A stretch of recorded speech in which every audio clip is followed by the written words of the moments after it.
implementation of the following programs. A COVID response program with the following components. 1, income support programs for persons who have lost their jobs and means of livelihood as a result of COVID. 2, provision for social assistance grant to eligible households on public assistance program and a child disability grant for persons on the waiting list. Vertical expansion of the social assistance program for persons living with HIV, feeding program for the homeless, and support for learning continuity in vulnerable populations. The second one is a social resilience program, which is expected to contribute to strengthening the resilience of vulnerable population. This project has the following components. 1, support for micro-entrepreneurship activities, digitization of cash transfer payment system, psychosocial support for social workers, and the implementation of work-enriched programs. In both cases, those projects is expected by December 21st, with the implementation to commence shortly after. And let me move to what I consider cash resurfaced, or work in the constituency. Mr. Speaker, I have commissioned a review of several projects in the constituency of Castries Southeast.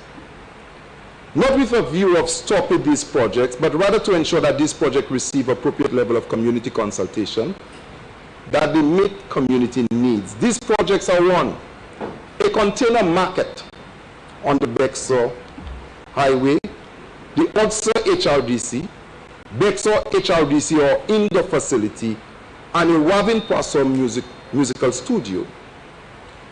Mr. Speaker, these findings will be reviewed and will be communicated, and there will be consultation on the way forward.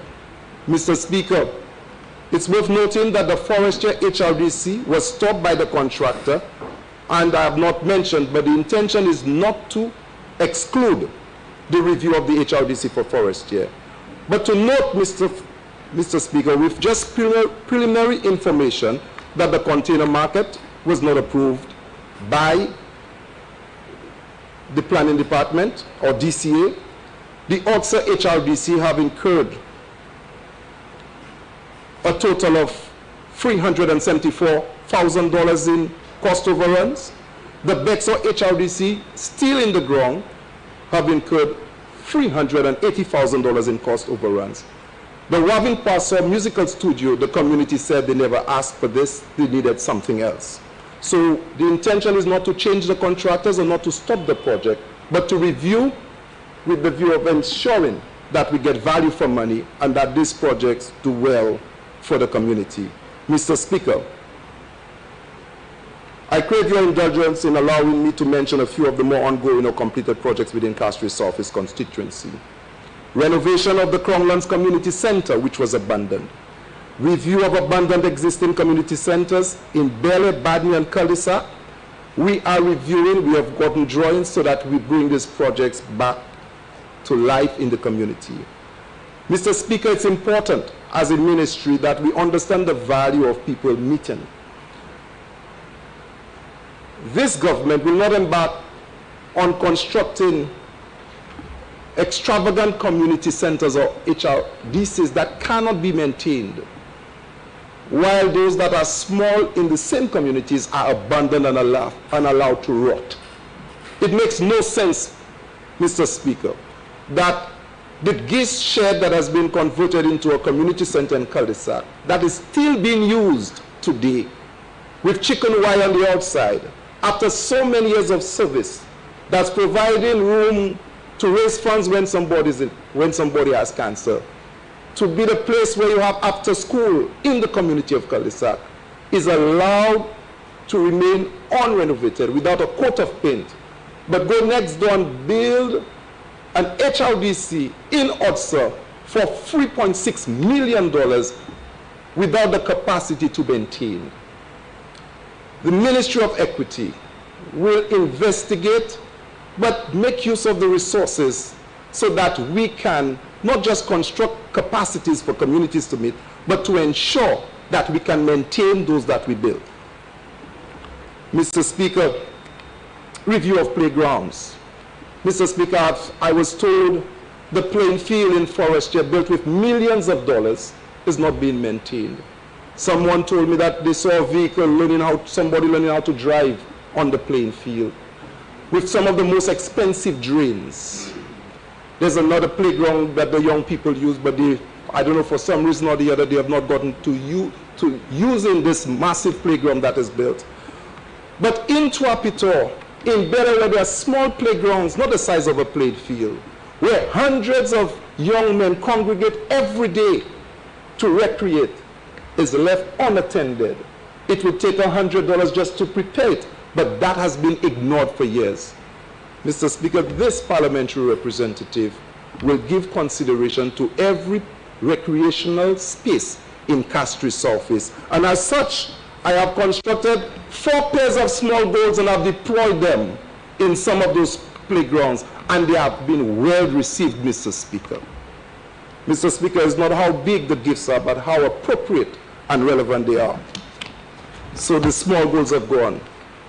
Mr. Speaker, I have seen hundreds of persons in Castries Southeast on Constituency Day, but I've met 4 young persons with micro-enterprise spirit. The agenda is to convert this small business and make it successful. So a young man came to me with regards to his tartar sauce, and I was pleased to support him. The young lady who came with a cheesecake using Oreo cookies, I supported with a grant. And of course, those with the hairstyling business, to give a small grant to provide them with the tool to put to the hair dryer system, they receive a grant for this.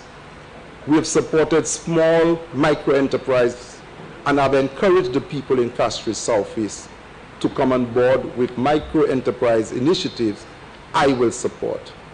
Mr. Speaker, we do have approximately 38 communities in Castries Southeast, it being the 2nd largest constituency with so many hamlets and settlements. It is difficult to visit everyone at once, but I love the people of Castries Southeast, and I've made it my business to engineer the way forward in ensuring that they get representation. And as such, Mr. Speaker, every Wednesday I have made it my business to be in the community or in the constituency, and on Fridays I find myself in the constituency office. Mr. Speaker, I wish to advise that every person associated legally or constitutionally with the constituency is part of a management information system that has allowed us to function. The Social Transformation Officer, Ms. Antonia Rennie, the youth workers, Nixon Barry, Joshua Howell, Kenya Barthelmy, Nazan Hutchinson, the secretary in my constituency office, Melissa Raymond, Ms. Tench at the ministry, as well as every other council officers, are part of a booklet that will be disseminated with their phone numbers, their email addresses, so that if persons can't find me, they can route information through these individuals to get to me. Mr. Speaker, I've asked for patience from Castries Southeast. I will see them and I will do due diligence to ensure that they are served. But as I embark on this journey together with my colleagues, I want to thank, first of all, the ministry staff that have embraced me, the permanent secretary. They have made the work light for me that I've been able to navigate. And my colleague ministers, and the most, and I dare say, kind-hearted leader that every time I call him, whether it's night or day, he takes my call and he carries a heart for poor people. I wish to thank you, Mr. Speaker, for giving me an ear as we move forward in putting our people first, but as we take every step to save lives, because if you do not have people, you don't need a government. So I ask all those hearing or listening this afternoon to please do not be hesitant about being vaccinated. Do not be hesitant about taking steps to protect yourself and protect your family. because we are losing quite a number of persons through this pandemic. Thank you very much, Mr. Speaker.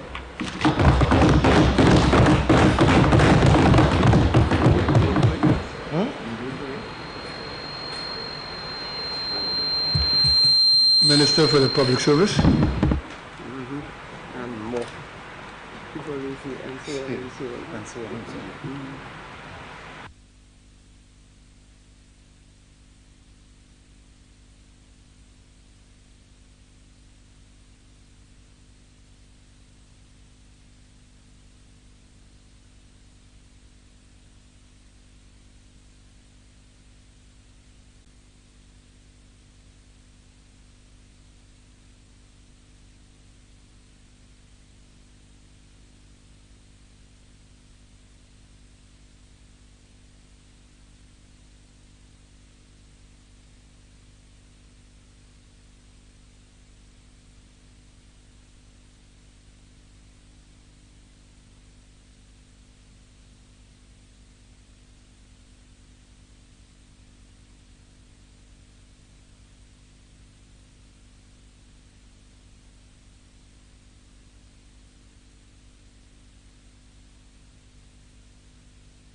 Huh?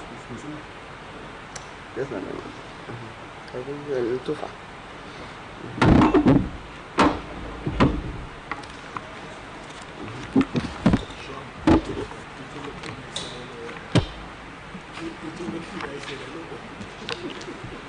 Mr. Speaker,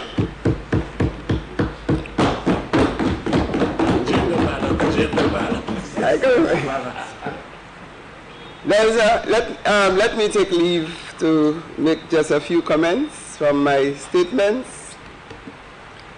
I have a very famous quote I use when I address an audience, and as I speak to this honorable House, Mr. Speaker, and the people of St. Lucia, I will quote, "I expect to pass through this world but once.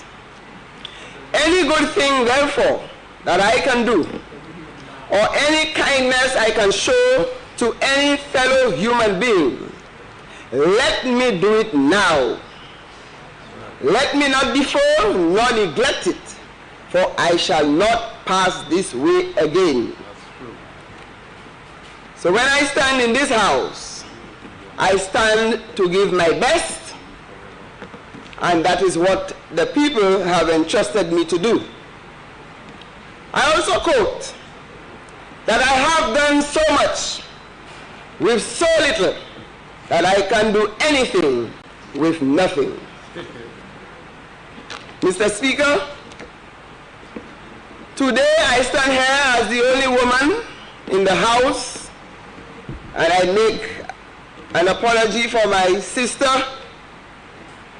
Minister of Commerce, who has informed me that she is unable to be here, and she expects me to hold the fort. But I'm not alone, because in this House, and with my cabinet colleagues, I am very confident that they are gender sensitive, and I have nothing to fear about.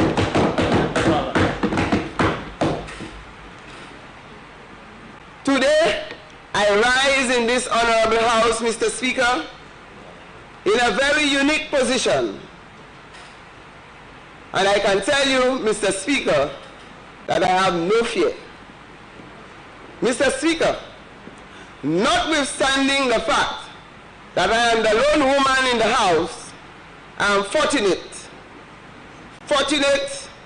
to be surrounded by men of integrity who remain resolute to serve and represent the people of St. Lucia with distinction.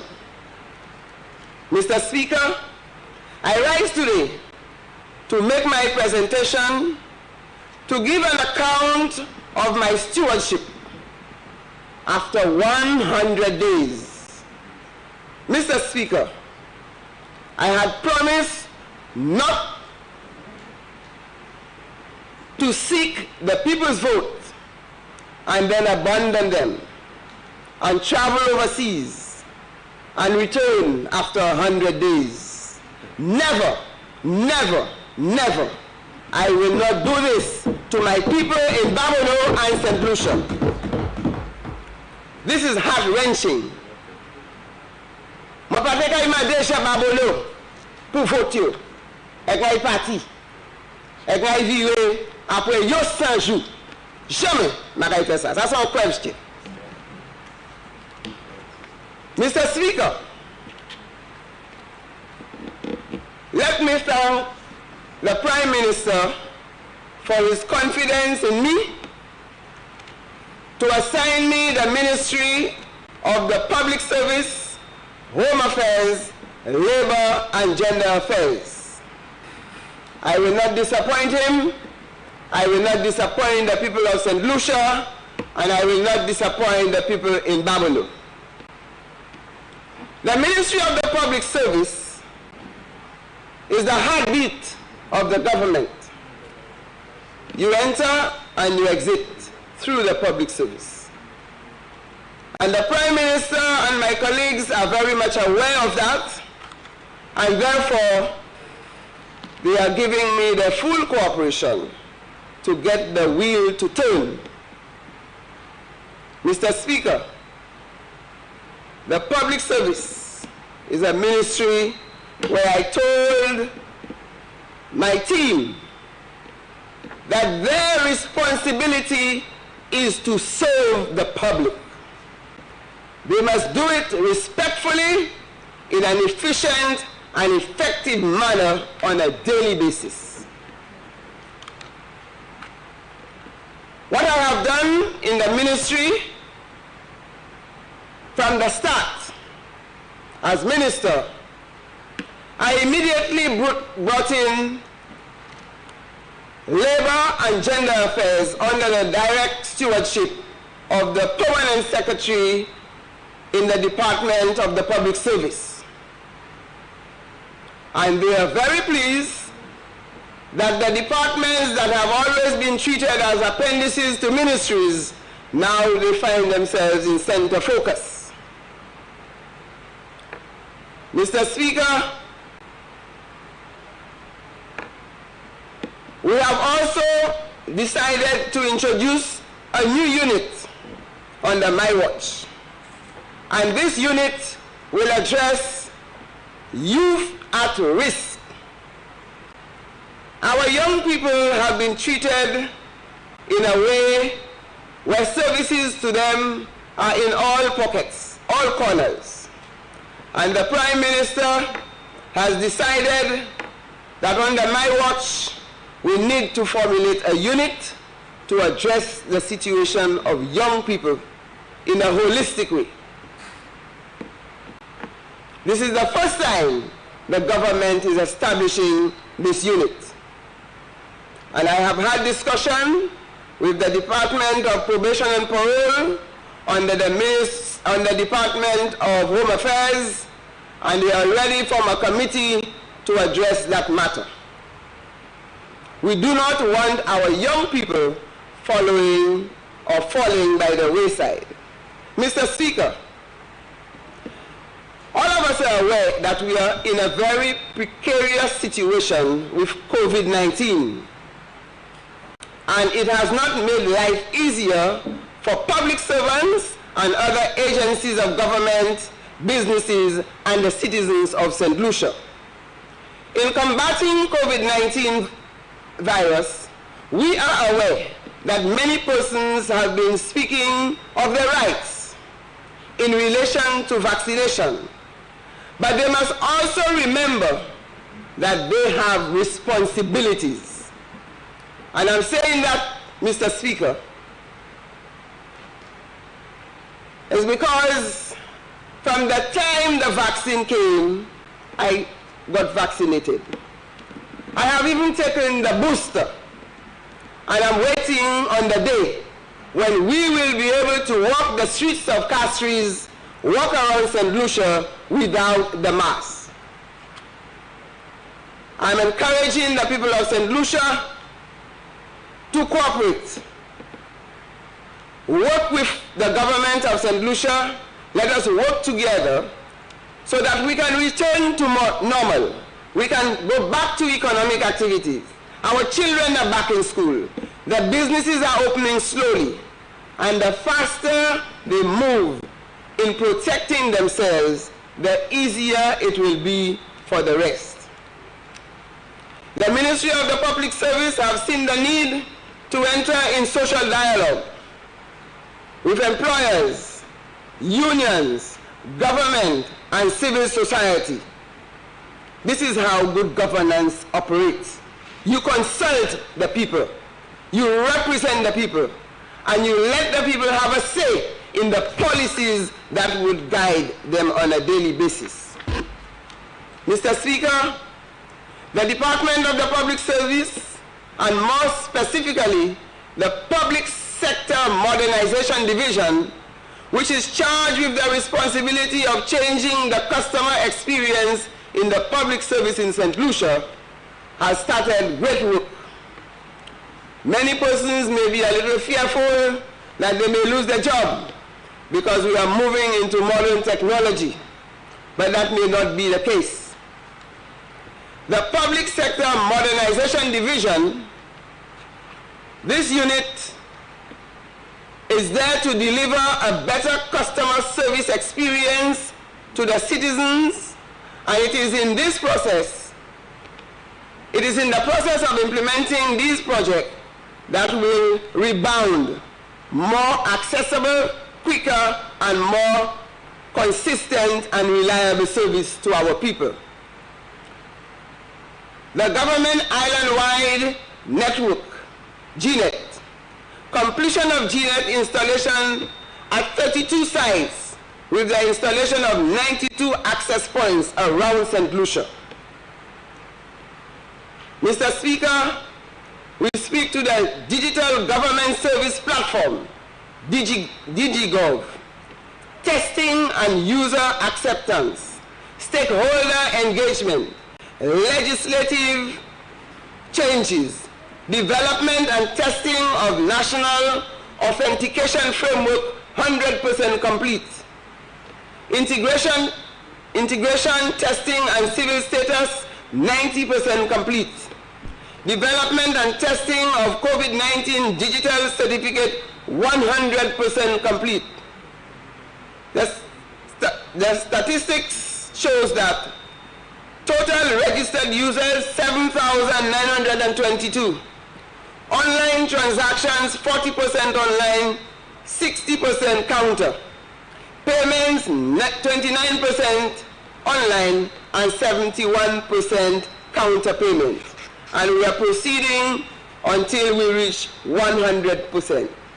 Mr. Speaker, the Caribbean Digital Transformation Project, achievement to date, project coordinator and procurement specialist hired, finance specialist and environmental and social specialist co-op, regional skills development assessment, 6 of 14 proposals selected to tender, meetings and stakeholder visit to facilitate digital services, smart classrooms and training for vulnerable groups, students and teachers with the Ministry of Education.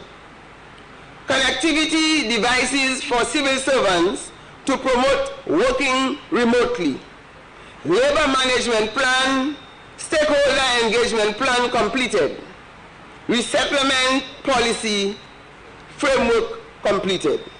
Mr. Speaker, the Department of Home Affairs, The Department of Home Affairs was one most persons question, how would I handle that?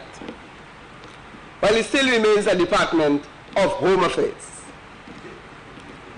As Minister responsible for Home Affairs, I attended my first meeting with management, the management team, and I became acquainted with the key issues surrounding the work program and the various departments in that unit. Mr. Speaker, on the 14th of September, I did a familiarization tour at Borderley Correctional Facility. In my first 100 days, that's where I kicked off, because that is the end point for many of us who know of persons who have gone on the other side of the law. I did a tour of Borderley. I had a meeting with management, and Borderley Correctional Facility has many challenges. And I have since put a committee in place of the important and significant stakeholders for us to look at reform and reconstitute the Borderley Correctional Facility to respond to the many challenges they have. One is an ailing institution that has been there for 20 years, and there is a lot of repairs. There are issues of security, there are issues in management and resources. And we have institutions like the Visiting Justice. You have other agencies that have keen interest in the correctional facilities in St. Lucia, and we are going to address that. In the first 100 days, Mr. Speaker, I met the association, the Welfare Association, representing the employees at Borderley Correctional Facility. They too have indicated that they have challenges, and we are working at addressing some of the issues. Mr. Speaker, on 20th of October, under my watch, the police administration section, and some persons have indicated that they are confused as to who is in charge of the police. The Prime Minister has explained, and I'm explaining again. The police service, under the watch of the Prime Minister, has given me the charge of administration for the police, while he holds the fort for operations and security. The administration of the police, we have to ensure that they have suitable facilities to work. They have all the equipment they need.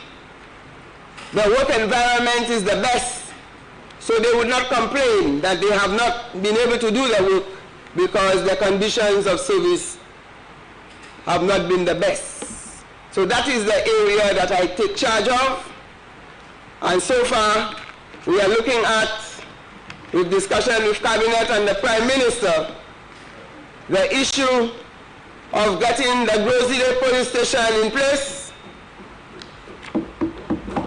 We are looking at repairing the Viewfort police station, and we are also looking at the construction of the police headquarters and also the headquarters for the fire service. They are deeply concerned about that, and they have met the eyes and intention of the Prime Minister and Cabinet Ministers. Mr. Speaker, the fire service. The fire service have received quite a bit of attention during my first 100 days. I have met the fire chief.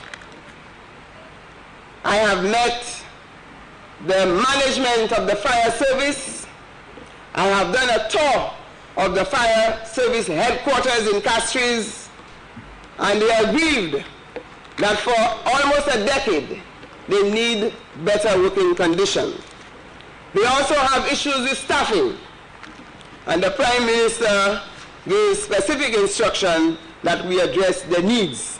And they are very happy that we are paying attention to the officers who played a critical role in fighting COVID.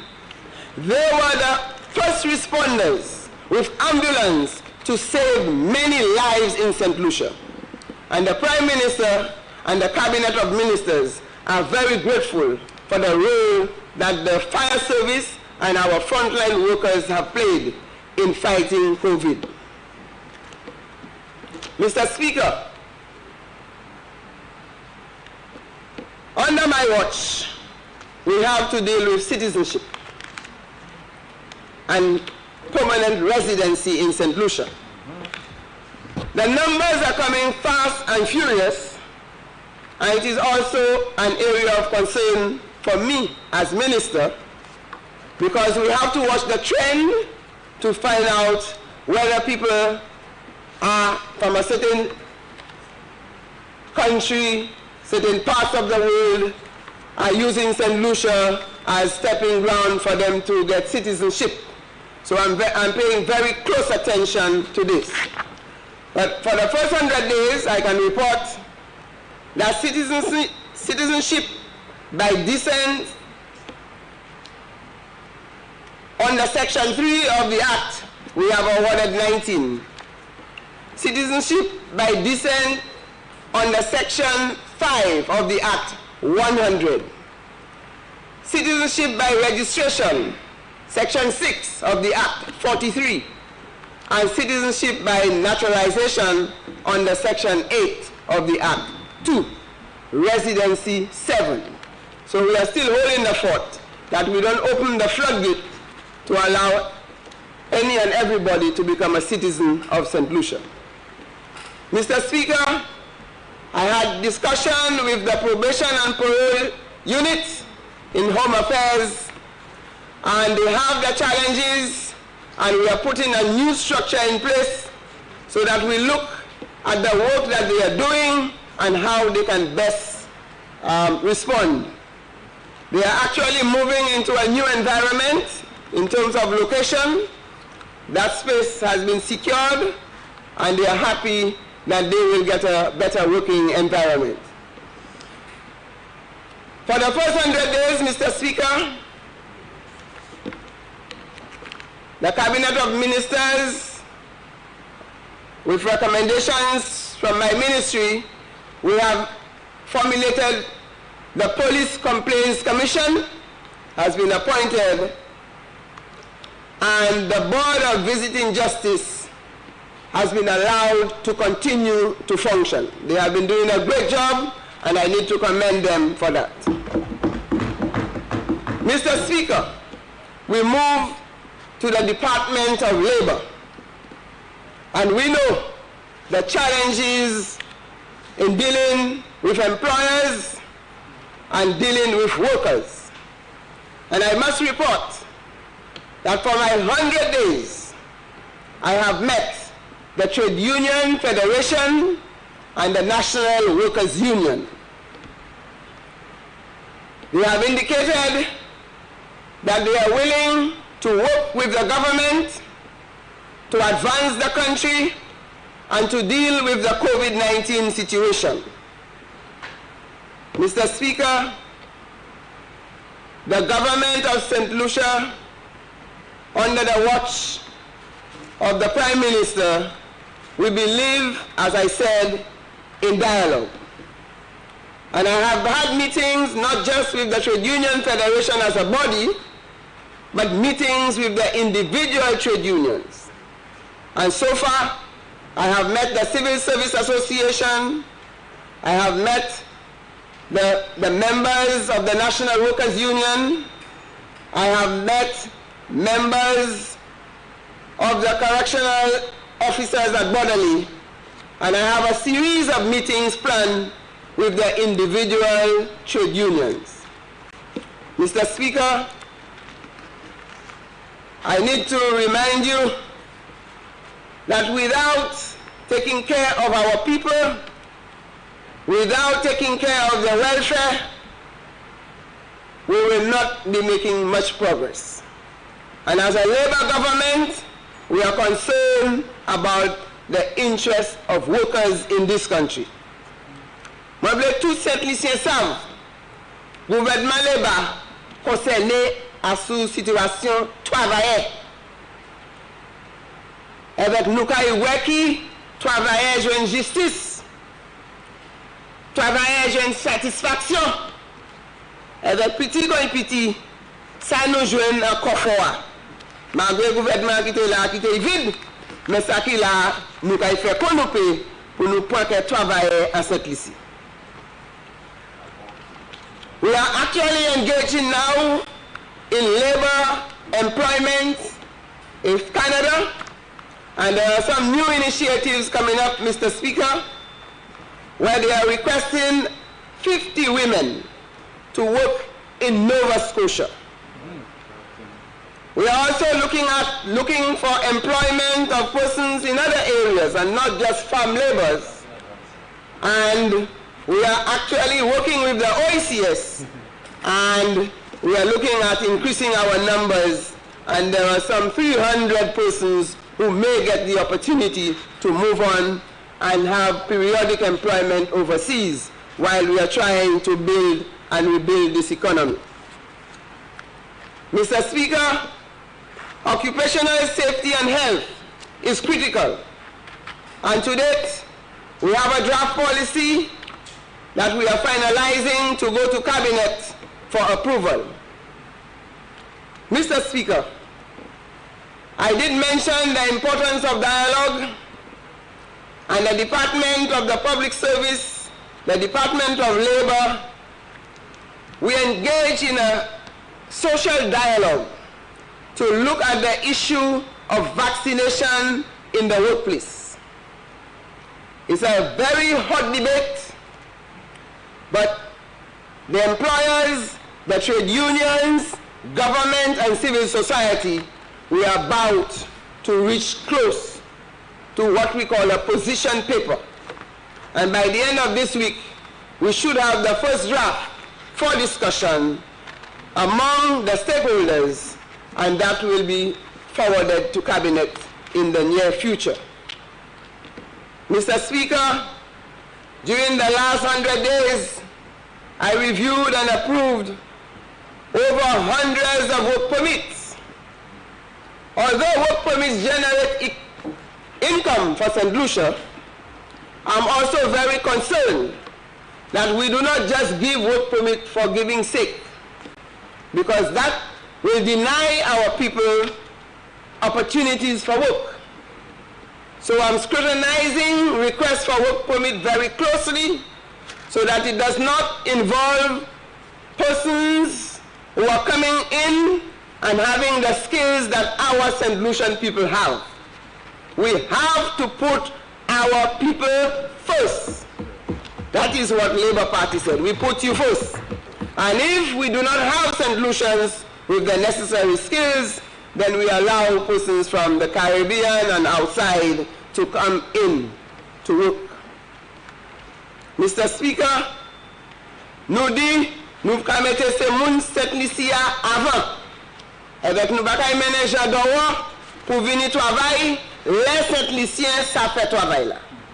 Et c'est ça moi là pour faire, là ils viennent pour work permit, depuis nous ni sept lycéens qui ça fait travail là ou pas qu'à joindre work permit pour travailler cette lycée. Nous voulons sept lycéens venir avant. Mr. Speaker, I move now to gender affairs. And when we talk of gender affairs, we talk of gender equality, we talk of gender equity, and we talk of gender sensitivity. And the first point of departure for my colleagues is gender sensitivity. And they have had a good crash course on gender sensitivity, and they are even reminding me sometimes. So I'm very, very pleased that we are moving. And I said gender equality and equity is not a competition between men and women. It is, we look at men and we look at women, and whichever of the gender is disadvantaged, we give that one more resources so that we have equality. We are not doing away with men, we're not doing away with women, but we are giving every citizen, whether man or woman, your rightful place in the society. The gender department is actually completing a program now on e-gender. And they actually got support to implement that program. And we had 59 women who are engaged in the tourism sector and 49 women in the agriculture sector. Mr. Speaker, we have completed a complementary funding initiative on the Engender project, which involves conducting of gender assessment in 5 sectors, prioritizing St. Lucia's National Adaptation Plan: education, health, tourism, infrastructure, and spatial planning and resilience ecosystem. And one sector prioritized in nationally determined contribution is energy through consultancy. Mr. Speaker, in collaboration with the Ministry of Agriculture, the St. Lucia Rural Women Advocacy Initiative was undertaken. This involves the training of women involved at various levels in agriculture, farming, agro-processing, fishing, and the use of technology as an advocacy and marketing tool. Mr. Speaker, the project gets underway in earnest on Thursday, November 4th, 2021, at the first consultation with prospective participants from the network of rural women producers, Allan's Daughters. And I'm proud to state that we have a young lady from Babolo who initiated that project, and we are bringing the women to modernize agriculture. We have farmers with disabilities, we have Beekeepers Association, and women involved in fishing and farming. Mr. Speaker, 20 women will be selected for the pilot and the network of rural women producers. And they will be the host for the program. I attended and addressed the launching of Allan's Daughters organization as they observe the International Day of Rural Women in Agriculture. Mr. Speaker, UNESCO has given us almost $50,000. And the purpose of this money, I'm pleased to report that it will involve a research project looking at boys' underachievement to explore the factors associated with the trend and development of gender-responsive instructional assessment and disciplinary material for use by teachers. The research is expected to begin during this month. Avec conserve un chaise jeune petit garçon, they fall by the wayside. Avec nous ne pouvons faire ça qui est nécessaire. Because les gens regardent bordelais, et moi quantité jeunes garçons, jeunes monde qui bordelais, nous ne pouvons faire ça qui est nécessaire. So that we prevent our boys from falling by the wayside, why they are not achieving in schools, and what we need to do to save them. Mr. Speaker, we are in the process of observing 16 days of activism where we look at gender-based violence. And the discussion has started around cabinet. There is a draft bill prepared by civil society and the gender department, and we want to take this bill forward so that St. Lucia can enact the gender-based violence bill. We have too much, and just too much. Mr. Speaker, on Friday, 19th November, is International Men's Day. We always speak about women, but we also have to pay attention to the men, because our young boys, they need good role models so that they can perform in our society. And that is what we talk about, gender balance. Interestingly, Mr. Speaker, 19th of November, I expect to get my birthday greetings. You'll have to ask the leader of government business to schedule a meeting. Yes, he'll definitely do that. The leader who, the opposition? Mr. Speaker, during the last 100 days, I have attended hundreds of meetings with staff, trade union officials, special interest groups, and dignitaries to establish relationships and secure support for a number of initiatives being proposed to the government of St. Lucia. Some of the delegations include the Taiwanese ambassador, the UN Women, the French ambassador, the ambassador for the UK, and a number of very important persons who are willing to work with the government of St. Lucia to advance our development. Mr. Speaker, I did mention that we have a number of legislation that deals with discrimination in our society, and therefore we need to address that. And these are already on the books, under discussion in committees, and at some point it will catch the eye of the Prime Minister and Cabinet of Ministers. Mr. Speaker, let me turn quickly to the constituency of Babono. During the last 3 months, I have succeeded in putting structures in place to manage the resources allocated to Babono. Babono take a produit vaille. Mais moi ka mette système en place pour tout gens Babono joindre comme ça gouvernement kay bay là. C'est pas si vous connaître ministre si c'est gens, mais si ou supposé joindre support ou kay joindre. Qui ou ka supporter les bas, qui ou pas ka supporter les bas, tout le monde n'est pour manger. During the last election, I asked the people in Babono to support me. And I said, your choice, if you choose me, I will be your voice. Our choice, our voice. And my choice, my voice. Voji cares. C'est pour ça que je dis dans la house là pour me parler de ces gens Babono. The people in Babono are very pleased that my colleague minister has spoken about giving recognition to Laverne Spencer. And we are very pleased with her achievement over the years.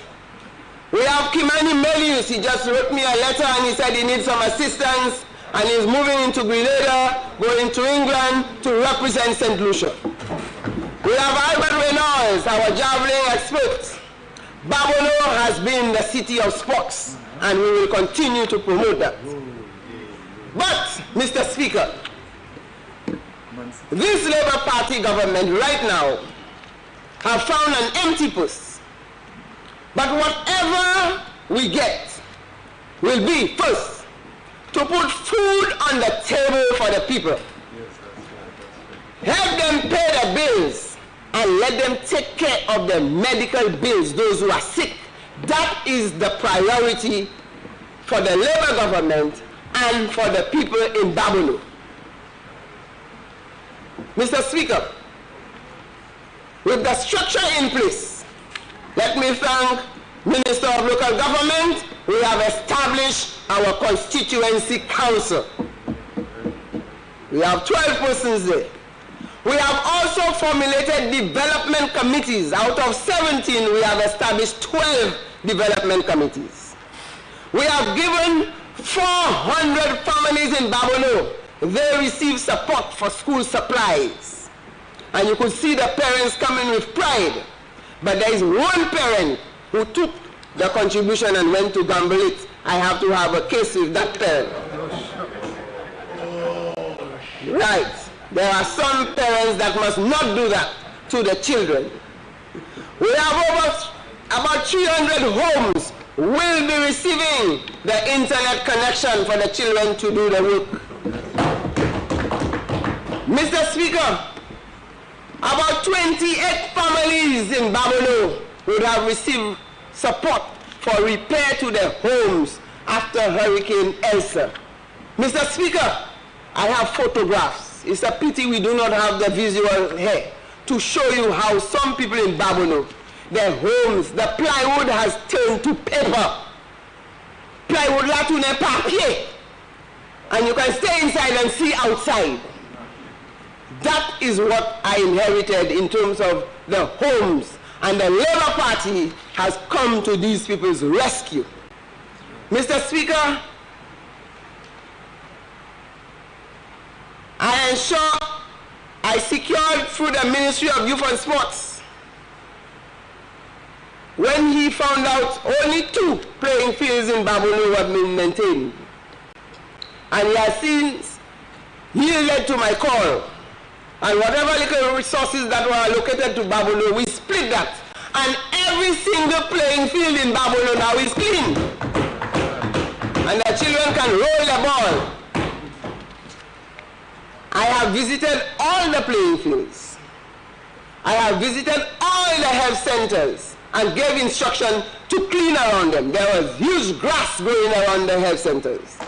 Mr. Speaker, many of the roads in Babylon, and thanks to the Minister of Infrastructure, he went with his potholing unit and he blocked a whole set of holes.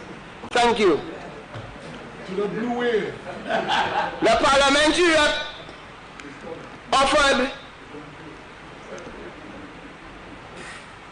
was offered through the council.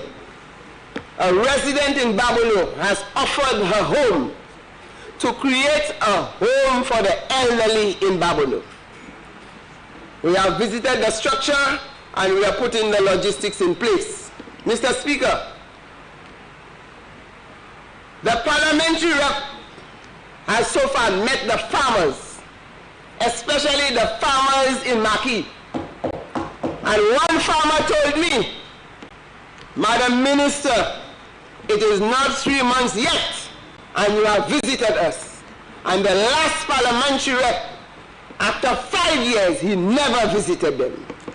I said, you don't have to know agriculture for you to be sensitive and concerned about farmers and those in agriculture.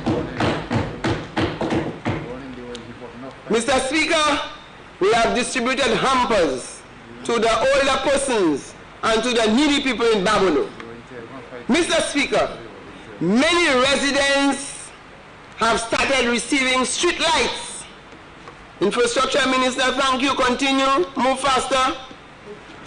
We have installed places that were dark, they couldn't get home, and they are seeing light, and Labour Party is about bringing light to the people. Mr. Speaker, I have been in constant negotiation with the Minister of Housing and his ministry. And during the campaign, I promised the people in Foaso, in Talvan, to hold tight. Help is on the way. And I'm pleased to tell you that the minister, his ministry, we are looking at giving people who have been living on the land for over 40 years. We are going to give them title to the land. And that will come at a cost that is affordable. The land was some family land, they said. And for whatever reason, they couldn't get the paper. It was given to Housing Authority. And now it was given to another company, either a kind of stat. I don't know what stat it is. And that stat was ready to take on all the land. But we are going to secure. If it's not a fresh stat, it has to be a WASI stat. But we are going to give the people title to the land at a price that is reasonable and affordable. And the Minister of Housing do not want me to steal his thunder, I will leave it for him to make the announcement. So people at Alvan, hold tight. Labour is delivering. Because I have always said, you cannot deliver. When a lady is pregnant, she cannot deliver unless she goes in labor. I have always said that. So that is why we are able to deliver. We are giving out the goodies, and our people will get the benefit. I visited the fire station and the police station, and I was pleased to be accompanied by the Commissioner of Police and the Chief of Fire, the Fire Chief. Mr. Speaker, I have visited all the schools in Babono. There are 7 of them, 1 secondary and 6 primary. And the children are so excited to be in school. We cannot allow COVID to send our children back home.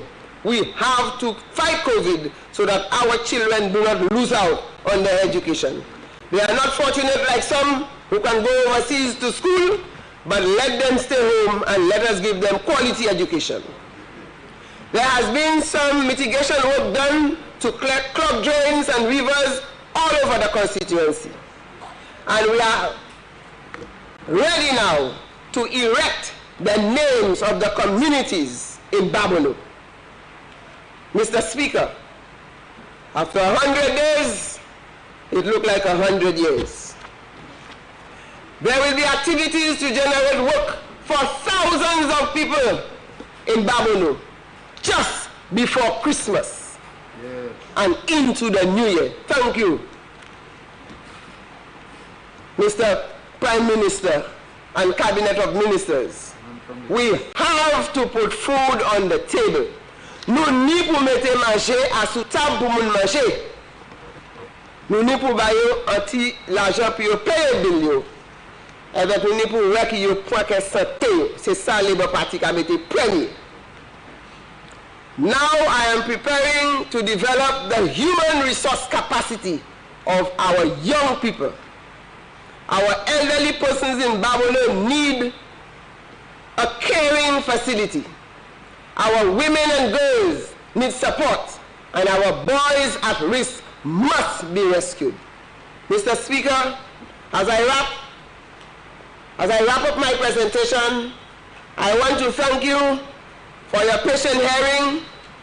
Let me thank the Almighty God, the people in Babono, the Prime Minister, and my fellow parliamentarians, the staff in the Ministry of Public Service, Home Affairs, Labour and Gender Affairs, and all St. Lucians, here and abroad, for their support and challenges and cooperation.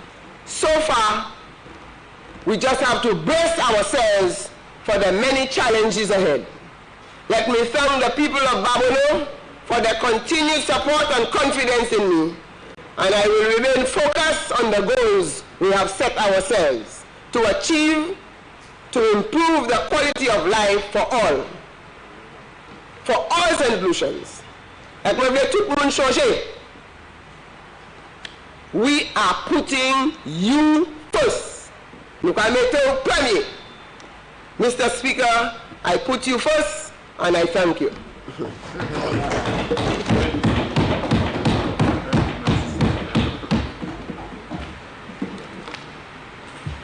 Prime Minister. Mr. Speaker, I move for the adjournment of this honorable House till 2 o'clock this afternoon. Members, the question is that the House sitting be suspended until 2 p.m. And now for the question, as many as of that opinion say aye. As many as of a contrary opinion say no. The ayes have it. I think the ayes have it. Sitting suspended until 2 p.m.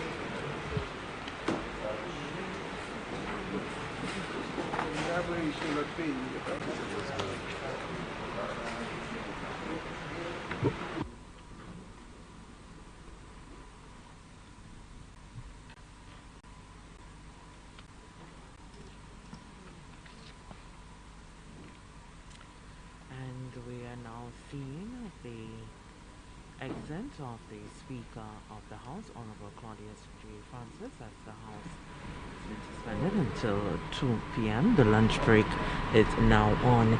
In Primus, we heard from a number of the parliamentarians, the ministers, for this morning's session.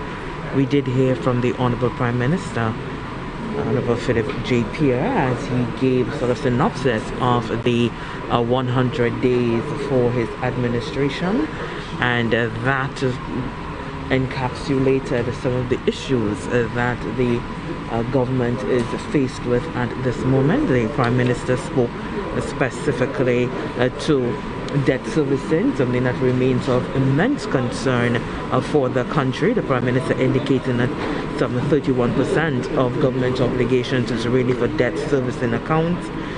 The Prime Minister also reported that for the St. Jude Hospital, the review committee that has been put in place, the report is still pending with a 30-day thing that they have to report on. However, preliminarily, the report is indicating that some $118.05 million had been spent on the St. Jude Hospital reconstruction project, and the Prime Minister indicated that there had been no provisions made by the previous administration for the phase 2, that is moving the operations of St. Jude from the stadium to its proper home. And so there is going to be, he indicated, a definitive move by his government to ensure that this is done. The review committee also for the Hiranora International Airport redevelopment project, the complete report is still pending. However, again, preliminarily, the Prime Minister indicated that his administration is committed to pursuing all avenues for the best value for St. Lucia. And thus far, there are indications that the cost for the project can be as high as 9% of the GDP of the country. Areas, he said, that is of extreme concern. We did hear from Honorable Kenton Casimir, the Minister for Youth Development and Sports, and the MP for Grosley. And for him, big there in his delivery this morning, a presentation to the House, the Minister did speak very passionately about the National Sports Academy and the need to review the operations there to incorporate a sort of a village, as he described it, one that's going to really be focused on the science of sports, including a science lab, high performance facility, looking at camping rooms for various national organizations and associations and so forth, really opening up the facility so all of the Lucia sporting community can benefit. Also a review of the elite athletes program. Very quickly before Primus comes in, we did hear from Honorable Joachim Henry, the Minister for Equity, where he did give an account, especially for the home caregivers program, indicating that some 486 individuals providing care to the elderly, and out of that, some 83 individuals have had to have been displaced from that program, and due mainly to the ability of them being able to provide that service. The Minister speaking passionately about the Boys Training Center and the reviews that will be done there, the staffing reviews, a review of the physical space, and the systems that are there in order for there to be a smooth running of that facility. Very central to that is the relocation plans to be resumed. Those talks had been halted back in some 486 individuals providing care to the elderly, and out of that, some 83 individuals have had to have been displaced from that program, and due mainly to the ability of them being able to provide that service. The Minister speaking passionately about the Boys Training Center and the reviews that will be done there, the staffing reviews, a review of the physical space, and the systems that are there in order for there to be a smooth running of that facility. Very central to that is the relocation plans to be resumed. Those talks had been halted back in 2020 due to COVID-19. The Hurricane Elsa recovery program also of focus there for Honorable Joachim Henry. Some $3 million allocated. Very, very key in there is the renovation of homes affected during that hurricane there to be made more resilient. So that is going to be an absolute necessity and key component to that. And we heard finally from Dr. Virginia Albert Poyer, Honorable Dr. Virginia Albert Poyer, the Minister for Public Service, Home Affairs, Labor, Gender Affairs, and who's also the MP for Babonneau, indicating that a new unit is going to be formed there under the Gender Affairs to look at youth at risk. That new unit to come. She also spoke to public sector modernization, the committee now being formed to look at reform at the Borderley Correctional Facility under the portfolio of Home Affairs. The physical structure, security and management issues continue to plague the Borderley Correctional Facility, all of those to be reviewed. And of course the minister giving the undertaking that the issues confronting our police and fire service will be addressed. The Rosalie VA4 Police and Fire Headquarters to be looked at intently with a view to resolving all of those issues there.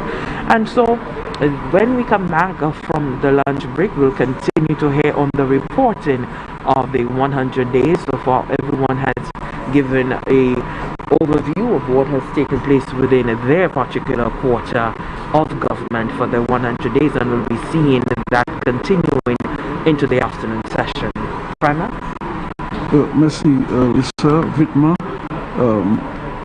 nous tenons présentation par les membres parlement concerné pour l'ensemble.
La jeunesse qui a risque de mettre en arrangement place pour assister à d'une façon côté pour aider en chaque jeunesse là qui besoin de direction avec guide pour mettre ça chercher ces divers arrangements qui ont fait plusieurs façons pour ça établir affaires sociales avec égalité programme salah c'est tout c'est développement salah nous kaitan plus c'est semaine qui a venu à ce nouvelle là en créole et anglais dernièrement ça se propose là pour pas nous Dr. Virginia Albert Poyot fallait sur ces divers ça qui a représenté ligne de sécurité service public labour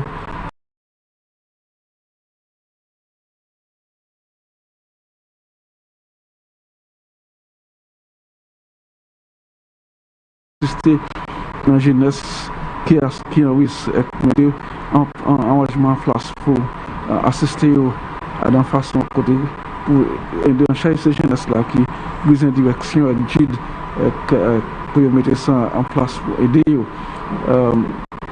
et aussi là ce travail qu'a fait pour travailler à ces forts gardes là comme Gozi Levier fort et pour bâtir un établissement neuf pour police à cette ici et service pompier à cette ici il parle sur divers programmes pour femmes qui gagnent point court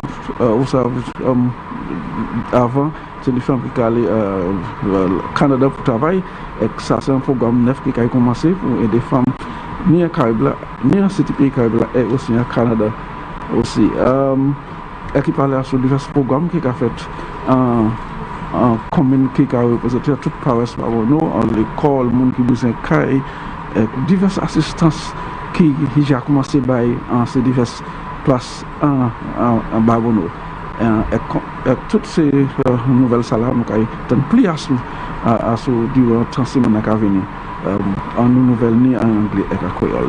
Merci à toi. Thank you very much, farmers. And this is where we end the broadcast for that time. The morning session having concluded.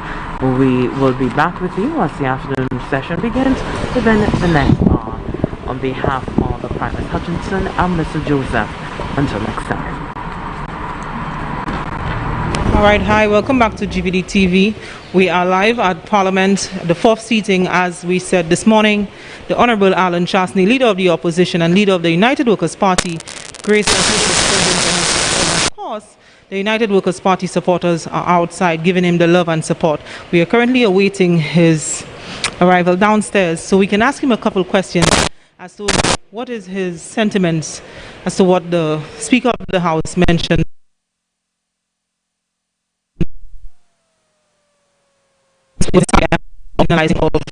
Consideration of finalizing his constituency. So, Honourable, dropping. So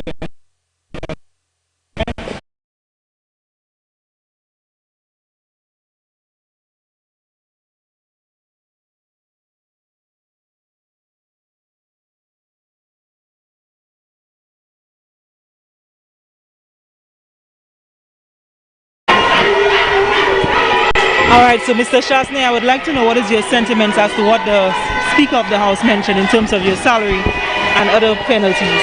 Well, this is part of a process, and I respect the rules of the House, and I'm sure that once all the facts come on the table, that this matter will be resolved. Okay. Because, as I said, at no point was I making any statement by not coming to the House. Okay. Okay? And I know that I had a genuine reason as to why I could not come to the House. So I'm satisfied that this thing will be resolved. Okay, so does that deter you in any way of fighting for the people? Of course not. Okay. Of course not. All right. So currently, what is your sentiment in terms of the amendment of the economic fund bill that is supposed to be passed today? Well, I think that the amendment that is being proposed is very much symbolic of what has taken place over the last 100 days. So if one goes back to the debates that were in the House when the economic fund came in place the first time, there are many things that were said by the opposition then, of which now they've made a complete 360-degree turn. But that's no different than with curfew and how they've handled COVID. It's no different than the two solutions they spoke about. It's no different in terms of the promises they made that they would be helping people, and now want to come and say that the government is broke. I mean, all along we were talking about what the financial situation of the government was, and we were a bit put off by some of the allegations the opposition were making, knowing what the current situation is, and now they want to blame the current situation on us. But look, there's a song that you and I know that I have always mentioned. Action speaks louder than words. Indeed. And at the end of the day, you can listen to what people say, but you have to watch what they do. True. And it's through what you listen and then you learn. And right now, the first 100 days of the Labour Party has taught us a very important lesson. They had no plan. They were beating pans and there were no plans. And I don't expect anything to change. And what they offer today in the House is excuses. Okay. So if I was listening to the seating so far this morning, the Minister for Security highlighted the reconstruction of the police headquarters, a project that they chastised you for 3 years. They're now taking achievements and putting under the belt for the first 100 days. How do you feel about that? Look, that's what they're going to do. Because as I said, they have achieved nothing. So they have to grab at anything. And things that they openly criticized, now they're finding themselves embracing. Because they have to find something to say that they were doing. Literally every single thing that the ministers have mentioned so far are projects or initiatives that were started under my government. Okay. But at the end of the day, they are going to be measured by their performance. Right now, St. Lucia has gone into a different direction. It's going to take time for people to determine whether in fact that this is a real government or whether this is just a pretend government. And so far in the 100 days, the most telling story is that in 18 months on the United Workers' Party, we had 88 deaths. Yes. And in 100 days, they've had over 180 deaths. Yes. In 540 days, or in 18 months, we had 5,000 people that were infected. They've had over 7,000 people. And so the reality is, if they were to implement the policies and the programs that they had enunciated in opposition, this country would be even a further disaster. I see that they have now tried to amend their ways, and instead of calling it a curfew, they're calling it a confinement. Okay, But so how do you feel about that? I think it's very... Even the fact that we don't have a state of emergency. Yeah, I mean, this is a great injustice to the people of this country and to our Constitution. Okay. Even Prime Minister Rowley, when he was asked when he's bringing an end to the state of emergency at the end of this month, he has said, what's going to happen to the curfew? And he said, you cannot have a curfew if you don't have a state of emergency. And so by changing its name, doesn't solve the problem. Right? A rose that still smells like a rose is a rose. All right, so question. The word on the ground is that the cost of living has gone up tremendously and nothing is being done by the government to curb the cost. And for example, a lot of single parents are going to the supermarkets and they cannot afford. And persons are asking, what would you do? Well, look, you've got to adjust to what the situation is. And if you remember, I coined a term that called post-COVID trauma. Yes. And I said that the impact of COVID is going to be even worse afterwards. The price of fuel has gone up to $81 a barrel. Okay. The cost of containers and the scarcity of products are going to cause prices to go up. So it means that we have to find mechanisms to be able to give people relief. And the reality is whether we're going to start producing more products here locally and help our farmers to be able to produce those products, find other ways of reducing taxes on a temporary basis to give people reprieve, and beefing up our social systems. But the reality is that this is what this government should be talking about. But the reality is that this government is believing on the taxation part of it. So how do you tax a society and you're not raising the salary? No, I'm just saying to you, you have to reduce the taxes. And that's the reality. I mean, so all of a sudden, when you had when we were in government and we had the COVID and we could not find the resources for income support because there was no money. Okay. Right? So that's what the government is confronted with. So unfortunately, they're going to have to find a way, like we did, to be able to borrow money to meet that income shortfall. Because you're going to have to find ways to reduce the income or ways in which you can distribute food to make sure that people are being maintained. But it comes at a cost. But so whether it's a reduction of taxes or whether it's in terms of supplementing people's incomes. Okay, but then the Labour Party administration has been adamant that they don't want to follow in your footstep of borrowing to give any relief whatsoever. So then what is the other option out for St. Lucians? Well, we're going to find out. There is no other option. There is no other option. Because, I mean, you take salaries of $44 million a month. Okay. Debt is $30 million. So that's $77 million. And we've been averaging less than $70 million of revenue. Okay. Okay? So the reality is there is no money. And then added on that has been the burden of the bonds that have been not turning over and have been claimed. And so that's additional monies that the government has to find. So where are you going to find those resources? So the reality is you are going to have to borrow money. And I imagine that one of the reasons that they wanted to amend the economic fund, which was to say that they can use it for recurrent expenditure, is to do that. But the reality, the way that they've made the amendment, in essence, gives Cabinet the carte blanche to decide how the monies are going to be spent. And I think that's a very dangerous precedent to allow to happen. Okay, so then we can hope and pray that you are going to be there as well as your colleague, Honorable Bradley Felix, to ensure that this does not happen, right? Yeah, and I think that what's important to note, which I will address today in the House, is that the Labour Party certainly won the election. And the mandate in the Parliament is overwhelming, 15-2. Correct. But in the court of public opinion, only 27% of the voting population voted for the Labour Party. Correct. 63% of the people in this country either did not vote for them or did not vote. And so Bradley and myself and United Workers' Party have to make sure that we're going to keep the population informed as to what's taking place. And like what is taking place today, is that the people need to let their voices be heard. Okay, so currently right now, a lot of people have been asking, it feels like it's a general election atmosphere outside. How do you feel that you have the St. Lucia Labour Party supporters jeering at you, but you also have the love and support of your supporters giving you and the cheering on and giving you the encouragement? The voices I'm hearing is that of the United Workers' Party and my family. Okay, that's and it. I'm so grateful to them. All right, thank you very much. Thank you.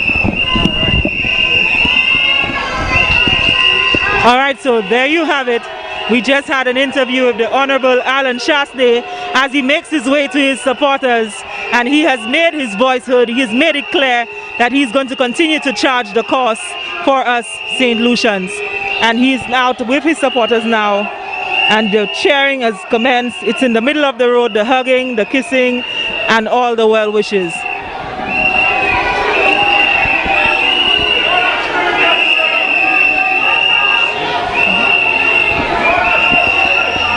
You can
vote waiting for you.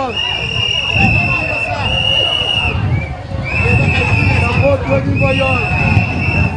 The vote waiting for you.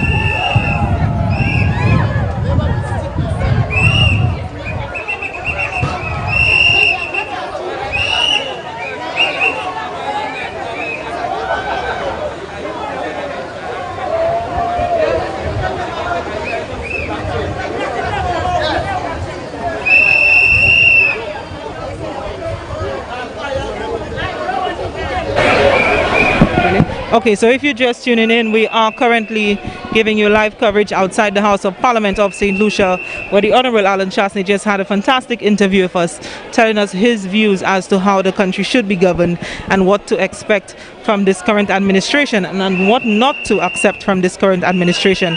He's currently at the roadside with his supporters doing an interview with who seems to be one of the representatives from Sky FM. It is indeed an interesting atmosphere outside the House of Parliament, as it seems to be like a general election all over again, with both political parties cheering on and ensuring that they make their voices heard.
off.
Wrap up so we can wrap up.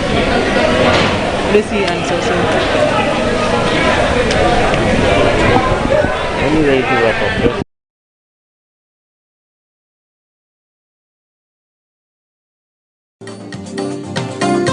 PAX is the agent for Caribbean Line, which offers an effective alternative for global integrative of transport logistics from Sheerness, UK to Vieux-Fort St. Lucia in shipping, documentation, administrative procedure, loading and unloading operations. We also offer courier, small package service, customs brokerage, ship agency, freight forwarder, consolidator, and accounting services. Visit them today on New Dock Road, Vieux-Fort, or call 454-1200 or 7198837. PAX is effective, efficient, and reliable. Real estate transactions are now made easy. Whether buying, selling, or renting residential, commercial, industrial, agricultural, or touristic property, we offer the best deals in real estate transactions with professional support, including valuation, material sourcing, and construction. Contact Ed Harris and Associates, your courteous and efficient real estate agents. Call 485-1456 or email caribbiz@gmail.com.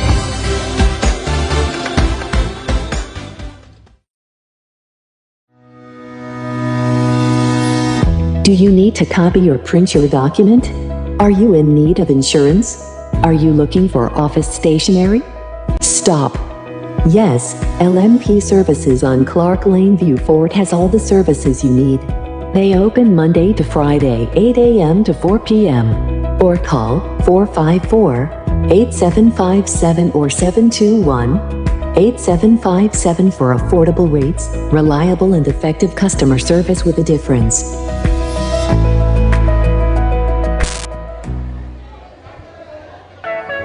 Ernesto's Auto Parts, located on the Labrie-Vieux-Fort Highway, is your place for auto parts. We have suspension parts, mounts, brakes, shocks, and so much more. We specialize in accessories like mats, batteries, horns, lubricants, and much more. We're open from Mondays to Saturdays from 8 to 5 and Sundays and most holidays from 8 to 1. L'opri, Ernesto va aider pour vous.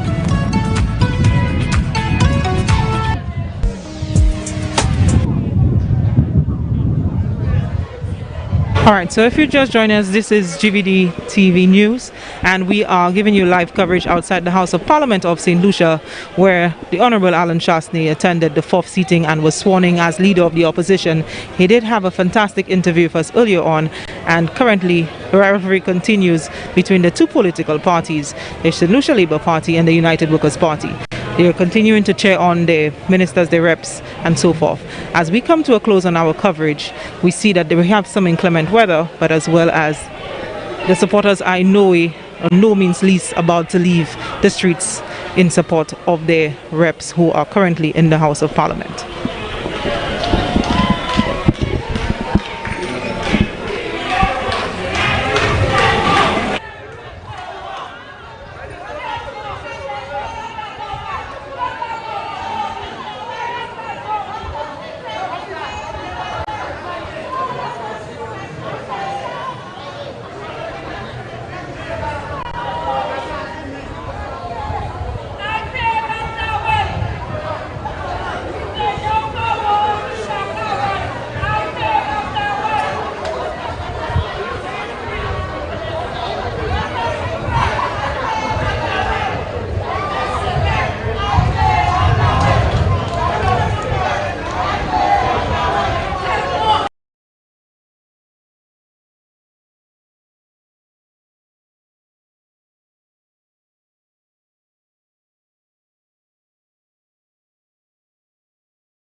Speaker, is one more area of contention, and the department has been given the mandate to develop a policy on quarries so as to rightfully manage and to ensure that the development and the operations of quarries are under effective management and that their activities do not in any way interfere with the living conditions of our people. Mr. Speaker, I believe it was the Minister for Equity who touched on the issue of building codes and guidelines. That is an area, Mr. Speaker, the department has been recently charged with, to look at our building codes and guidelines to ensure that we bring new policy and legislation to guide and keep and establish international standards. Mr. Speaker, I want to quickly move to the issues of technical services within the Department of Infrastructure.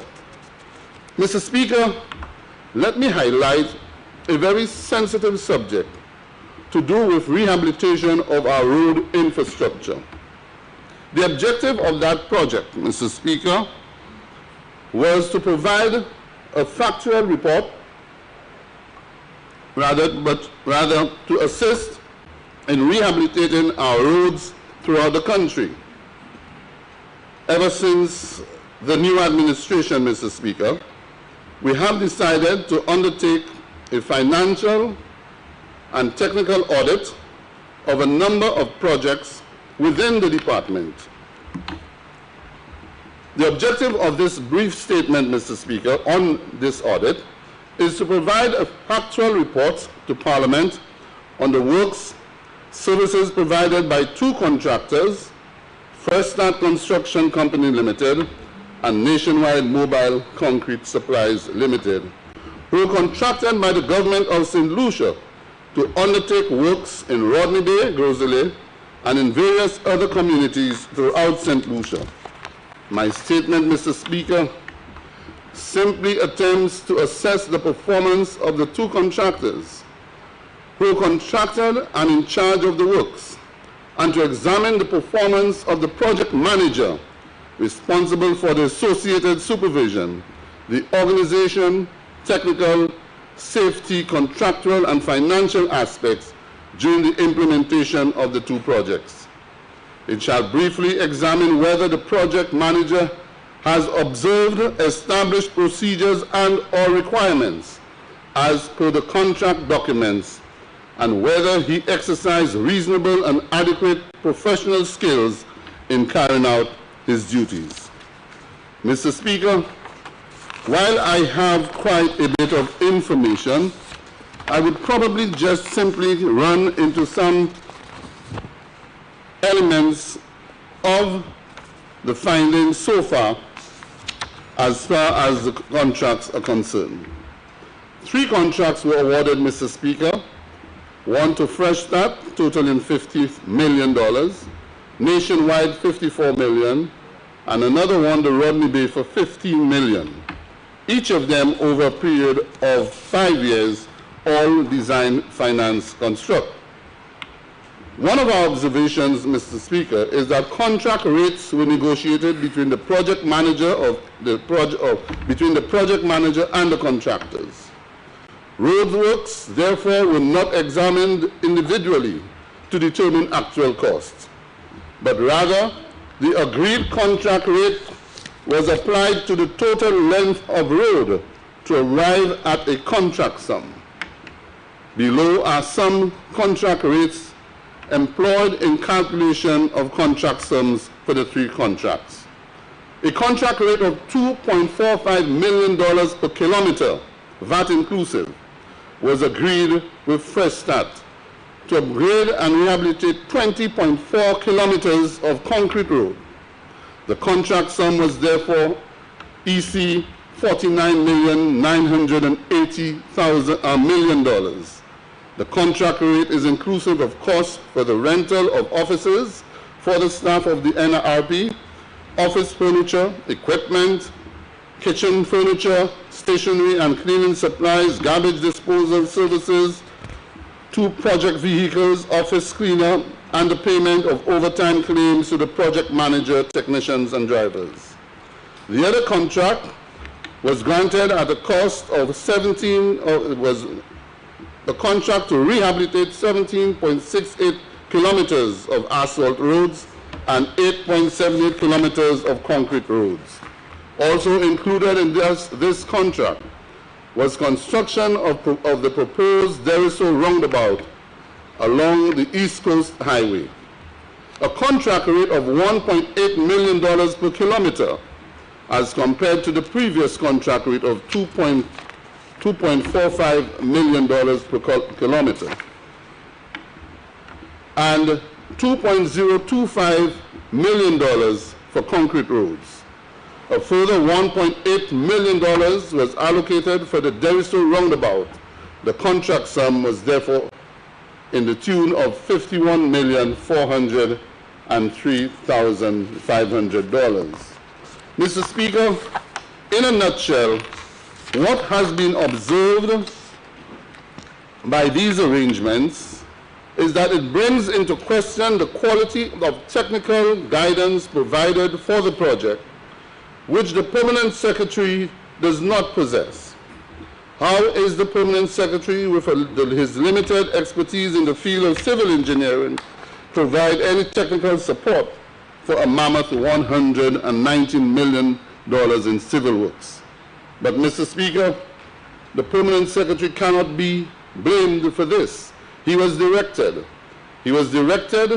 to be the person to receive reports by passing the Chief Engineer, which is the person under the Works and Roads Act authorized to supervise and to conduct matters as far as civil engineering is concerned and the construction of infrastructure in the country.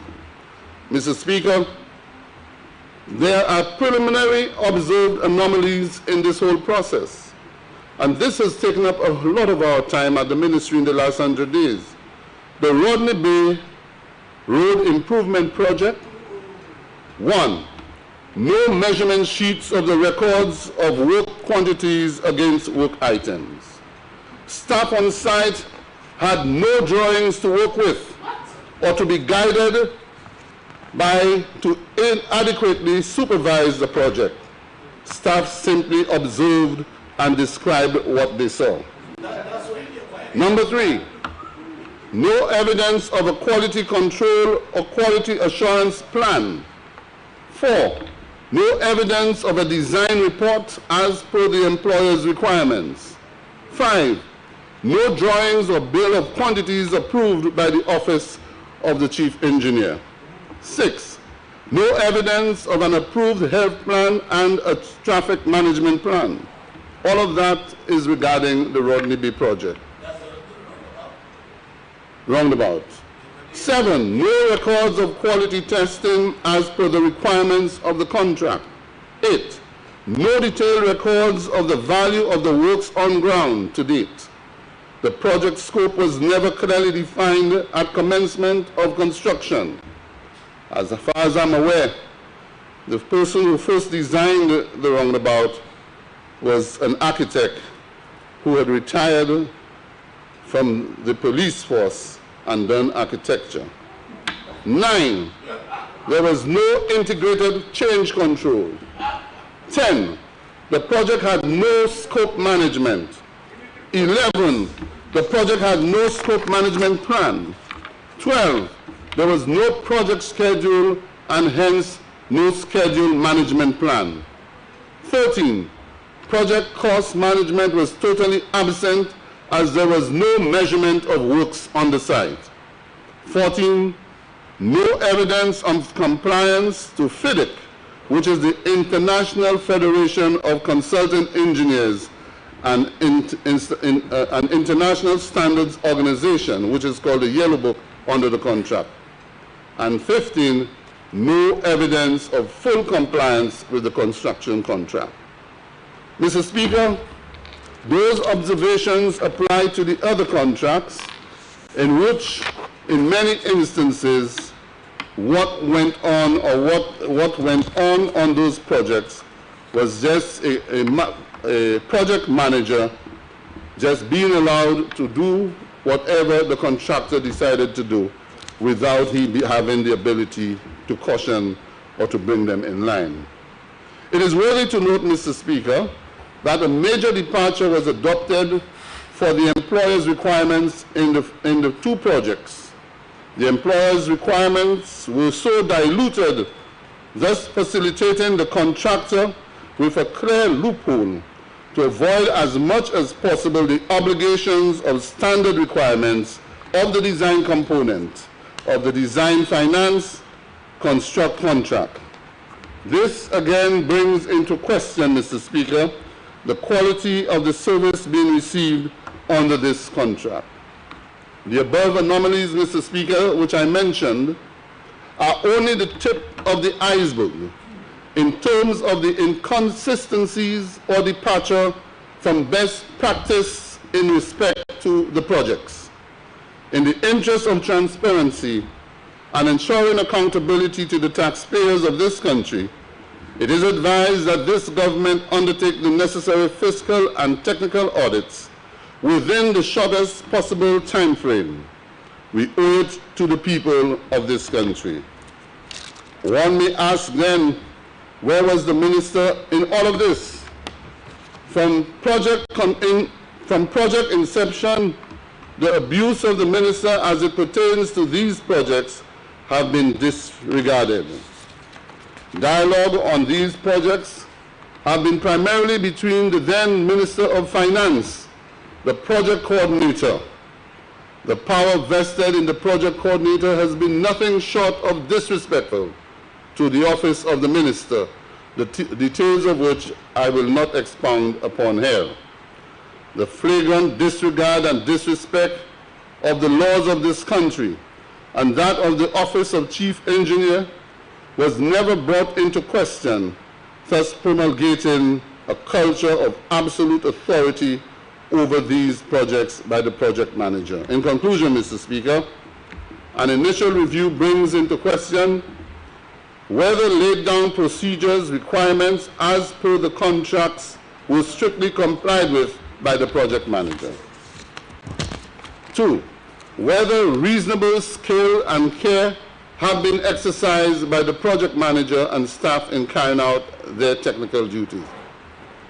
There seems to be an absence of the following: organized construction project management, process design and construction, effective utilization of human resources, project cost control and accounting, adequate method of pricing, planning and scheduling, project control and monitoring, quality control and safety procedures, project compliance with the Roads and Works Act and the employer's requirements.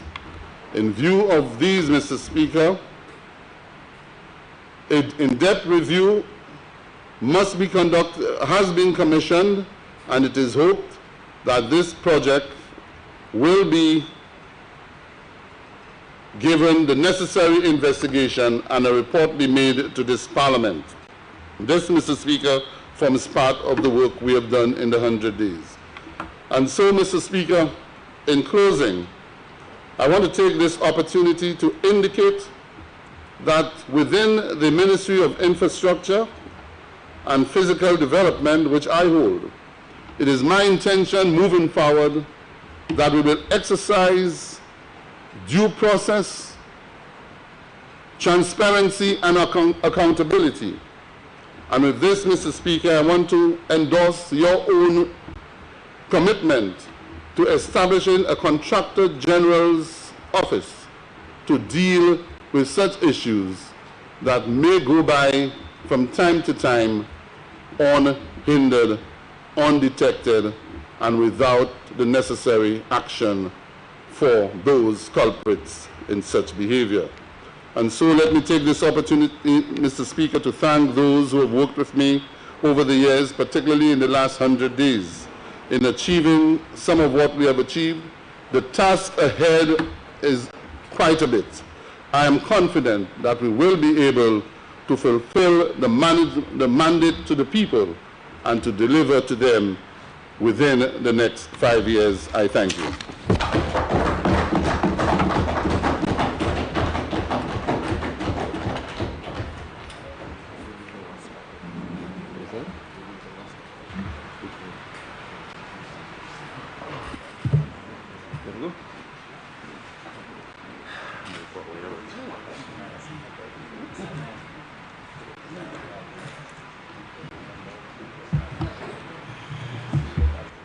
Minister for Education, Sustainable Development, Innovation, Science, Technology, and Vocational Training.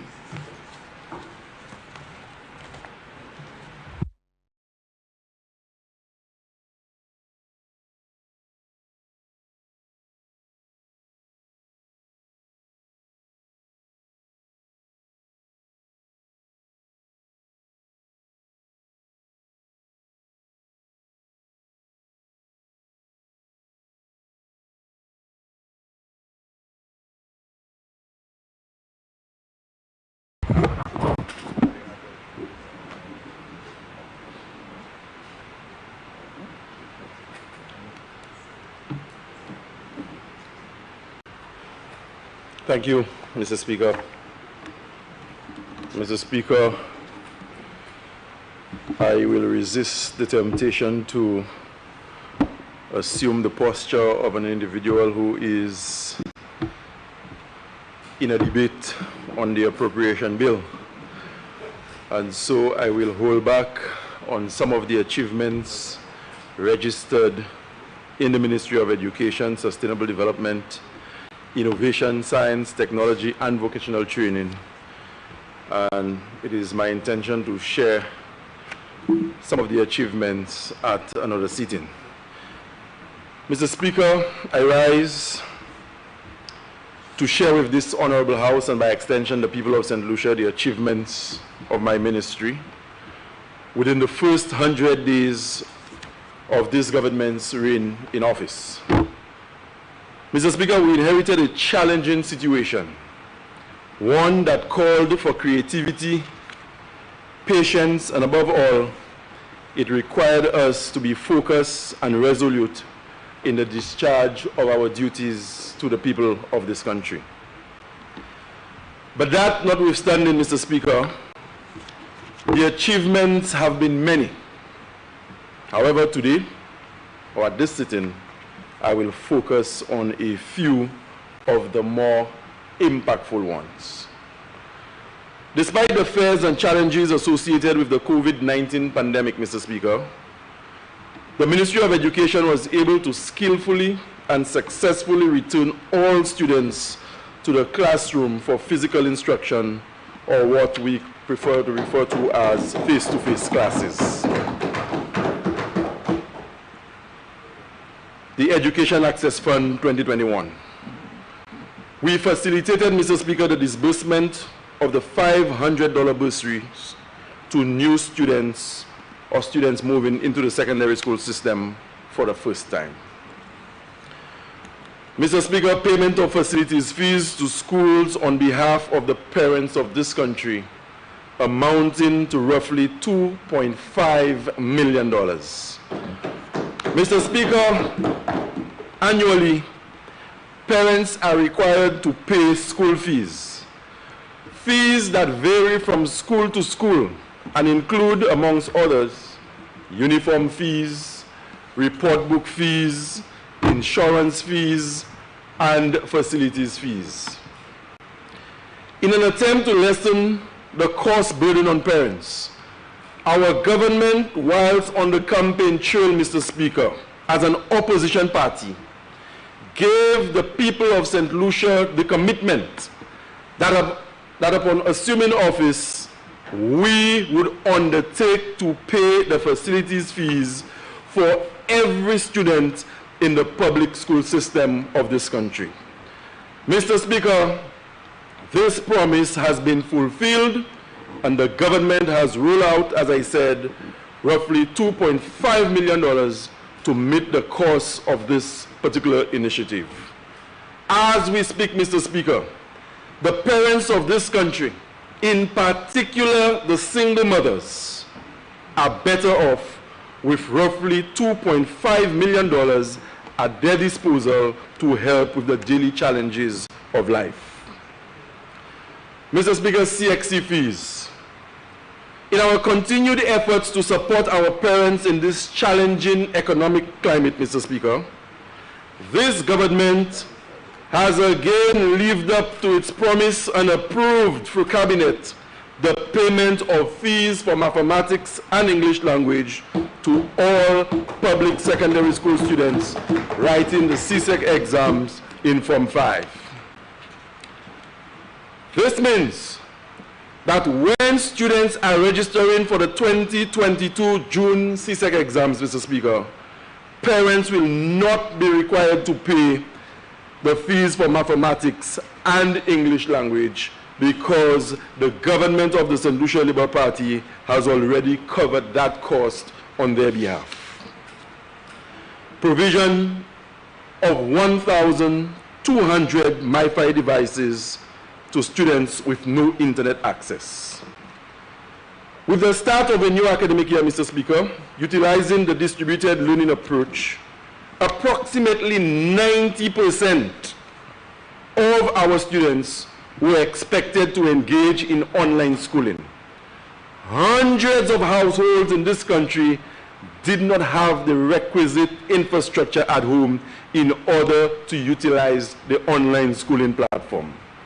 Consequently, the government had to step in, and so we ensured that by October 2021, 1,200 MiFi devices were distributed to families to bridge that digital learning gap. Mr. Speaker, we distributed 120 tablets to 4 primary schools. This government continues to engage our development partners in supporting our education system. We are indeed thankful to the OECS Commission for their support, Mr. Speaker, especially during this pandemic. 4 schools have recently benefited from a donation of 120 tablets to support the teaching learning process using the virtual modality. The schools included under this initiative are the Lage Combined School, the Deba Combined School, Denny Riviere Combined School, and the Roseau Combined School, each having received 30 tablets. Procurement of an additional 7,800 laptops and tablets. I repeat, the procurement of an additional 7,800 laptops and tablets. Within short time, Mr. Speaker, this government has tendered out procurement for approximately 8,000 laptops and tablets in total, Mr. Speaker. Over 4,000 have been procured under the Caribbean Digitization Transformation Project, and an additional 3,800 are being procured for resources from central government. Mr. Speaker, we launched the Connect Ed Activity Project, a project that is funded by USAID to the tune of $1 million. And the objective of that project, Mr. Speaker, is to help St. Lucia as a small island developing state put programs in place so that more of our citizens can become digitally literate. Mr. Speaker, we installed very, very procedural, very basic, but very profound in helping us realize our education mandate to the people of this country, particularly at the tertiary level. We were able to install a new board for the Sir Arthur Lewis Community College. It is no secret that the Sir Arthur Lewis Community College is currently transitioning to university status and needs proper guidance and direction. It is on that basis a new board of skilled and well-qualified experts has been instituted to govern the affairs of the college.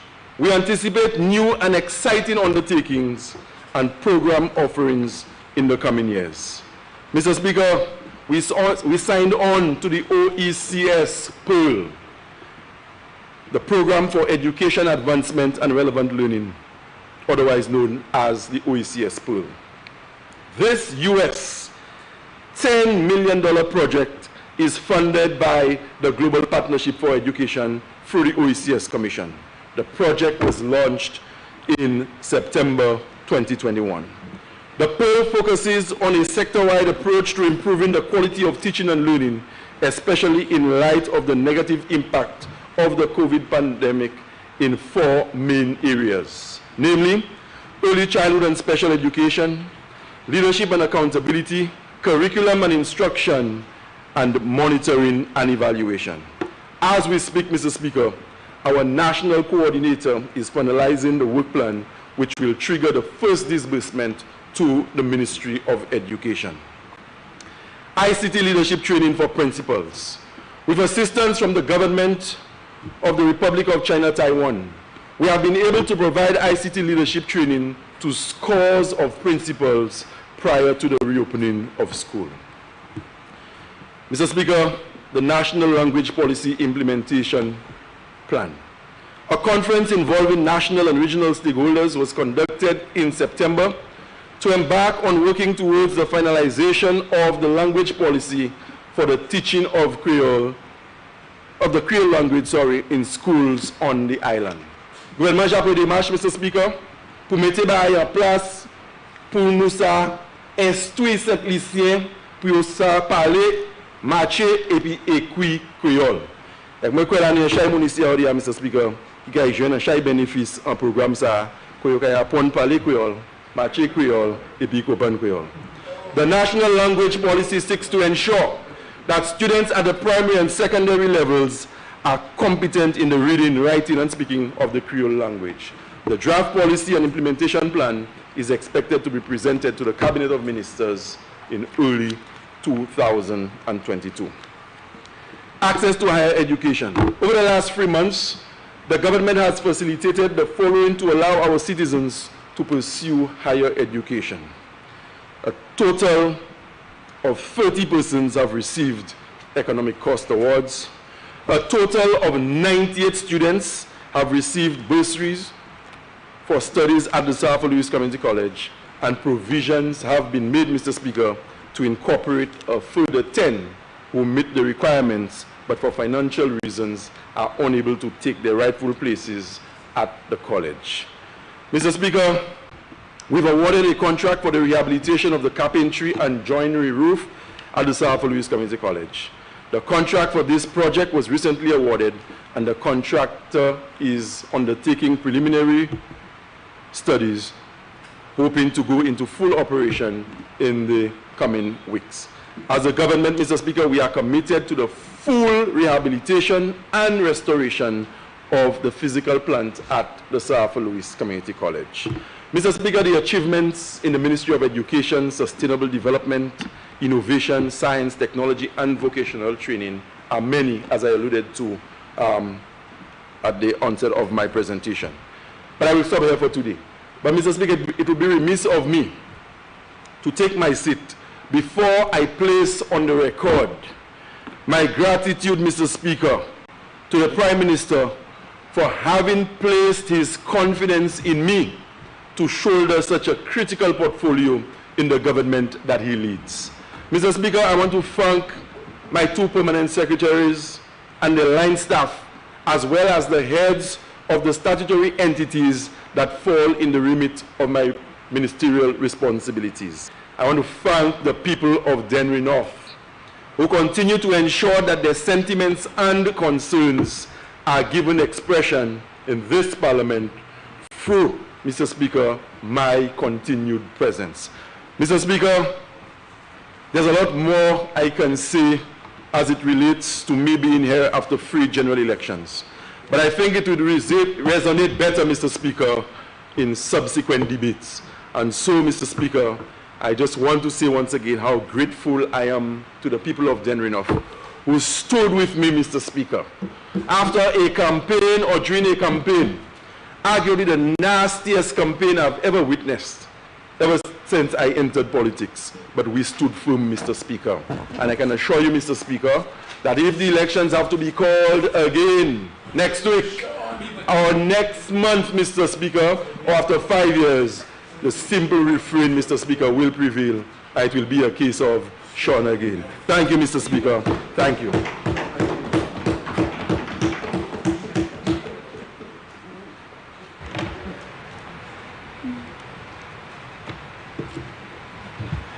Minister for External Affairs.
Mr. Speaker, as I rise to deliver this ministerial statement on my first 100 days in office as Minister for External Affairs, International Trade, Civil Aviation, and Diaspora Affairs, I must again extend eternal gratitude to the people of the Labrie-Auger constituency for electing me as the parliamentary representative for a fourth consecutive term.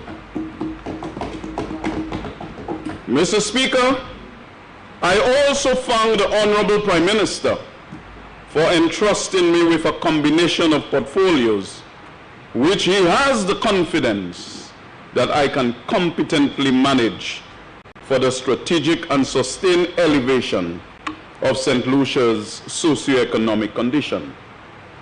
Mr. Speaker, for the purpose of setting the historical context, let us take our mental flight to when I first served as Minister for External Affairs from 2011 to 2016.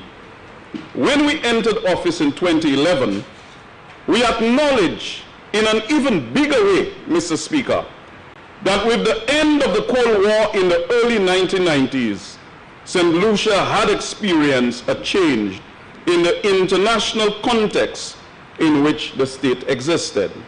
Of particular significance was the fact that this period coincided with the evolution of the era of economic globalization and policy responses that radically changed the international economic policy context in which St. Lucia functioned. Mr. Speaker, this new world situation influenced the tone and style of Caribbean foreign policy and relations in general, St. Lucia being no exception.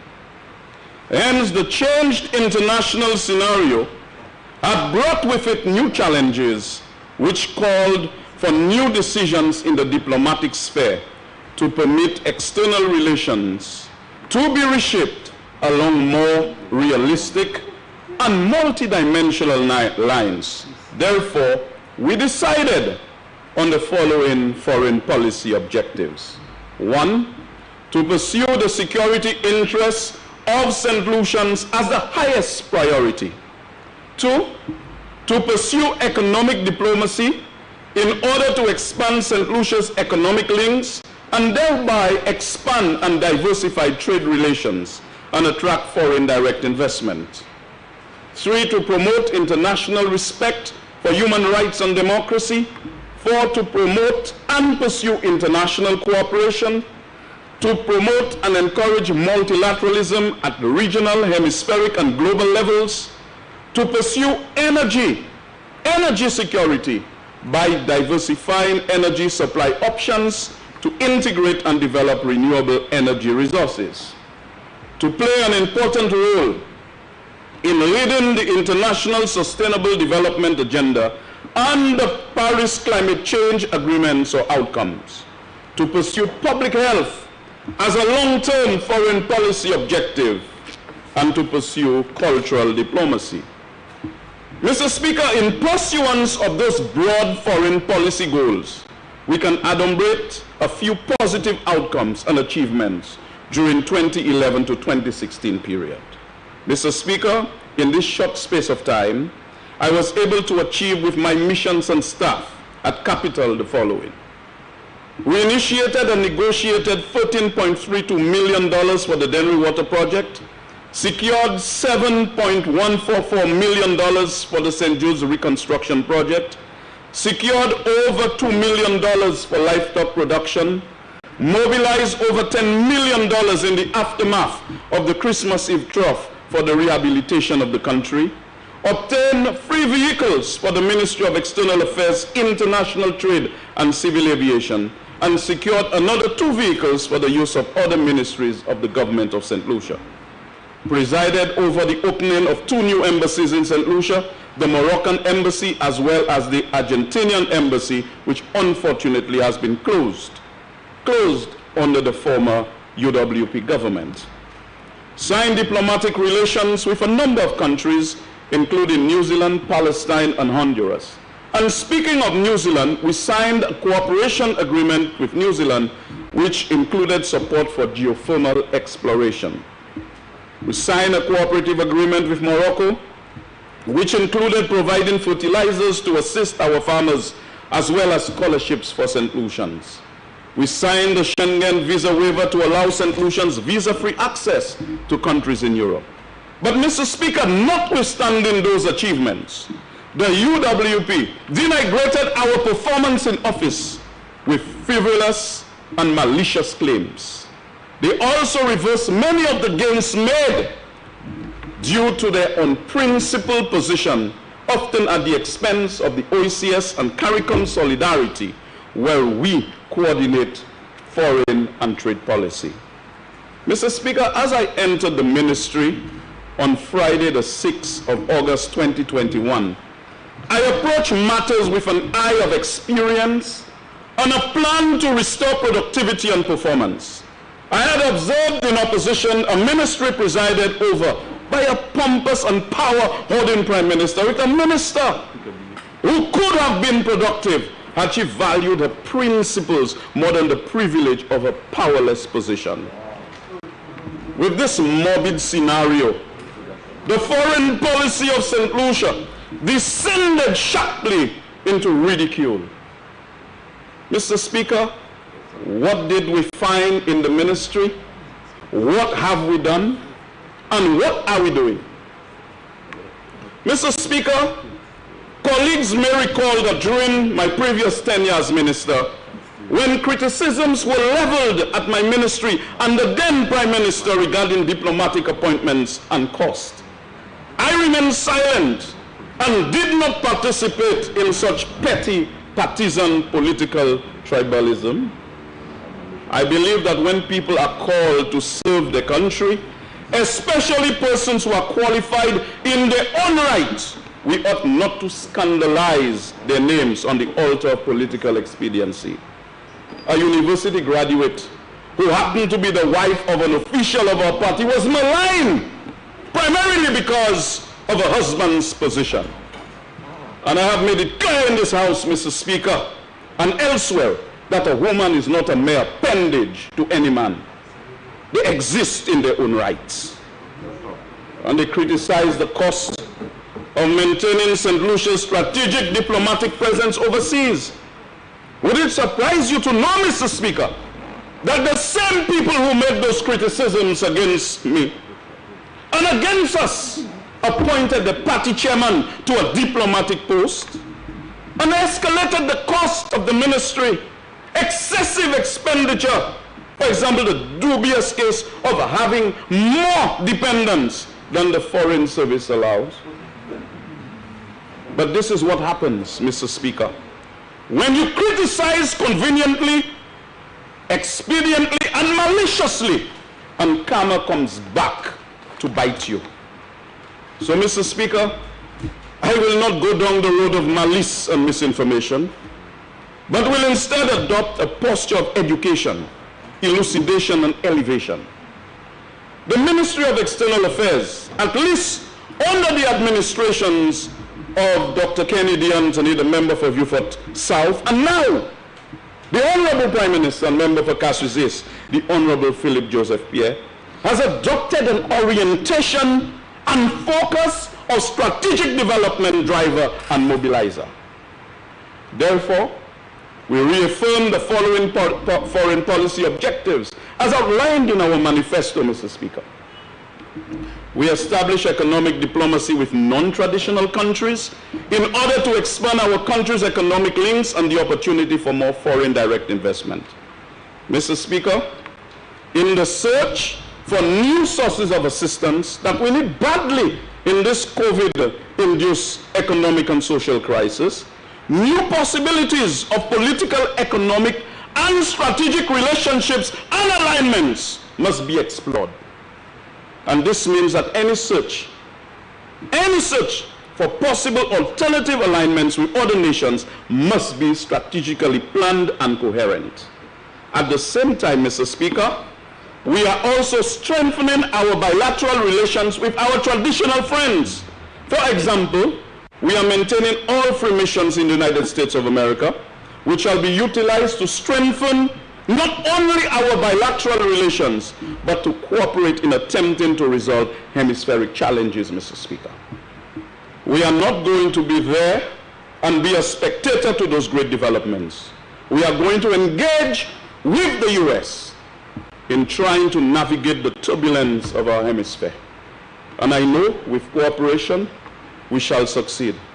We are also exploring the possibility of upgrading our presence in Canada to a High Commission, Mr. Speaker. Mr. Speaker, another important example is the appointment of Mr. Anthony Severin as St. Lucia's High Commissioner to the UK, a highly decorated diplomat who served for over 2 decades at the highest levels of leadership in the St. Lucia Public Service in a wide range of capacities. Permanent Secretary, our ambassador in New York. He recently served at the OECS opening the Moroccan embassy for the OECS. And of course, dealing with a very important architecture of bringing many countries together. And of course, within the OECS, we have absorbed French territories into the business of the OECS to try to strengthen our internal machinery in this region so that we can face the challenges together, Mr. Speaker. And of course, this is a man who developed the framework for the OECS Africa strategy, a region, Mr. Speaker, that we are going to engage in a more intimate way over the next 5 years, Mr. Speaker. Mr. Speaker, obviously, the integration of Martinique and Guadeloupe and Cayenne into our affairs obviously will strengthen our relations with the French Caribbean to deepen cultural exchanges and economic activity. Another major policy objective of this new administration.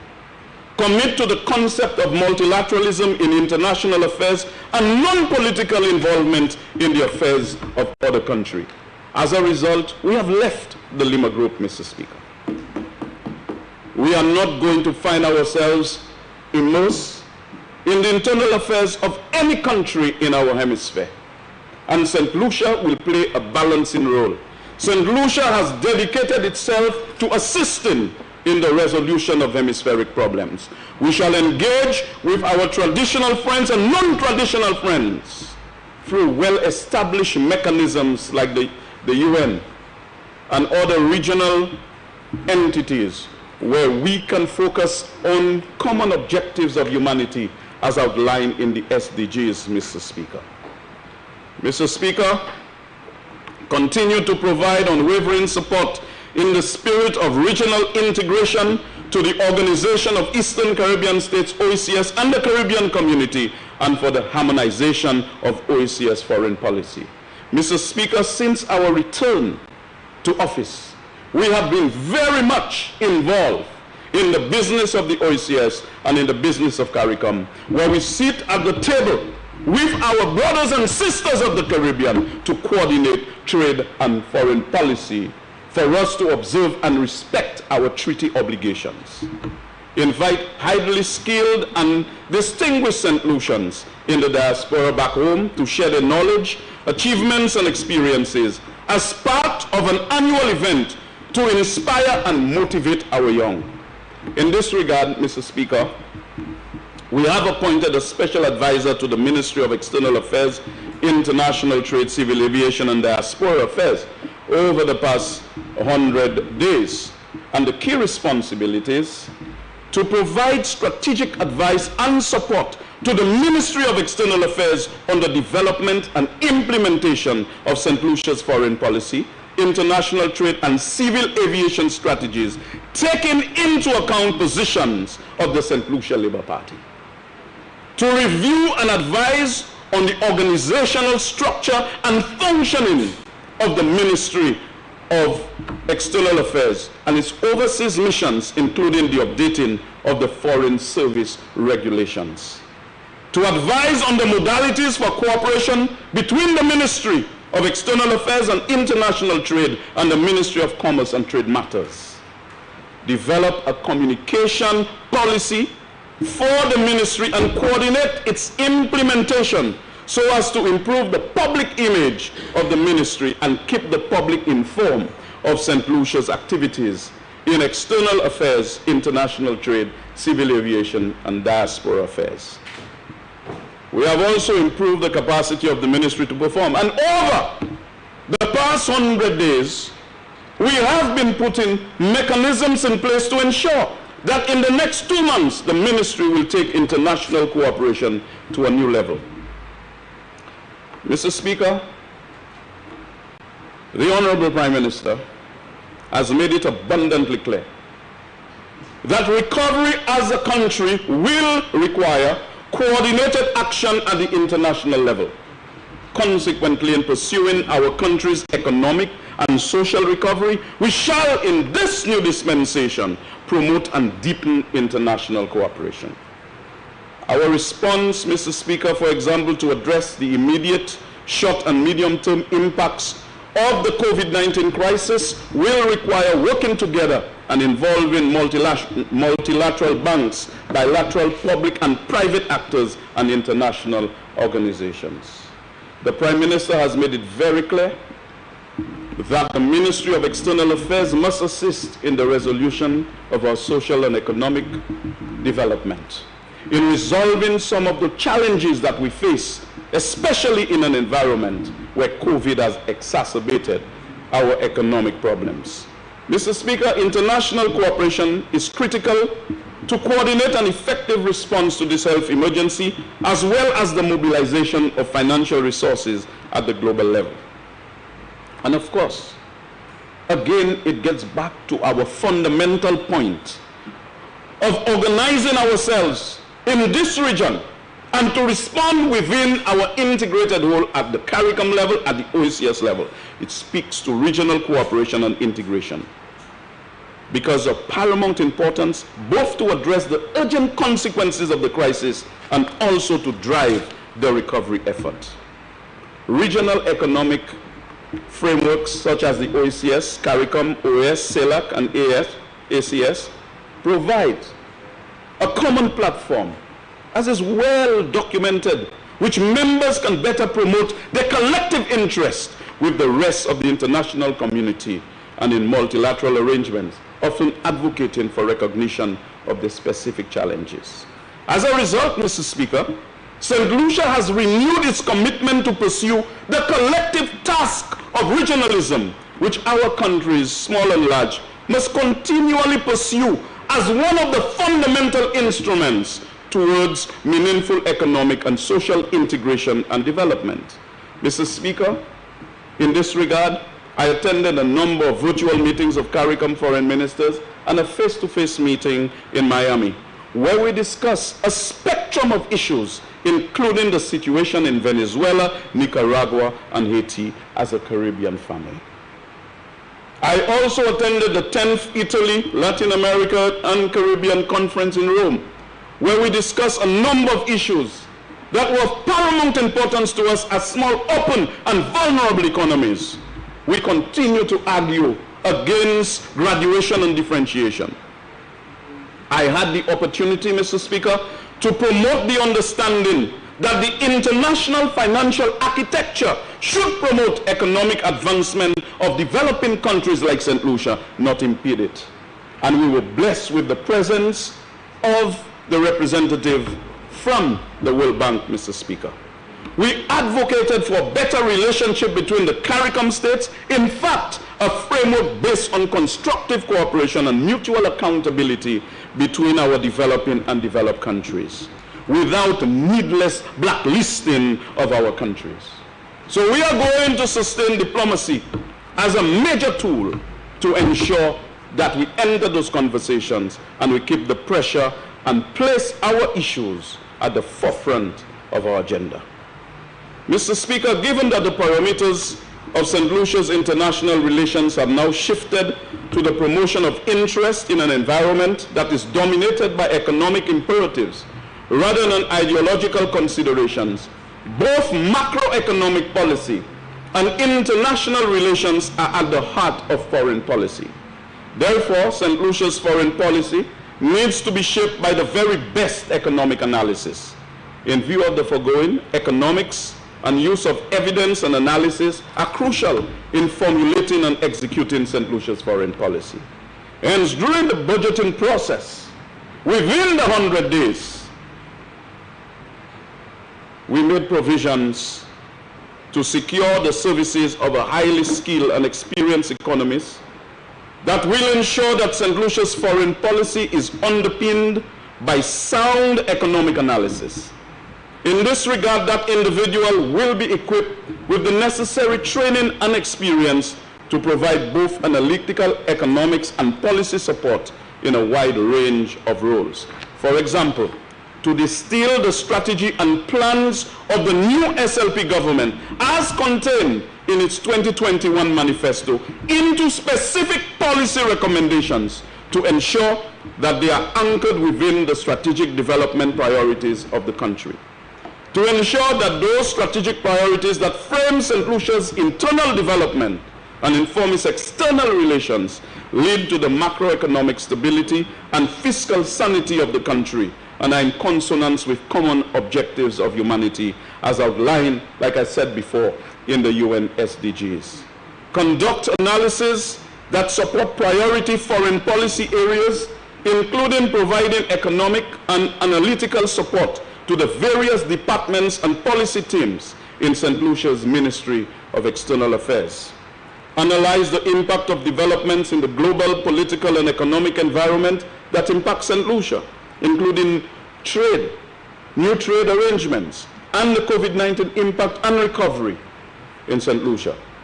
Determining with the Ministry of Economic Development the structural changes required to improve the macroeconomic framework of St. Lucia and deciding upon the requirements of the new St. Lucian economy. Mr. Speaker, in pursuance of St. Lucia's national interest and projects in the context of mutually beneficial relations, provide policy advice on convergence between foreign policy and international cooperation, including tackling global challenges with international partners. Work with a range of key stakeholders, including other government departments, consultancies, international organizations, partner governments in other countries, and academia in strengthening and developing a global partnership for development.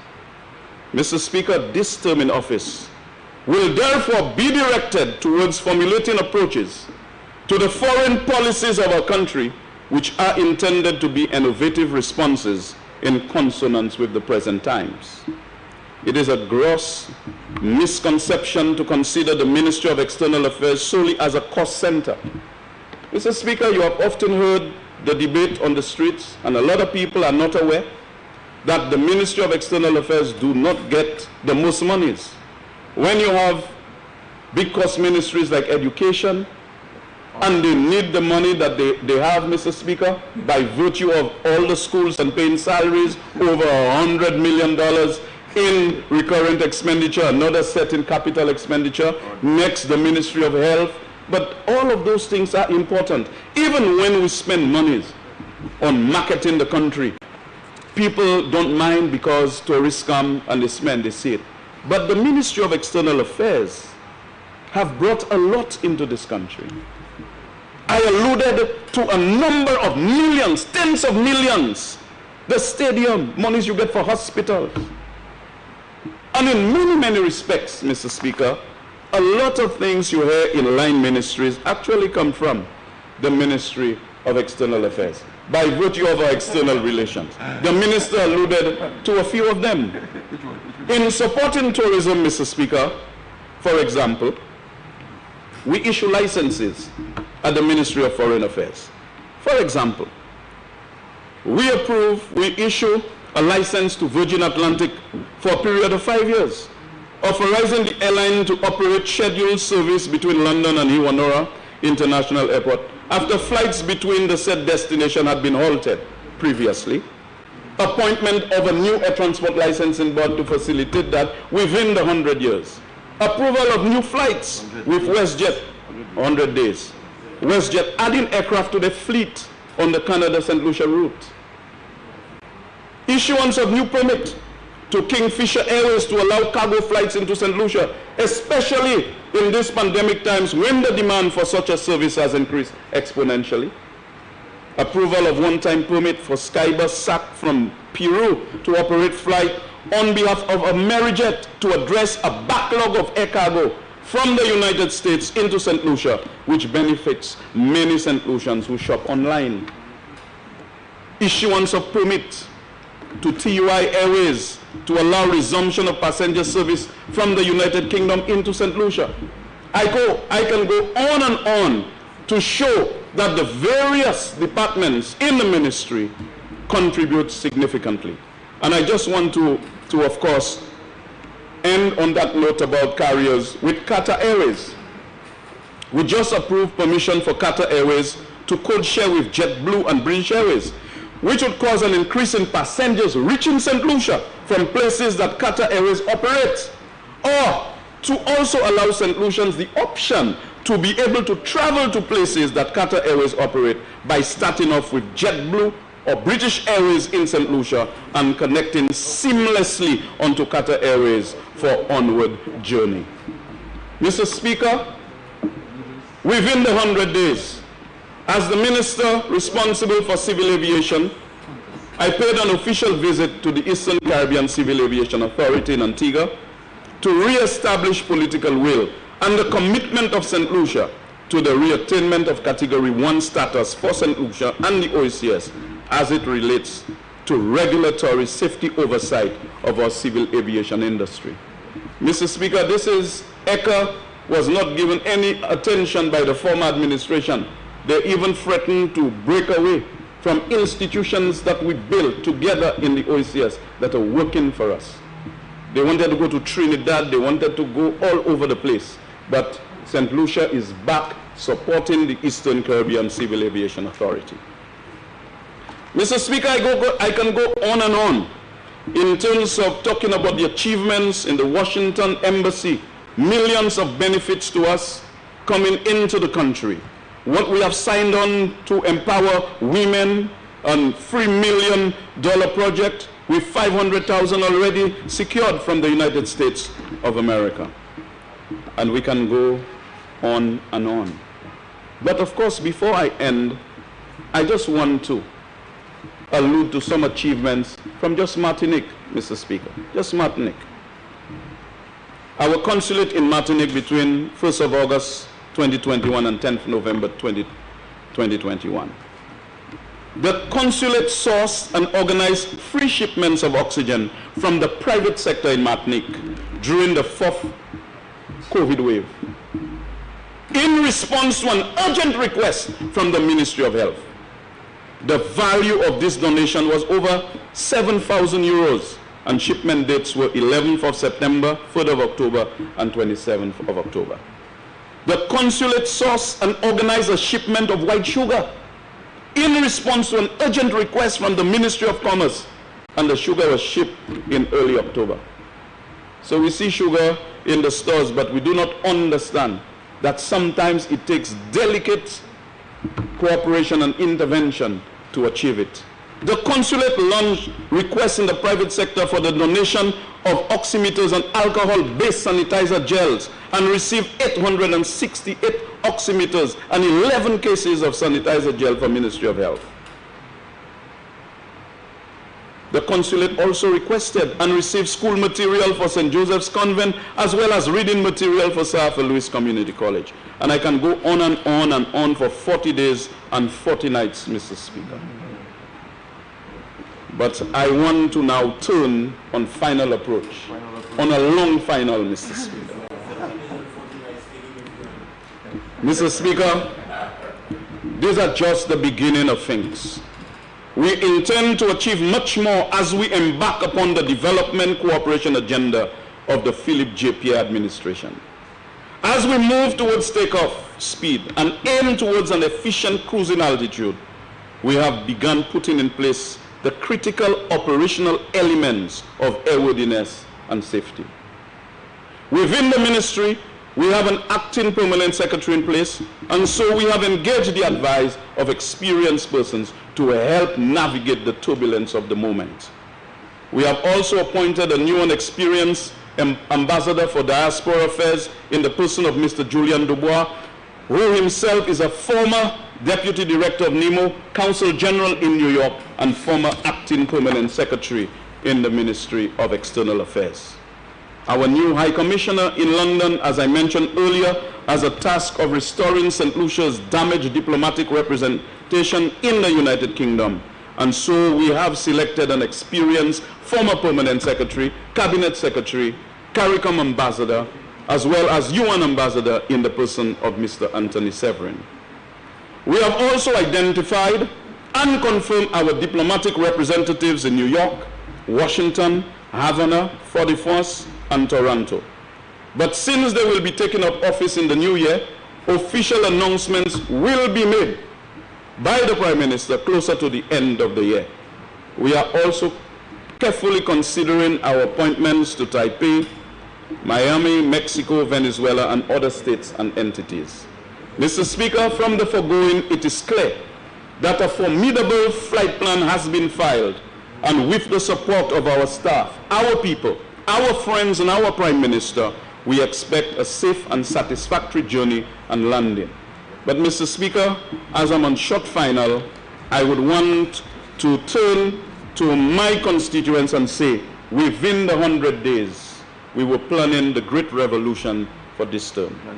And so, we have engaged the Ministry of Physical Development, and I want to thank the minister who cooperated with us. There are free, in close proximity to each other, free visits to my constituency, where they are preparing the detailed plans that will instigate a concrete response within the various ministries so that Labri will get its fair share of development during this term.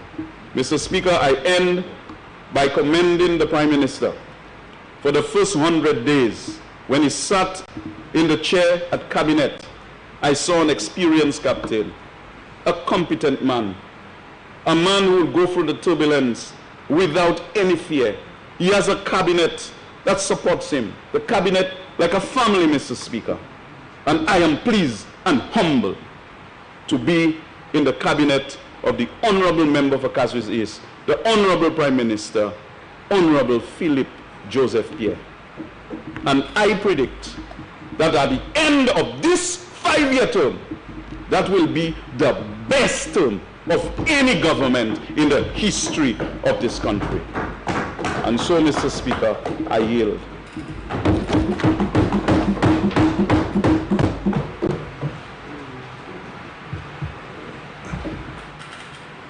Just for the record, member of Labri, I didn't get any sugar. You didn't get? I didn't get any sugar. White sugar? White sugar. You didn't get white sugar? We sent brown sugar. Minister for Health.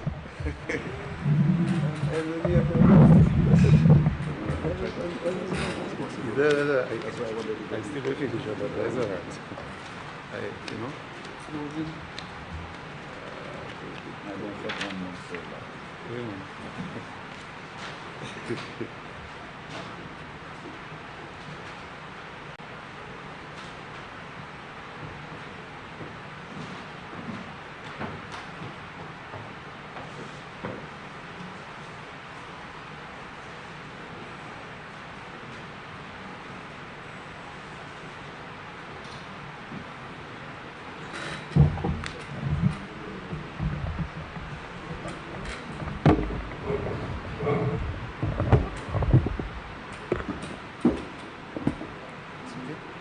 Push it back a bit. Push it back.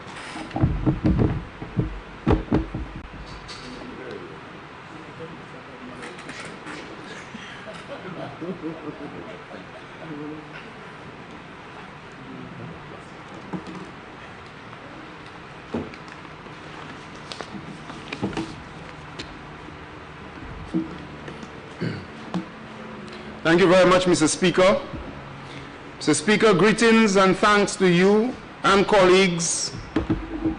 Thanks to the Holy Spirit for staying with me throughout the election campaign, which brought us to this, with so many mentions of the 90 days, Mr. Speaker. I wish to thank the Holy Spirit again for keeping me through my personal trials, even now. I wish to thank my family, my constituents, who kept me during this difficult time. During the last 100 days, Mr. Speaker, since we took office on August 5th, as ministers, I have been on a very special journey of preparation for a different life with my constituents. Through our government's efforts, hundreds of parents benefited from the payment of facilities fees in Vieux North and from the assistance for school expenses in these difficult times. Mr. Speaker, en yon san joua ki nou se ministre gouvernement, an chay pawan ek janvier Fort-Neuf, jwen assistance parti l'argent pour aider Isho à l'école, avec aussi gouvernement paye l'argent à l'école bayo.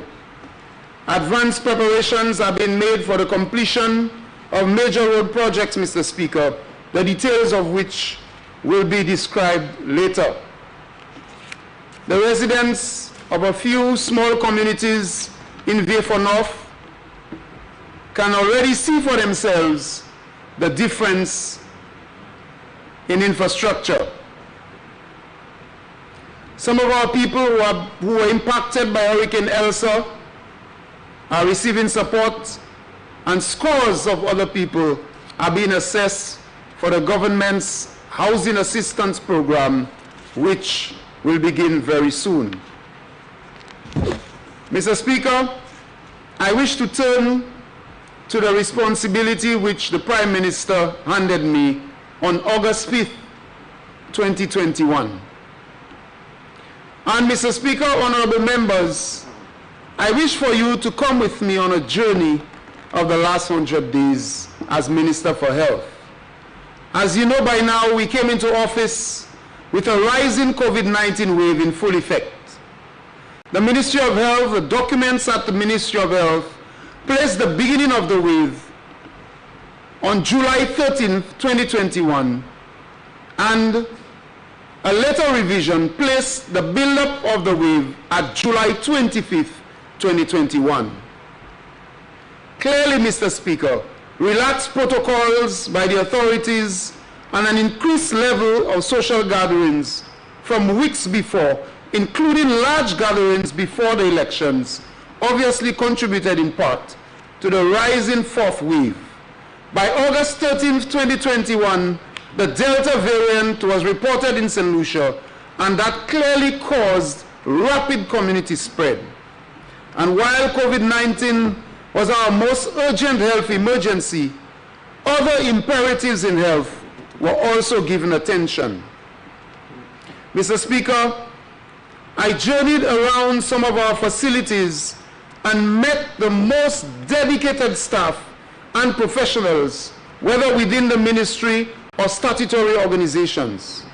My journey also took me into discussions with individuals who managed the pandemic, members of the former Command Center, the administration of the St. Jude Hospital, the administration and staff of the Millennium Heights Medical Complex, the Grosile Polyclinic, the wellness centers in Grace, Bellevue, Moshi, in Vieux-Fort, and all around, Mr. Speaker. When I went to visit, what we saw was pure dedication in difficult times. I mean, we went to the Grosile Polyclinic, and I went with the member for Grosile, and when you saw, Mr. Speaker, the energy of the administrator, Sharon Joseph, and Shields Brunette, Felicia, the lab assistant, Mr. Felix, and the nurse, Miss Charles, when you saw the kind of energy that these people had, you had to bow your head and tip off your hat to them. I visited, Mr. Speaker, and communicated and listened to the staff. The staff spoke, the clinical staff spoke, and you almost read the hearts of the patients whom we spoke to. In almost every case, Mr. Speaker, there was a cry and a call for doing things differently. You had to really understand when Nurse Charles of the GIPC took you to the little room where they ate, or where they still eat, with a sink where they used to wash things. And you have to wonder, how do nurses eat in a place like that? At a Grosile Polyclinic. When you listen to the complaints of the community health aides, and you listen to the many years they've been crying for assistance and for support, they were asking us in every case, they were saying to me, Minister, you have to do things differently. And in the case of COVID-19, Mr. Speaker, people continue to die, others getting sick, and we had a country in the middle of all of this where police and COVID-19 wardens were running people down in fields, approaching rivers where cows grazed, and we had our people doing that kind of thing, Mr. Speaker. The police were getting COVID-19, no custody suites to put those people whom they arrested, no space in the police stations, and the police said to us, Prime Minister and Minister, we have to do things differently. It was painful, Mr. Speaker. Some water for me. Very painful. And so the 100 days, I spent many of these 100 days, Mr. Speaker, traversing the country and trying to understand, in the middle of the COVID pandemic, what it is the Prime Minister had put me into. And everywhere, as I said, Mr. Speaker, you saw the focus was not on the people. The focus of the last government, Mr. Speaker, was not on this nurse who sat in a cramped little room trying to eat some broth or some good food, and all around her, she's saying to me, how could nurses be in a situation like this? And I had to say to her, we will be different. I will be different. This is a different Prime Minister, and this is a different cabinet of ministers. During the 100 days, Mr. Speaker, we changed the law. And instead of the police running down, and instead of the COVID-19 wardens running down people in fields where cows graze, they were now issuing tickets, Mr. Speaker. We said to our people that COVID-19 is a public health issue. We must stop fighting a war with ourselves. We need to fight the COVID-19. And many did not understand what the Prime Minister said or what the Prime Minister wanted to do when he said, instead of criminalizing people for wearing a mask, give them a ticket, give them a chance to understand that this is a war against a disease and not a war against the people. We wanted to do things differently, and we did things differently, Mr. Speaker. We understand that many people thought that we were being soft, that the Prime Minister was a soft man, that he could not stand up to people who are breaking the law and not wearing masks and so on, and that giving tickets was being soft. But today, the discussion is different. There are politicians who thought that to manage the COVID-19 pandemic, you needed to be brutal with people. And while people continue to die, even when they were very brutal, there were still deaths. I went, Mr. Speaker, to visit the Victoria Hospital, or some of us call it the respiratory hospital, and I met a Dr. Eugene Ford, a remarkable and passionate woman. A woman who poured out to me the struggles that they were going through. And I met a bubbly and energetic Miss Nancy Francis, the executive officer at the Victoria Hospital. I spoke to porters, nurses, and the medical staff. During these 100 days, Mr. Speaker, I understood when recently an orderly at the Victoria Hospital, Mr. Delbert Supal, explained to me what they were going through all of these months. And they explained the struggles with the oxygen tanks. They had to be rolling up these tanks up an incline to cause the patients to ensure that they get the vital medical gas. And all the time the manifold could have been fixed or could be better to reduce some of these technical issues with the medical gas. And all the time it was ready to spend some money by a caring government to ensure that we had less pressure on these people pushing up the tanks of gas to ensure that our relatives get the very necessary supply. And I say our relatives, Mr. Speaker, because yes, I too lost relatives. One dear to my heart, almost my mother, who will be buried this next week, and a very close friend of mine. I too, like many of us, lost relatives. So I could not understand, Mr. Speaker, how an issue like that, which had to cause proper supply of medical gas to our patients, could not be a priority of the last government. I could not understand it. So in the 100 days, Mr. Speaker, what did we do? We ensured that we got the gas manifold to ease the pressures on the orderlies, so that at least those people in ICU could get a little relief, Mr. Speaker. And we did that in the 100 days. There were complaints, Mr. Speaker, from the patients about patient care, that the nurses were overwhelmed and the doctors were trying to cope. And so the Prime Minister and I spoke about it, and we could not understand how a government could not employ a few people to ensure that they ease off the pressures on the nurses, so that those people who brought supplies to their relatives in there can at least get the supplies on time. And I started to understand, Mr. Speaker, that the management of COVID-19 is clinical. You need good doctors and good nurses, but it's also clothed with care. And what did we do? We employed patient welfare assistants, 12 of them who are employed at the hospital to assist the nurses and the doctors to care for these people and to ensure that they get their supplies on time. In addition to the additional doctors within the 100 days which we secured, we recognize, Mr. Speaker, that part of the problem with Victoria Hospital was that people were not hearing from their relatives. And they were not getting calls. And the doctors and the nurses, the communication there was suffering, Mr. Speaker.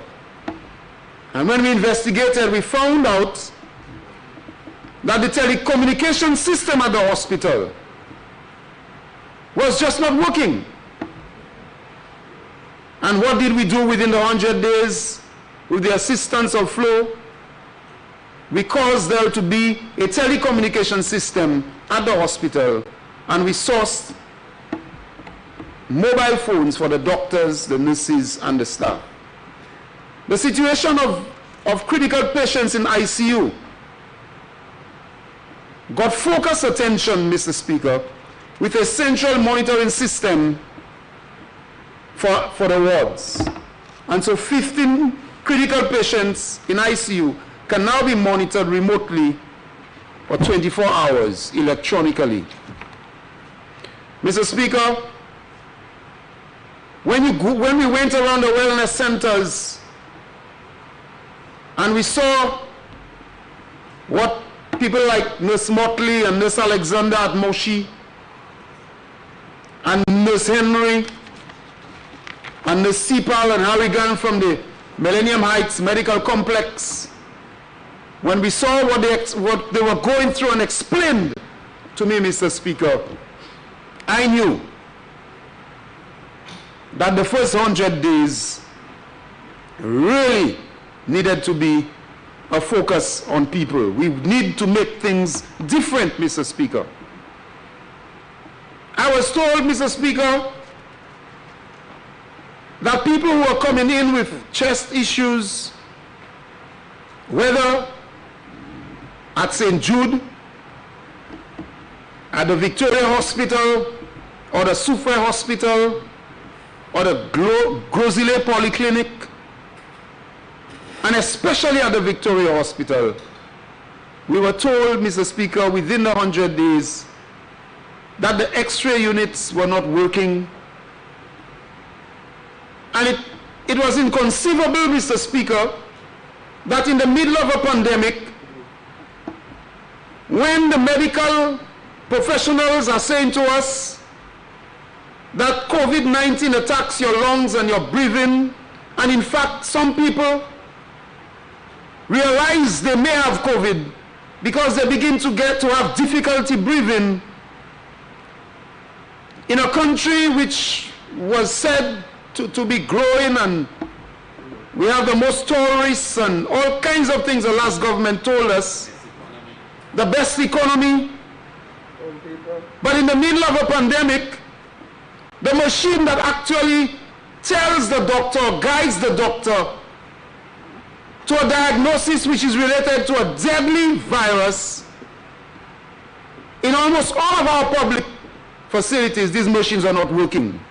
I could not understand it, Mr. Speaker, and I tried to find reasons. And I say all the time, thanks to the private sector, those companies who have X-ray machines who assisted. But within the 100 days, Mr. Speaker, what did we do? We found out what the problems were, and we decided to put X-ray machines before millions of dollars in consultancies. And we decided that we are going to fix these X-ray machines. And in the 100 days, we fixed the X-ray machines, Mr. Speaker.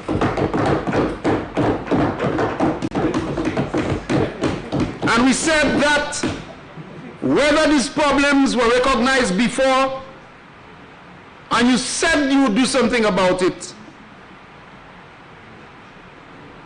you cannot be forgiven for not having these machines working in the middle of a pandemic. You cannot be forgiven for that. When you had millions of dollars all over the place, Mr. Speaker. Horses were in air condition, I was told.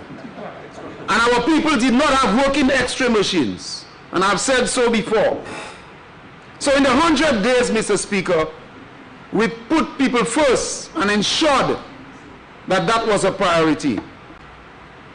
And so when we went to the Grosile Polyclinic with the minister and member for parliament, and the people explained to him, we went into the room with the x-ray machine, and he promised them that this government, this prime minister, and this minister for health, and himself will work together to ensure that we do something about it. Within the first 100 days, Mr. Speaker. Mr. Speaker, in the town of Herod, who presented videos, pictures, and lots of graphic displays about what true development is, and boasted in the middle of the pandemic, the x-ray machine at the Soufriere Hospital was down and not working, Mr. Speaker. In the 100 days, we did what we had to do and sourced technical assistance and got the x-ray machine going. Also working with the St. Jude Hospital. And Mr. Speaker, we have agreed that biomedical technicians and biomedical engineers need to be a priority for us, and that we need to have a home base at a hospital, whether it's at the Victoria Hospital. We need to ensure that we have trained individuals in St. Lucia who can attend to our biomedical equipment, because this may well be the difference between life and death for a number of people, Mr. Speaker. Putting our people first in the first 100 days. And so, in the first 100 days at Victoria Hospital,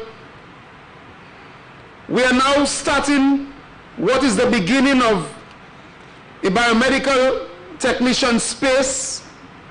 And if you go to Victoria Hospital now, while it's a little room, we are trying to see what we can do to ensure that we get biomedical expertise to keep an eye on our equipment, to ensure that they are always working. Because we will have no excuse to give to the people of St. Lucia if we spend endless money on other things, and those basic medical things, we cannot keep them going. Mr. Speaker, in the 100 days, therefore, early diagnosis of patients to administer treatment was achieved. We have ensured, Mr. Speaker, through cooperation, that we have increased capacity in ventilators, high-flow oxygen concentrators, and as the Minister for External Affairs indicated, I wish to thank the government and people of the Republic of China and Taiwan, and also the government of people of France, people of Martinique, and the others in the private sector who came forward, the St. Lucia distillers and so on, who came forward with assistance. At the OKEU, within the first 100 days, we fully operationalized the CT scan, inclusive of employer user training for the hospital. Capacity building to aid the efficiency of the health service, Mr. Speaker, and the rollout of an inaugural operating theater technician program. There is also the receipt of an oxygen plant which was ordered prior, and hopefully this oxygen plant will serve the Millennium Heights Medical Complex. We are assisting the St. Jude Hospital, Mr. Speaker, in the procurement and operationalization of the hospital plant with the help of Lucilec, Invest St. Lucia, and others. Again, I wish to thank Corporate St. Lucia for coming forward to assist. We are taking steps towards universal health care, and the team led by Mr. Calix and others at the ministry are putting things together, Mr. Speaker, to compare what the last government left, this health insurance program they were working on, and to look at our own ideas so that very soon we will take a universal healthcare model to the Parliament of St. Lucia. And therefore we are partnering with others. And I will not mention all of them now. Mr. Speaker, since the beginning of the pandemic, 52,000 doses of vaccine have been administered. Over the last 100 days, over 20,000 doses of vaccine have been administered. In the last 3 months, Mr. Speaker, we saw a significant increase in the uptake of vaccines. Samakadia, Mr. Speaker, depuis nous avons vaccine pour faire COVID-19 là. En dernier 3 mois, nous avons un chaque pli vaccine qui s'est lycée au Japon. But we keep saying, Mr. Speaker, it is not enough. We need to do a lot more in St. Lucia for the uptake of vaccines. The protocols have been eased. The state of emergency was discontinued. And the discontinuation of the state of emergency, Mr. Speaker, is one decision which caused a lot of debate within the cabinet and outside of the cabinet. But at the end of the day, Mr. Speaker, we were of one mind at the end of the day that we would discontinue the state of emergency. You heard all of the discussion and all of the brouhaha that the discontinuation of the state of emergency will cause COVID-19 to flare up. And we don't know what we didn't know what we were doing and all of that. But Mr. Speaker, the Prime Minister of St. Lucia, the member for Castries East, continues to say that he trusts the people of St. Lucia. And while we are not there yet, and while it is difficult, while the decisions have been difficult, we wanted to do things differently, Mr. Speaker. We wanted to do things differently. And one would have thought that the leader of the opposition would stop the habit of sucking his teeth, Mr. Speaker. But he did it as Prime Minister, and I just heard him do it again. No respect for his constituents. Yes, very arrogant. But Mr. Speaker, no sucking of teeth will stop the resolve of the people of St. Lucia, Mr. Speaker.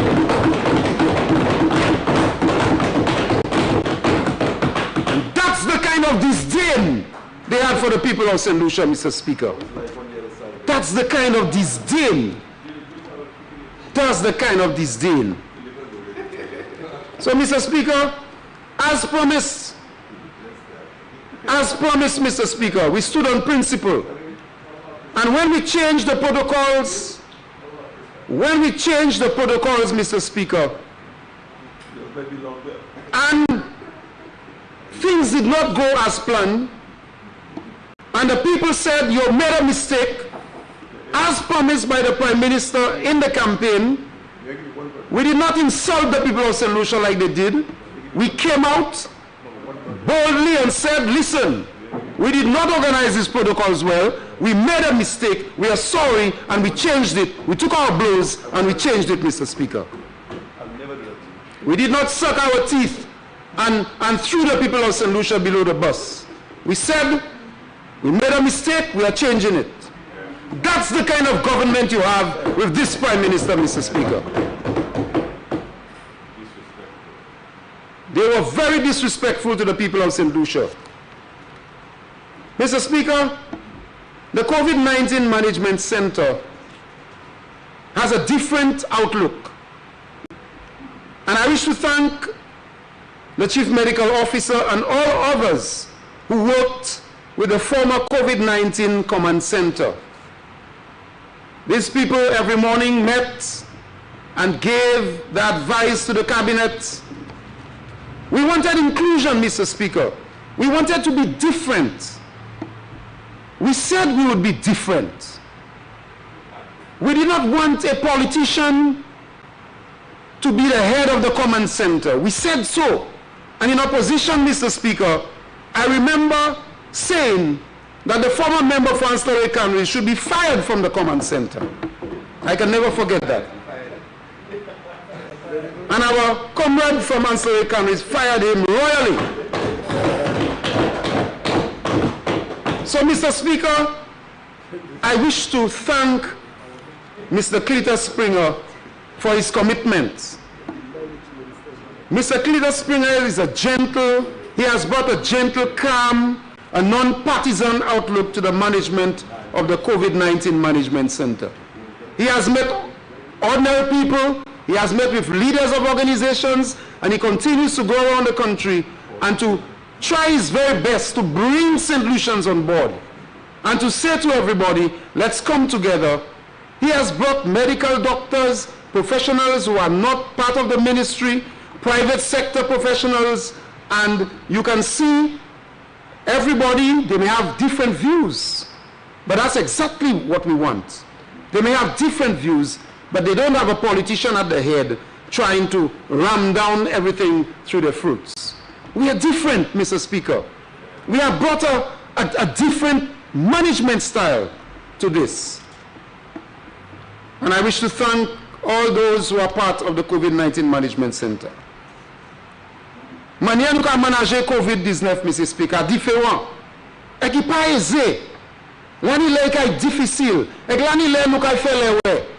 Et de là nous mettons protocole là, moun fâché, vous voulez dehors, bah comme ça. Moi-même tout de là, qu'a voulu anti-free up. Mais Mr. Speaker, nous savons que toute bagaille là pas séné so, il pas qu'à fait pas fait toutes les. Et si nous faisons les ouais, nous pas qu'au dernier gouvernement qui laisse cette lycéen qui a dit qu'ils ont fait les ouais, ils ont dérespecté cette lycéen. Quand j'ai jodi à l'opposition vini et qui a dit choups, mais c'est même ça était quand il a été premier ministre. Il pas ni pièce respect toujours. Après il était en 100 jours.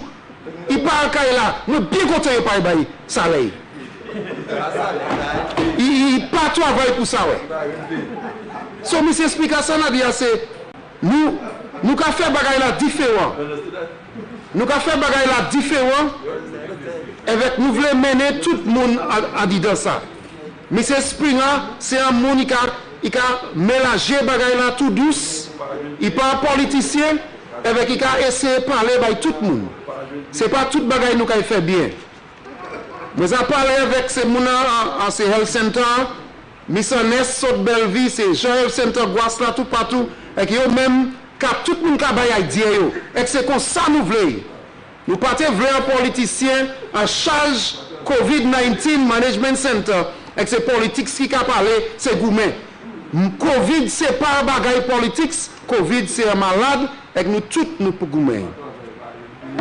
So Mr. Speaker, our aim is to have under 100 active cases or even lower. From July 25th to November 14th, Mr. Speaker, we've had 7,308 cases. During this period, we've had 33,500 tests and unfortunately 180 sad deaths. Today, we've had a moment of silence for those people who have passed. On November 14th, Mr. Speaker, which was just a few days ago, we had 7 new cases out of 189 samples with a positivity rate of 3.7%. On the 15th of November, we had 7 cases out of 209 samples with a rate of 3%. We continue to say to St. Lucians, do not look at these numbers and believe we are there already. Please, I will never tell you how can you argue with success. You remember that? I will never tell you that. Success will be when we completely or almost completely eradicate COVID-19 or when the majority of St. Lucians, the large majority of St. Lucians are vaccinated. Let us not let our guard down. These numbers can easily skyrocket if we do not continue to do what we have to do. Messieurs, ces dames, depuis nous, qui avons managé COVID, nous avons vu que c'est l'imoa qui descend, espérons c'est si maintenant qui passe. 2 jours qui passaient, nous avons 7 cas.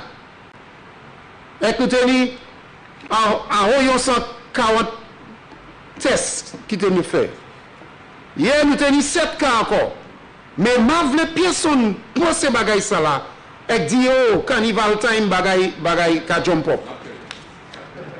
Mais ça nous ka dire c'est tout le monde pour continuer pour vacciner, continuer rester à distance, mettez masque parce que c'est les mots ça là ça a changé n'importe là.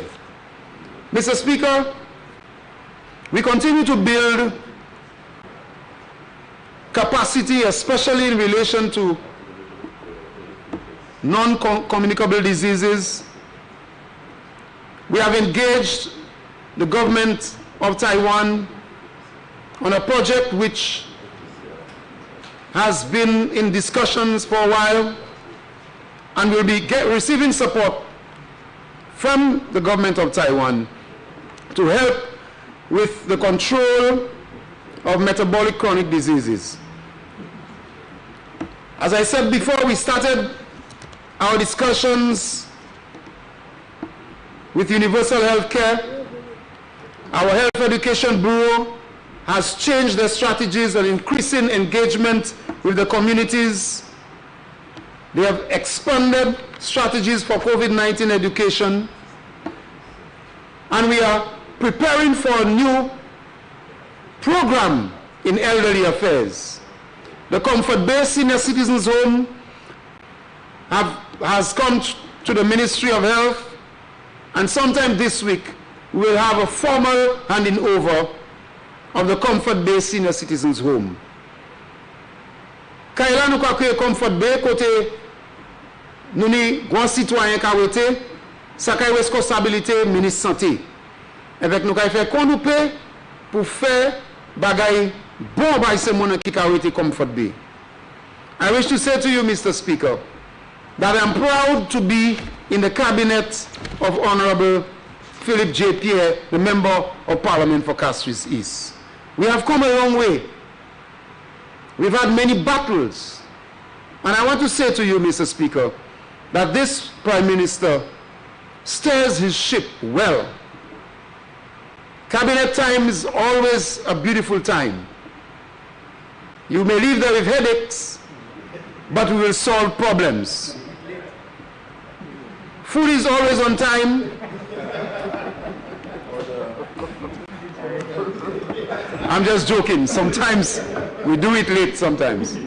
But I simply want to say, to be serious, how proud I am to be Minister for Health, Wellness and Elderly Affairs.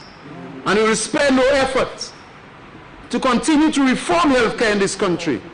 It's about the people, it's about the porters, it's about the janitors at Victoria and St. Jude and everywhere at the health centers, the community health aides, the nursing assistants. It's about, you know, the consultants. It's about those doctors who have been working very hard over the years and they have the experience and they have been talking to governments on how we can turn this around. One doctor said to me, Mr. Jabatis, if we don't do it this time, we will never do it again. I can promise you, we are going to be different. And in the last 100 days, the signs are all there, Mr. Speaker. We are different. And you will get a Ministry of Health which is willing and ready to transform healthcare in this country. And I am ready to go. Let's get it done. Thank you.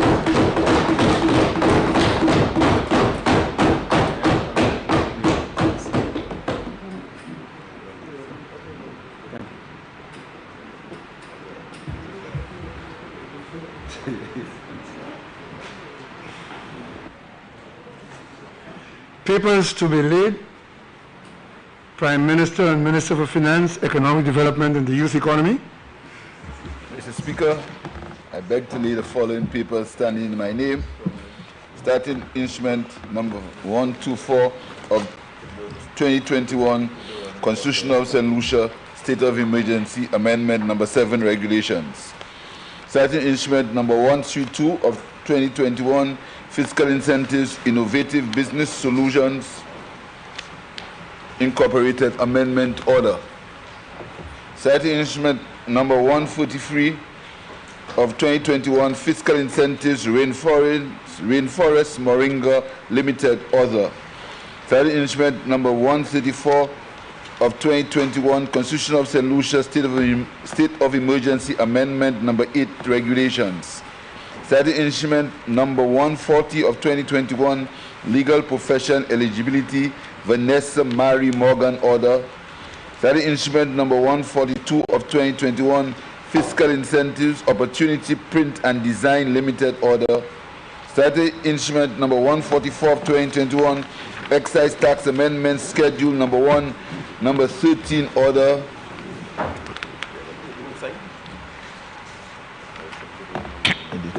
Second page. Statutory Instrument number 146 of 2021, Constitution of St. Lucia, State of Emergency Amendment number 9, Regulations. Statutory Instrument number 149 of 2021, Constitution of St. Lucia, State of Emergency Amendment number 10, Regulations. Statutory Instrument number 152 of 2021, Alien Landholding Licensing Exemption, Signaget Hippolyte Order. Statutory Instrument number 153 of 2021, Eastern Caribbean Asset Management Corporation Amendment of Schedule Order. Statutory Instrument number 155 of 2021, Constitution of St. Lucia, State of Emergency Amendment number 1, Regulations. Statutory Instrument number 159 of 2021, Excise Tax Amendment of Schedule 1, number 14 Order. Statutory Instrument number 161 of 2021, Legal Profession Eligibility, Melissa Sancha Modest Singh Order. Statutory Instrument number 162 of 2021, Constitution of St. Lucia, Proclamation of Revocation of Declaration of State of Emergency. Statutory Instrument number 167 of 2021, Elections Register of Electors Validation Order. Statutory Instrument number 169 of 2021, Excise Tax Amendment Schedule 1, number 15 Order. Statutory Instrument number 170 of 2021, Legal Profession Eligibility, Rachel Maria Nichols Order. Statutory Instrument number 179 of 2021, Legal Profession Eligibility, Mequisa Josephine Baptiste Order. Financial Services Regulatory Annual Report 2029-2020. Statutory Instrument number 181 of 2021, Legal Profession Law Offices Amendment of Schedule Order. Statutory Instrument number 182 of 2021, Registered Agent and Trustee Licensing Amendment Regulations. Statutory Instrument number 184 of 2021, Excise Tax Amendment Schedule 1, number 16 Order. Minister for Tourism, Investment, Creative Industries, Culture and Information. Mr. Speaker, I beg to lay the following papers standing in my name. Statutory Instrument number 127 of 2021, Tourism Stimulus and Investment, Capmesa Management Limited Order. Statutory Instrument number 128 of 2021, Tourism Stimulus and Investment, Anola Villas Limited Order. Statutory Instrument number 129 of 2021, Tourism Incentives, Fay Gastronomy Caribs Limited Order. Statutory Instrument number 130 of 2021, Tourism Stimulus and Investment, National Continental Hotels Order. Statutory Instrument number 137 of 2021, Tourism Stimulus and Investment, Caribbean Invest Capital Limited Order. Statutory Instrument number 138 of 2021, Tourism Incentive, Caribbean Invest Capital Limited Order. Statutory Instrument number 139 of 2021, Tourism Stimulus and Investment, Hammock Suites Inc. Amendment Order. Statutory Instrument number 174 of 2021, Tourism Stimulus and Investment, Ferdinand International Inc. Order. Statutory Instrument number 185 of 2021, Tourism Incentives, Leroy's Apartments Order. Statutory Instrument number 186 of 2021, St. Lucia Tourism Authority, Board of Directors Notice.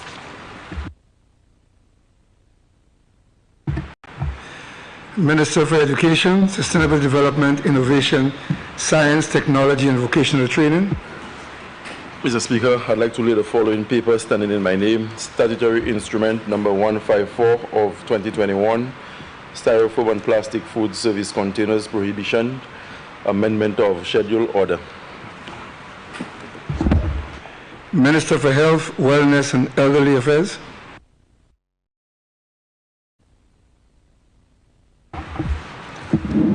Mr. Speaker, I'd like to lead the following people standing in my name.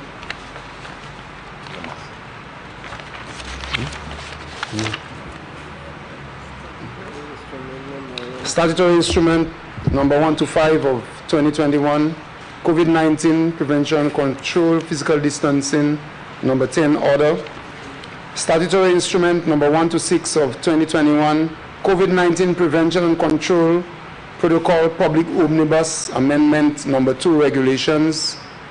Statutory Instrument number 135 of 2021, COVID-19 Prevention and Control, Prohibition of Assembly number 9 order.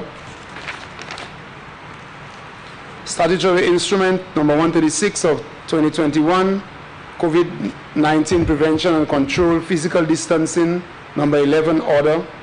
Statutory Instrument number 145 of 2021, COVID-19 Prevention and Control, Testing and Quarantine number 3 Regulations. Statutory Instrument number 147 of 2021, COVID-19 Prevention and Control, Prohibition of Assembly number 10 order. Statutory Instrument number 148 of 2021, COVID-19 Prevention and Control, Physical Distancing number 12 order. Statutory Instrument number 150 of 2021, COVID-19 Prevention and Control, Prohibition of Assembly number 11 order. Statutory Instrument number 151 of 2021, COVID-19 Prevention and Control, Physical Distancing number 13 order. Statutory Instrument number 156 of 2021, COVID-19 Prevention and Control, Prohibition of Assembly number 12 order. Statutory Instrument number 157 of 2021, COVID-19 Prevention and Control, Physical Distancing number 14 order. Statutory Instrument number 163 of 2021, COVID-19 Prevention and Control, Prohibition of Assembly number 13 order. Statutory Instrument number 164 of 2021, COVID-19 Prevention and Control, Physical Distancing number 15 order. Statutory Instrument number 171 of 2021, COVID-19 Prevention and Control, Physical Distancing number 15 amendment order. Statutory Instrument number 172 of 2021, COVID-19 Prevention and Control, Prohibition of Assembly number 14 order. Statutory Instrument number 173 of 2021, COVID-19 Prevention and Control, Physical Distancing number 16 order. Statutory Instrument number 176 of 2021, COVID-19 Prevention and Control, Amendment of Schedule number 2 order. Statutory Instrument number 177 of 2021, COVID-19 Prevention and Control, Ticketable Offenses Regulations. Statutory Instrument number 178 of 2021, COVID-19 Prevention and Control, Physical Distancing number 17 order. Statutory Instrument number 180 of 2021, COVID-19 Prevention and Control, Ticketable Offenses number 2 Regulations. Thank you, Mrs. Minister for Youth and Sports. Mr. Speaker, I beg to lay the following papers standing in the name of the Minister of Commerce, Manufacturing, Business Development, Cooperatives and Consumer Affairs. Statutory Instrument number 131 of 2021, Micro and Small Business Scale Business Enterprises, Rainforest Moringa Limited Order. Statutory Instrument number 141 of 2021, Micro and Small Business Scale Enterprises, Opportunity Print and Design Limited Order. Statutory Instrument number 143 of 2021, Price Control Amendment number 13 order. Statutory Instrument number 158 of 2021, Price Control Amendment number 14 order. Statutory Instrument number 165 of 2021, Price Control Amendment number 15 order. Statutory Instrument number 168 of 2021, Price Control Amendment number 16 order. Statutory Instrument number 183 of 2021, Price Control Amendment number 17 order. Thank you, Mr. Speaker. Minister for Infrastructure, Ports, Transport, Physical Development and Urban Renewal. Mr. Speaker, I beg to lay the following papers standing in my name, statutory instrument number 160 of 2021, Shipping, Accident Reporting and Investigation Regulations, statutory instrument number 166 of 2021, Motor Vehicles and Road Traffic Designation of Inspectors Order, statutory instrument number 175 of 2021, National Utilities Regulatory Commission, names of commissioners notice. Motions. Prime Minister and Minister of Finance, Economic Development and the Youth Economy. Following motion standing in my name, whereas by section 10.3 of the revised edition of the laws, cap 1.07, it is provided that the Attorney General may by order published in the Gazette declare that a revised edition of the laws of St. Lucia specified in the order shall come into force on such day as may be appointed by the order. And whereas by section 10.4 of the revised edition of the laws, cap 1.07, it is provided that an order in respect of a complete revised edition of the laws shall not be made until after the passing of a resolution of Parliament authorizing the making of such an order. And whereas by section 13.5 of the revised edition of the laws at cap 1.07, it is provided that a replacement, insertion, deletion, or amendment pursuant to that section shall have no effect unless made under and in accordance with the order of the Attorney General under section 10.3. And whereas it is further provided by section 13.6 of the revised laws at cap 1.07 that a revised edition in whatever format marked with the latest revision date is deemed to be authoritative, revised edition of the laws to which section 10.4 applies. Be it resolved that Parliament do authorize the Attorney General to make an order to declare that the 2019 supplement to the revised edition of the laws of St. Lucia as specified in the order shall come into force as may be appointed by such order as an authoritative version of the law. Mr. Speaker, this resolution seeks Parliament's authorization for making of an order by the Attorney General for the 2019 supplement to the revised edition of the laws.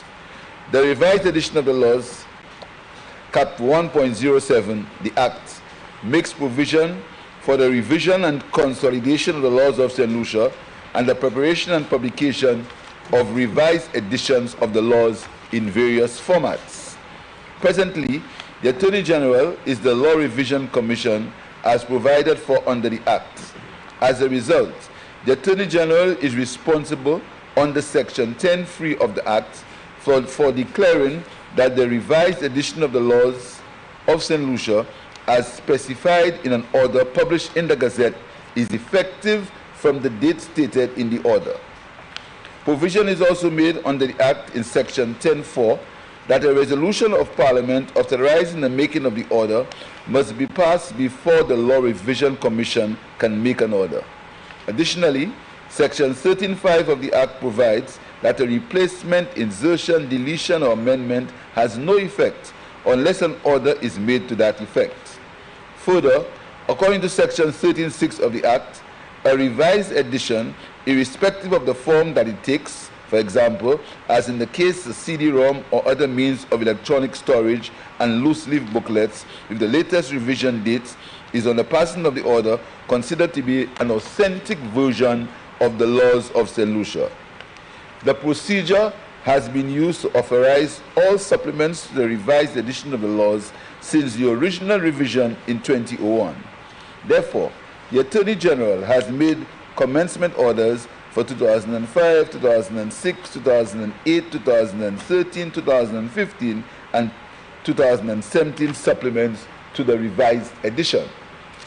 By this resolution, Parliament will authorize the Attorney General to make an order to declare that the 2019 supplement to the revised edition of the laws as reflected in the CD-ROM or other means of electronic storage and loose-leaf booklets.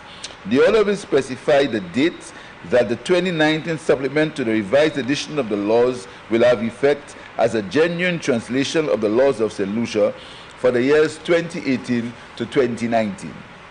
In the draft 2019 supplement to the revised edition of the laws commencement order attached to the resolution, mention is made to the resolution that it will be passed today, and the commencement date for the revised edition of the laws as the date of publication of the order in the Gazettes.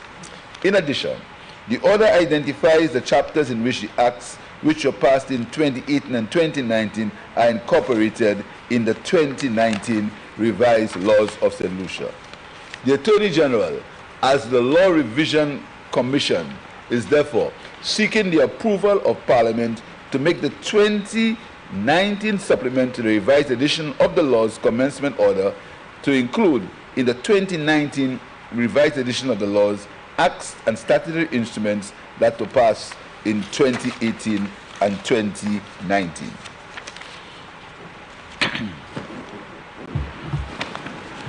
Honourable members, the question is that Parliament do authorize the Attorney General to make an order to declare that the 2019 supplement to the revised edition of the laws of St. Lucia, as specified in the order, shall come into force on such date as may be appointed by such order as an authoritative version of the law.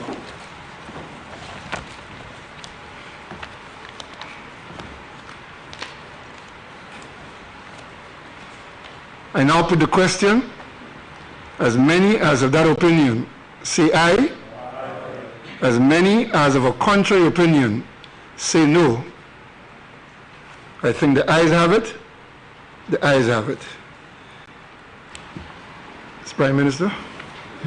Mr. Speaker, I beg to move the following motion standing in my name.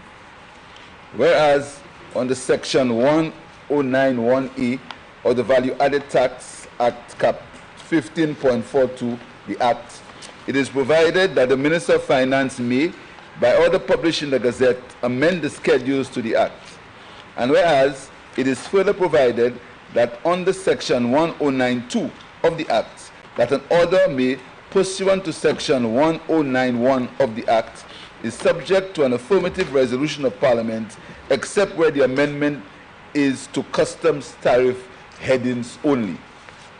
And whereas the Minister of Finance seeks approval of the draft value-added tax amendment of Schedules 1 and 3 order to amend Schedules 1 and 3 of the Act by an affirmative resolution of Parliament. A. In the case of Schedule 1, under Item 2.2, to include as a zero-rated service the supply of a service by Hazama Ando Corporation and Nippon Koi Co. Limited, except a supply of a service by a subcontractor with respect to the project for reconstruction of bridges in the cul-de-sac basin. In the case of Schedule 2, to exempt imports of personal items, food, clothing, toys, and other household consumables contained in barrels for the period commencing from the 1st day of November 2021 and terminating on the 31st day of January 2022. 2. To exempt imports of toys, food supplies, and care packages by a member of the House of Assembly for the benefit of children, the vulnerable and needy persons in the constituency of the member of the House of Assembly. For the period commencing from the 15th of November 2021 and terminating on the 41st day of January 2022. 3. To exempt imported goods and services with respect to the project for reconstruction of bridges in the cul-de-sac basin for the period commencing from the 12th day of January 2021 and terminating on the 31st day of December 2022. 4. To exempt the imported vehicles by the MV Logos Hope for the period commencing from the 27th day of July 2021 and terminating on the 31st day of October 2021. Be it resolved that Parliament, by affirmative resolution, approves the draft value-added tax amendment of Schedules 1 and 3 order, which amends Schedules 1 and 3 of the Acts. In the case of Schedule 1, under Item 2.2, to include as a zero-rated service the supply of a service by Hazama Ando Corporation and Nippon Co. Company Limited, except a supply of a service by a subcontractor with respect to the project for reconstruction of bridges in the cul-de-sac basin. B, in the case of Schedule 3, to exempt imports of personal items, food, clothing, toys, and other household consumables contained in barrels for the period commencing from the 1st day of November 2021 and terminating on the 41st day of January 2022. 2, to exempt imports of toys, food, supplies, and care packages by a member of the House of Assembly for the benefit of children, the vulnerable and needy persons in the constituency of the member of the House of Assembly for a period commencing from the 15th day of November 2021 and terminating on the 31st day of January 2022. 3, to exempt imported goods and services with respect to the project for reconstruction of bridges in the cul-de-sac basin for the period commencing from the 12th day of January 2021 and terminating on the 31st day of December 2022. 4, to exempt the imported vehicles by the MV Logos Hope for the period commencing from the 27th day of July 2021 and terminating on the 31st day of October 2021. Mr. Speaker, this resolution is the amendment. This resolution, Mr. Speaker, is to cause the importation of barrels for Christmas from November 1st to 2021 to January 31st, 2022 to be free of VAT. That means what is contained in these barrels is free of VAT except if it's electronics, etc., electronic equipment, etc., Mr. Speaker. Mr. Speaker, it also allows parliamentarians, and that is something that was started, I think it was 2 years ago, that parliamentarians who bring in toys and food supplies for their constituents, because during Christmas time, Mr. Speaker, parliamentarians normally seek to make their constituents happy, particularly the underprivileged ones. So if a parliamentarian sources toys and food supplies and care packages from abroad, he can bring it in duty-free. And you may note, Mr. Speaker, that we have made the package of items a little smaller, because last year there were lights and decorations, and we thought that these things were not absolutely necessary, so we kept it to what's essential for the people. So elected parliamentarians can bring in these things, and I'm sure with the advent of COVID-19, many parliamentarians will want to support their constituents, especially underprivileged, Mr. Speaker. Mr. Speaker, for the barrels, we want to make it clear that the waiver of import duty on the personal items and the VAT is for food, clothing, toys, and other household consumables contained in barrels. Electronics are explicitly excluded, Mr. Speaker. Each family is allowed 2 barrels per household, and the upper limit of the value for the barrel is $2,500 EC on the items qualifying for concessions. Mr. Speaker, the qualifying items must be for personal and family use and not for commercial use, Mr. Speaker. And Mr. Speaker, we hope that what is in the barrels are for personal use and not commercial use, and only toys and food supplies, etc. This is very important, Mr. Speaker.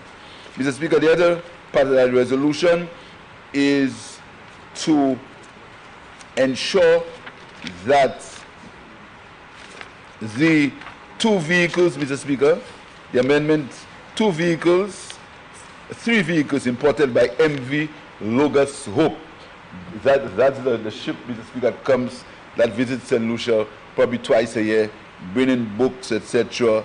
It's not a commercial entity, so we thought that we would help them, Mr. Speaker, in that the vehicles that they brought, they should not pay any VAT or duties on these vehicles, Mr. Speaker.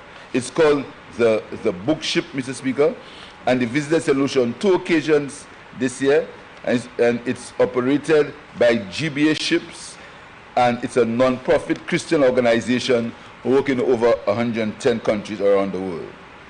Mr. Speaker, on the occasion of the Logos visits in July and October this year, the government approved the waiver of customs duties on the sale of books, literature, and non-book souvenir items sold on board the ship. This provided an opportunity for St. Lucians to experience the international education and cultural exchange facilitated via the Logos book ship.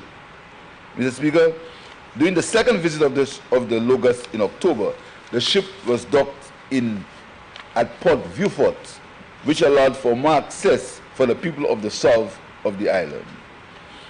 During the period of the ship's stay in St. Lucia, the crew and team members used free vehicles for temporary importation to facilitate their operations on the island, and at the end of the visit, the vehicles were returned to the ship. Mr. Speaker, the measure being requested is the amendment of Schedule 3 of the VAT Act to facilitate the waiver of value-added tax on the temporary importation of vehicles on behalf of the MV Logos Hope, Mr. Speaker. Speaker, the other part of the resolution is to exempt the contractors, the Japanese contractors who are constructing the bridges in cul-de-sac, Mr. Speaker. A Japanese firm built by, it's a grant, Japanese corporation, with the Japanese corporation, with the government of St. Lucia to build these bridges, and we thought that it would be necessary, part of the conditions, that they pay no VAT on the items that they import for that construction, Mr. Speaker. Speaker, I thank you. Honourable members, the question is that Parliament, by affirmative resolution, approve the draft value-added tax amendment of Schedules 1 and 3 order, which amends Schedules 1 and 3 of the Act. A, in the case of Schedule 1, under Item 2, Sub-Item 2, to include as a zero-rated service the supply of a service by Hazama and Corporation and Nippon Koi Company Limited, except the supply of a service by a subcontractor with respect to the project for reconstruction of bridges in the cul-de-sac basin. B, in the case of Schedule 3, 1, to exempt imports of personal items, food, clothing, toys, and other household consumables contained in barrels for the period commencing from the 1st of November 2021 and terminating on the 41st day of January 2022. 2, to exempt imports of toys, food supplies, and care packages by a member of the House of Assembly for the benefit of children, the vulnerable, and needy persons in the constituency of the member of the House of Assembly for the period commencing from the 15th day of November 2021 and terminating on the 41st day of January 2022. 3, Value-Added Tax Act, Resolution of Parliament to approve draft Value-Added Tax Amendment of Schedule 1 and 3 order. And 3, to exempt imported goods and services with respect to the project for the reconstruction of bridges in the cul-de-sac basin for the period commencing from the 12th day of January 2021 and terminating on the 41st day of December 2022. 4, to exempt the imported vehicles by the MV Logos Hope for the period commencing from the 27th day of July 2021 and terminating on the 41st day of October 2021. Member for Mikot South. Thank you very much, Mr. Speaker. First of all, I want to thank the Honourable Prime Minister and the Minister of Finance for, again, acceding to give the concession specifically to MPs for the importation of toys and food items for needy constituents. I also want to thank JICA for the contribution that they have made to St. Lucia in the construction of the cul-de-sac bridge, and certainly the opposition supports this effort in exempting that for materials and also for support equipment.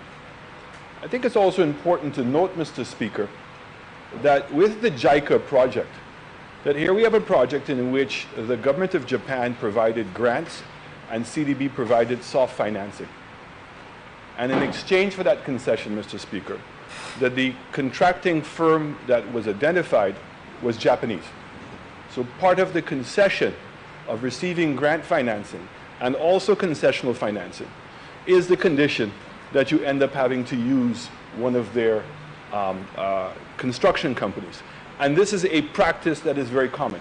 I only say that, Mr. Speaker, because certain comments were made earlier about the Taiwanese and the selection of OECC. And I wanted to say to the Honorable Minister of Finance that, in fact, it worked the other way around.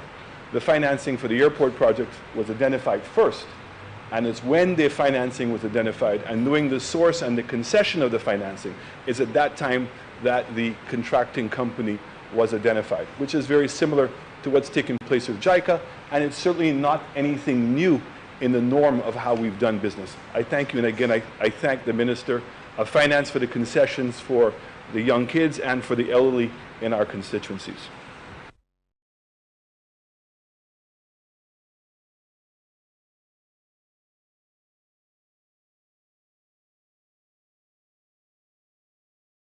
Any rebuttal, Mr. Prime Minister?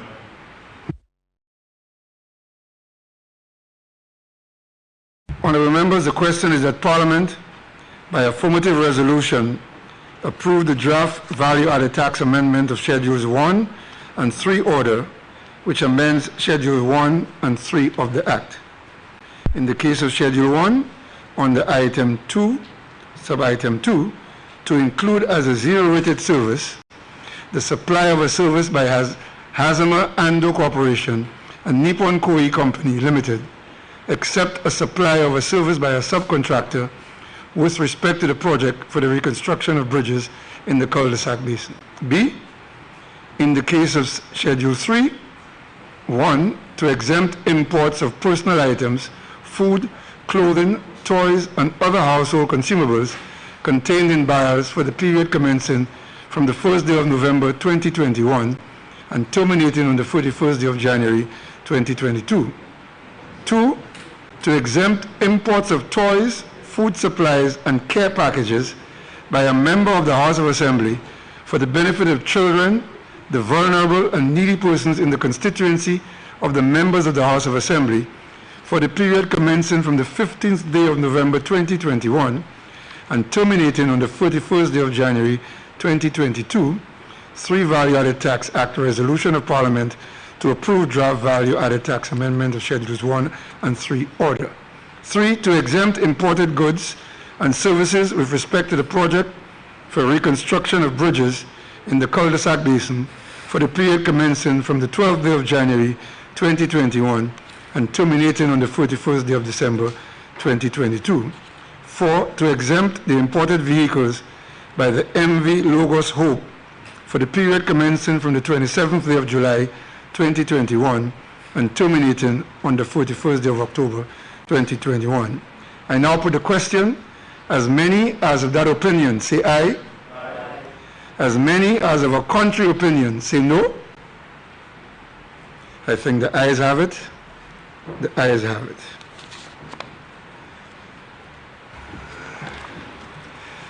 Prime Minister and Minister for Finance, bills, Prime Minister and Minister for Finance, Development and the Youth Economy. Mr. Speaker, I beg to present for first reading a bill shortly entitled Money Laundering Prevention Amendment Act. Money Laundering Prevention Amendment.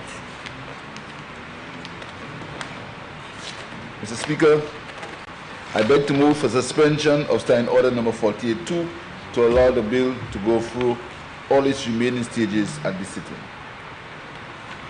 Honourable members, the question is that Standing Order 48-2 be suspended in order to allow the Prime Minister to proceed with the remaining stages of the bill at this sitting. I now put the question.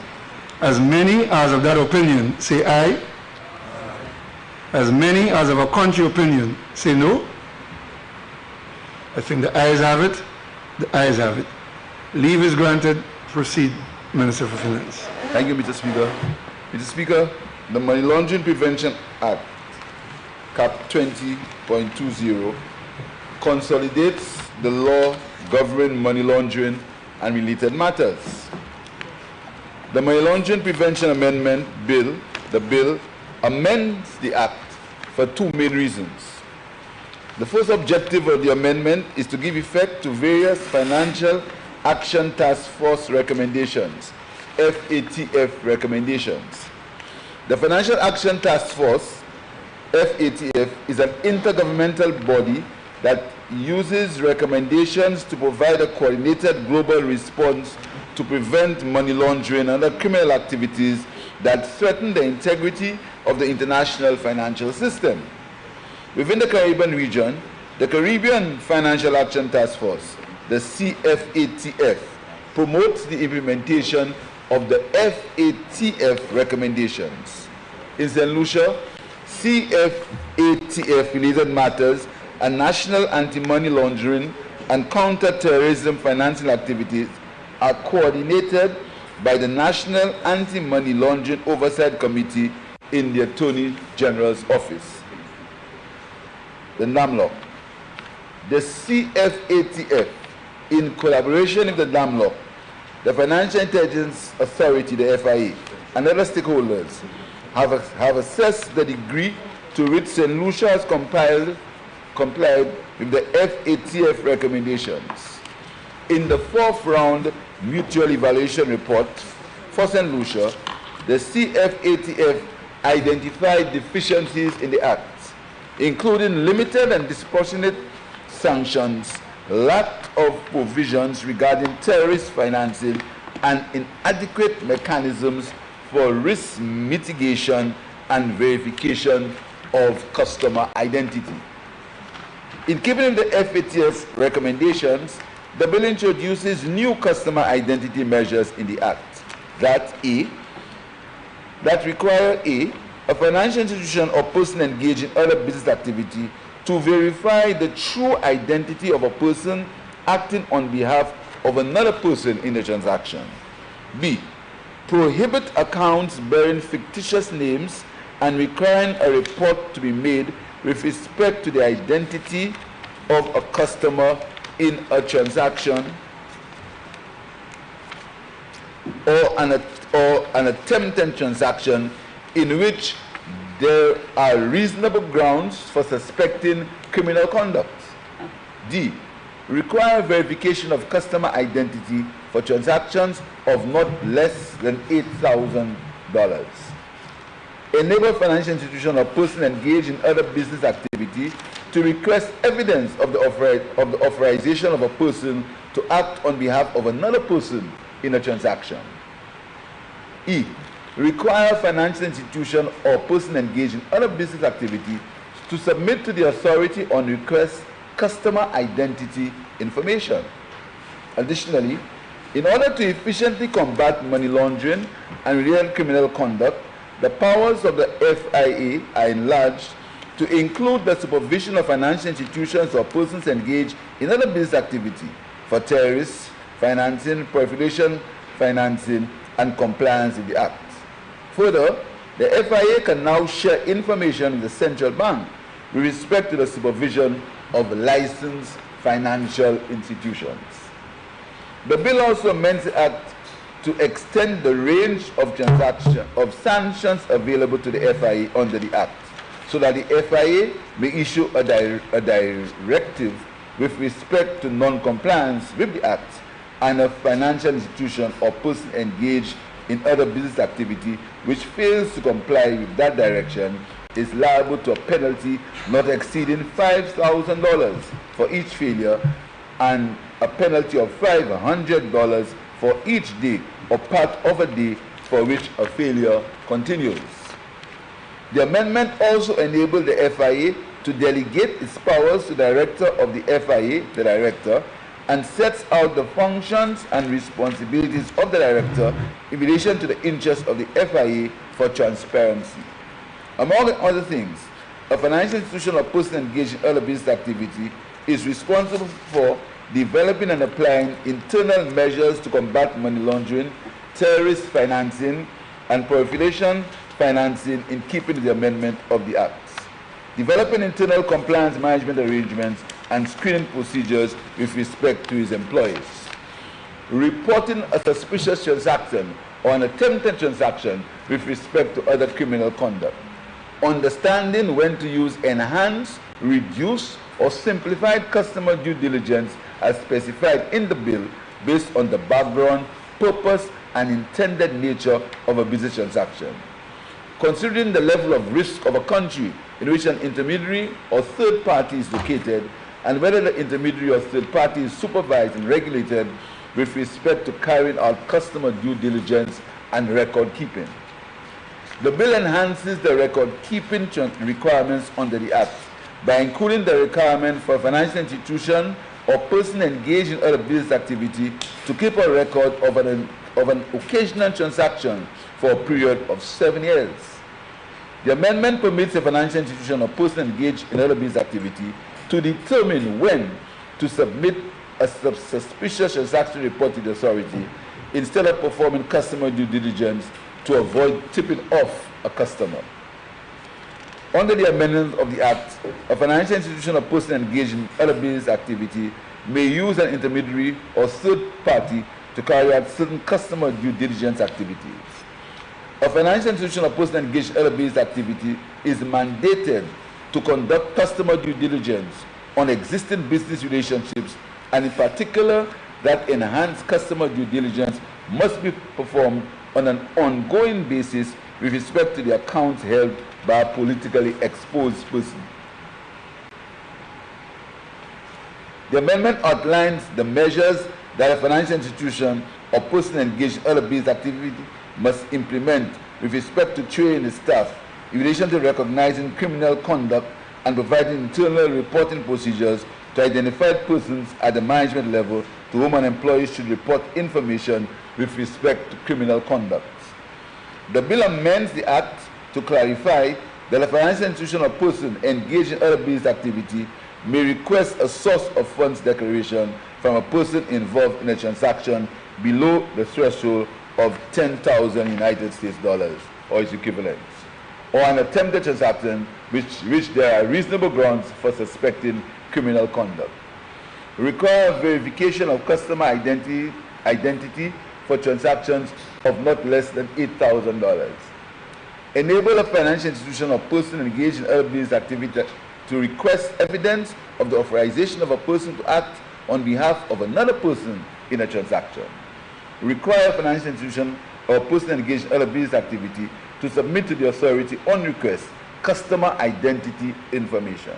Additionally, in order to efficiently combat money laundering and related criminal conduct, the powers of the FIA enlarged to include the supervision of financial institutions or persons engaged in other business activity for terrorist financial, proliferation financing, and compliance with the Act. Further, the FIA can now share information in the central bank with respect to the supervision of licensed financial institutions.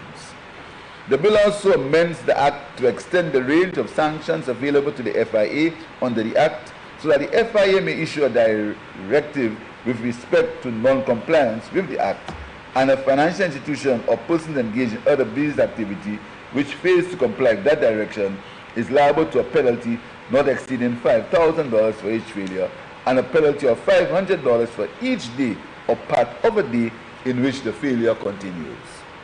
The amendment also enables the FIA to delegate its power to the director of the FIA, the director, and sets out the functions and responsibility of the director in relation to the interests of the FIA for transparency.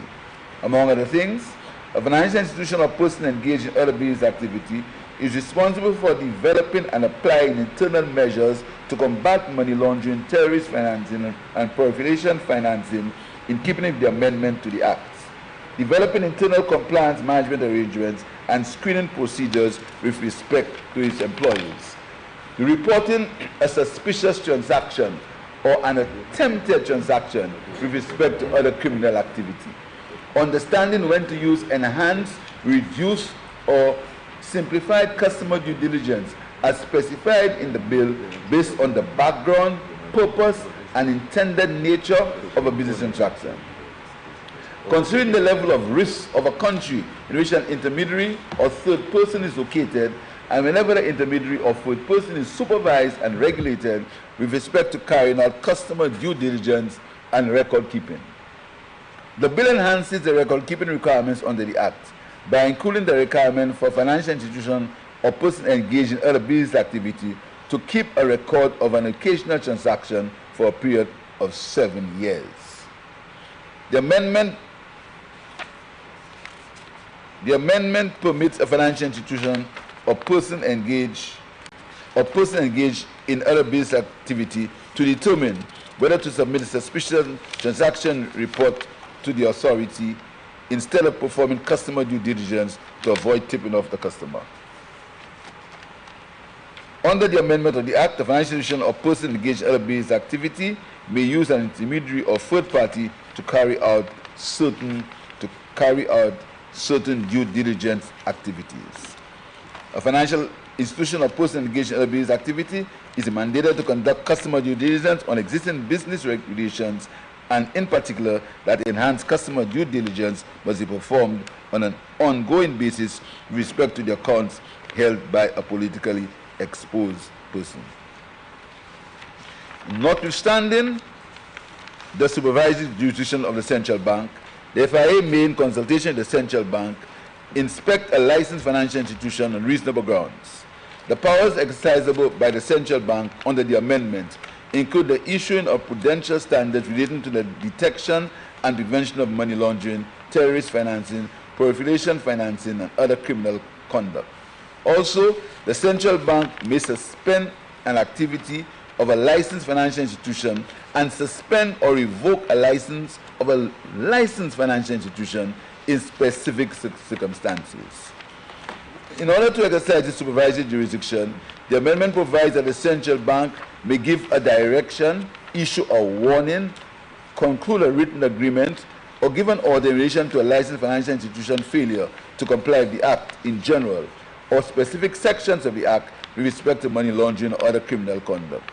There is also a penalty for a licensed financial institution that fails to comply with specific sections of the Act. Further, a licensed financial institution has new responsibilities under the amendment with respect to combating money laundering, terrorist financing, and proliferation financing, including to conduct a risk assessment of its operations and to undertake customer due diligence measures that are consistent with guidelines issued by the central bank. The central bank is excluded from liability for the acts or omissions of its directors, personnel, or other persons acting under its direction when an act is done or an omission is made in good faith in the exercise of the function under the Acts.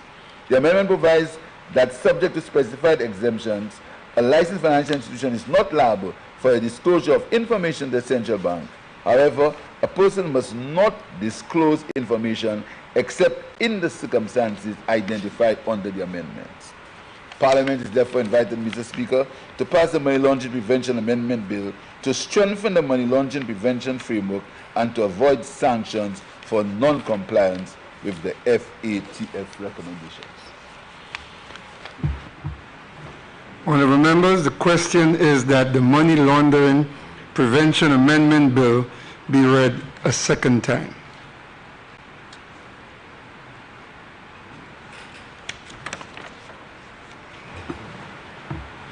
The member for Saltibus. Thank you, Mr. Speaker. Mr. Speaker, the Money Laundering Prevention Amendment Bill, I am very comfortable with the contents and the amendments. And if I recall clearly, Mr. Speaker, while in government, I am aware that the Prime Minister was working along with the Central Bank and other countries in the OECS to establish a central compliance unit. Because one of the things you find, Mr. Speaker, is the inconsistency among our local financial establishments in terms of the requirements. And all of us around this table must recognize that we are politically exposed persons, including you, Mr. Speaker. And that's why I'm very comfortable, Mr. Speaker. But with the consistency and I was speaking about, Mr. Speaker, is that some banks may want to stretch your affiliations to a certain point, and some banks may want to go a little further. So there's a consistency that is required. And as I speak of my comfort, Mr. Speaker, and I know the leader of the opposition the Prime Minister, sorry, has boasted about that as well, being very up to date with the Integrity Commission, and I'm hoping that all members, do make their submissions very early so that they could be in positions of comfort as well, Mr. Speaker. But I want to take the opportunity, Mr. Speaker, to raise a matter not necessarily intricate with what we're dealing here with, but something that is affecting many St. Lucians when they go to the banks, either to open accounts or do certain transactions. There are St. Lucians, Mr. Speaker, who will never have a driver's license and who will never have a passport. And the only form of ID they have is the national ID card, Mr. Speaker. And the requirements from banks that you must have 2 pieces of ID, and as you could see in the money laundering act, something that they ask for as well, Mr. Speaker, is something we need to discuss with our banks, because it is really making a percentage of our population unbankable and puts them at risk as well. Because I mean, people speak to me, they get their checks, and they have to keep their money at home, making them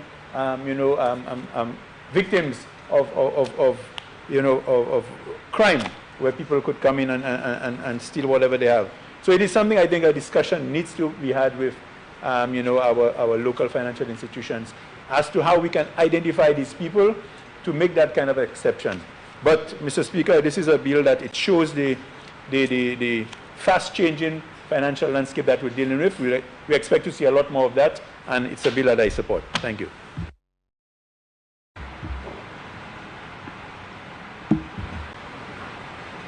Member from Meekwood South. Thank you very much, Mr. Speaker. I certainly want to support my colleague in supporting this bill. This has been an ongoing exercise, not only here in St. Lucia, Mr. Speaker, but throughout the world.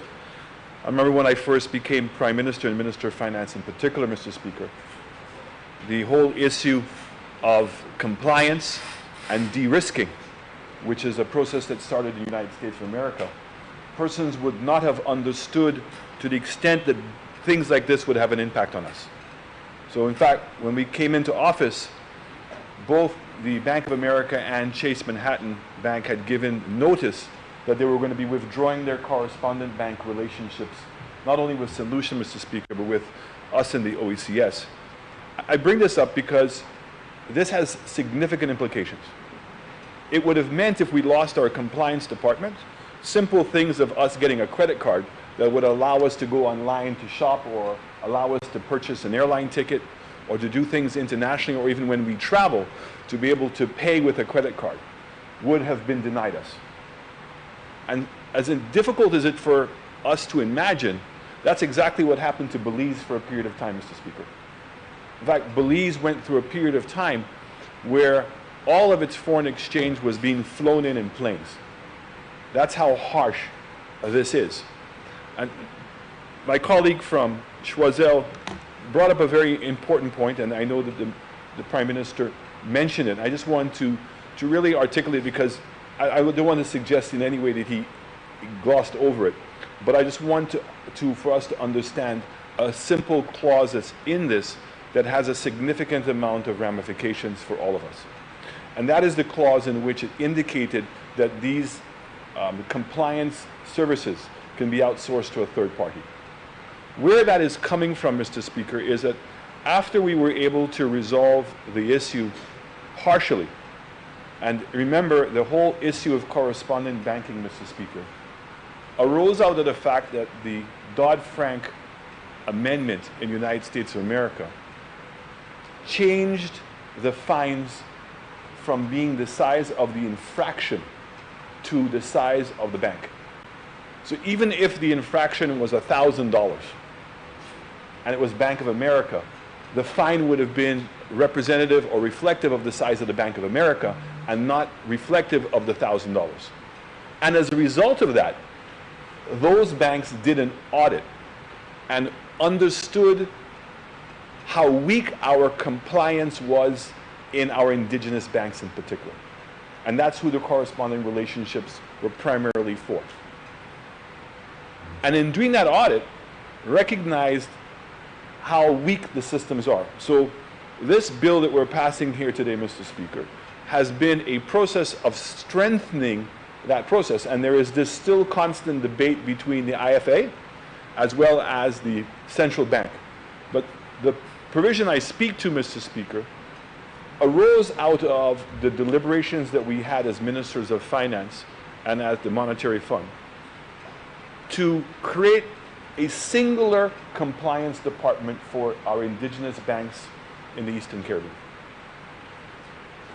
Because we've all seen it in all our acts of life, and I share this with the Minister of Finance because you are going to have investors coming here. You also have CIP, in which we are using indigenous banks for those monies to be deposited.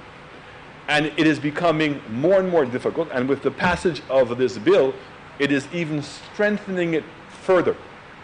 And therefore, if persons are not competent in doing the level of due diligence, what you may see is that this in fact has an opposite effect, in that what it's going to do is going to weigh down our banks and the ability to borrow money and to transfer monies significantly, where it's going to in fact work opposite towards the ease of doing business. So I want to encourage the Prime Minister, and I'm sure when he goes to the Monetary Council and he meets with the Governor, that he will hear of what is taking place. I believe that the World Bank, IMF, as well as CDB are involved in financing, and you know the Canadian government are always heavily involved in funding efforts, programs in this region to strengthen our governance, that he give it his support, because this is something that is really necessary. If you speak to bankers internationally and even domestically, the fastest growing departments in banks is compliance. And in fact, the cost of compliance, now it's becoming almost prohibitive. So by having a centralized compliance department, I think will go a long ways, Mr. Speaker, in helping strengthen our indigenous banks and to make sure that what we're attempting, what we are actually passing here today and we support, does in fact have the opposite effect on our economy.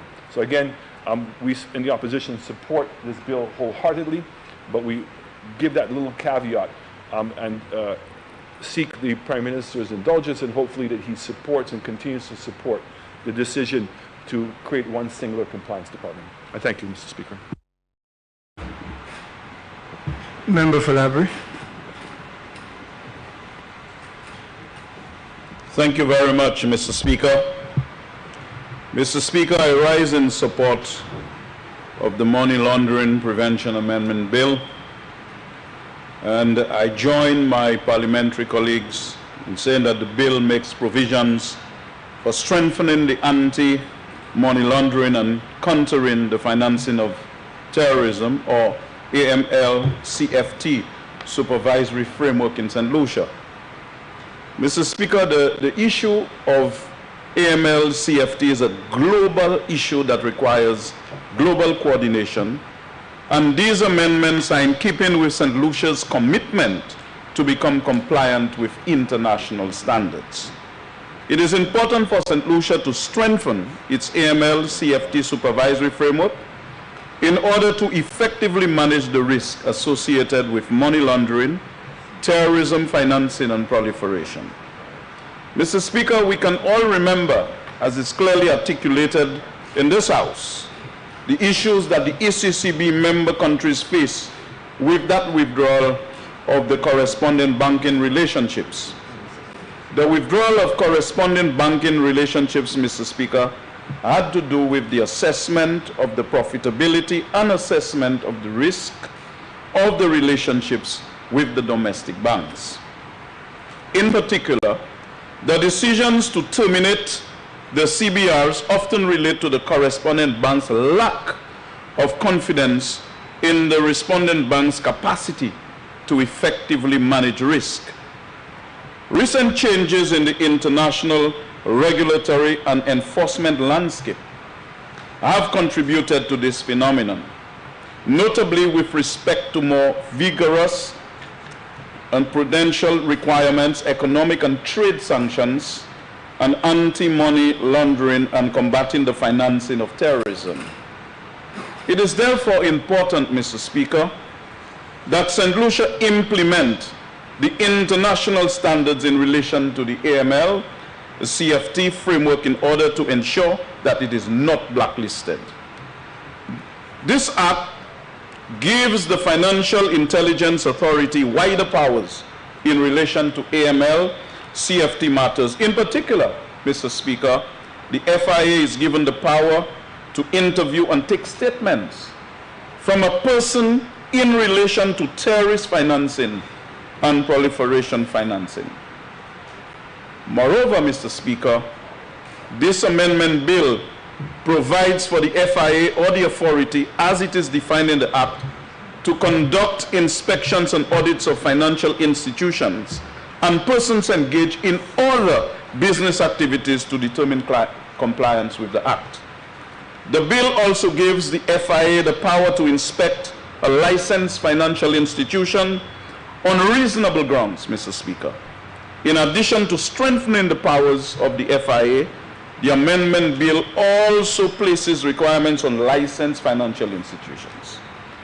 In particular, Mr. Speaker, a licensed financial institution must undertake customer due diligence measures that are consistent with guidelines issued by the ECCB. In particular, Mr. Speaker, the reporting requirement in relation to the identity of a customer in a transaction or an attempted transaction in which there are reasonable grounds for suspecting criminal conduct. The bill provides, Mr. Speaker, for a range of additional requirements that financial institutions are required to undertake with a view to strengthening its capability to detect money laundering, terrorism financing, and proliferation. So, Mr. Speaker, in conclusion, the bill will go a long way in strengthening St. Lucia's capability to address AML-CFT issues and hence improve St. Lucia's reputation in the international arena, and thus help to support the growth of the economy, and in particular, the sectors of the economy that rely on having a strong AML-CFT supervisory framework in place. Mr. Speaker, I yield the floor.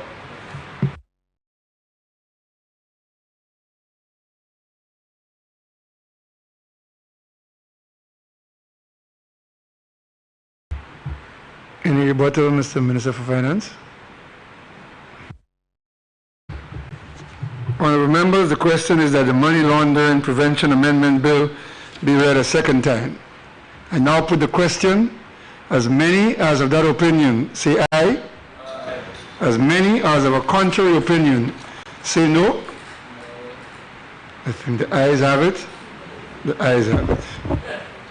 An act to amend the Money Laundering Prevention Act, capped 12.20.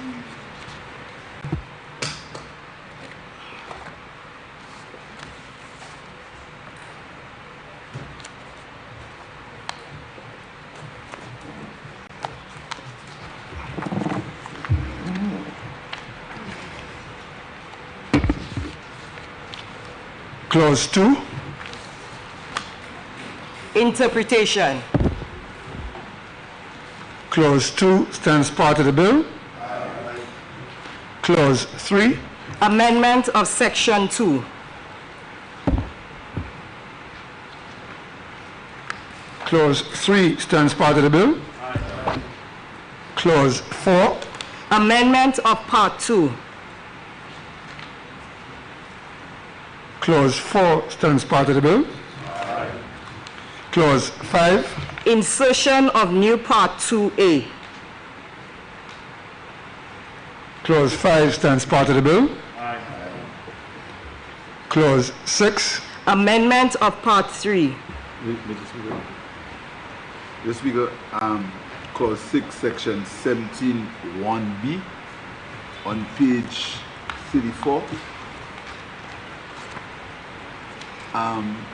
B, carrying out occasional transactions equal to or exceeding $25,000 or wire transfer. I want to move that that is amended to $10,000 US or equivalent, because that is what is usually required by the US. $10,000 US or equivalent in EC dollars. Eastern Caribbean dollars. Or is equivalent Eastern Caribbean dollars.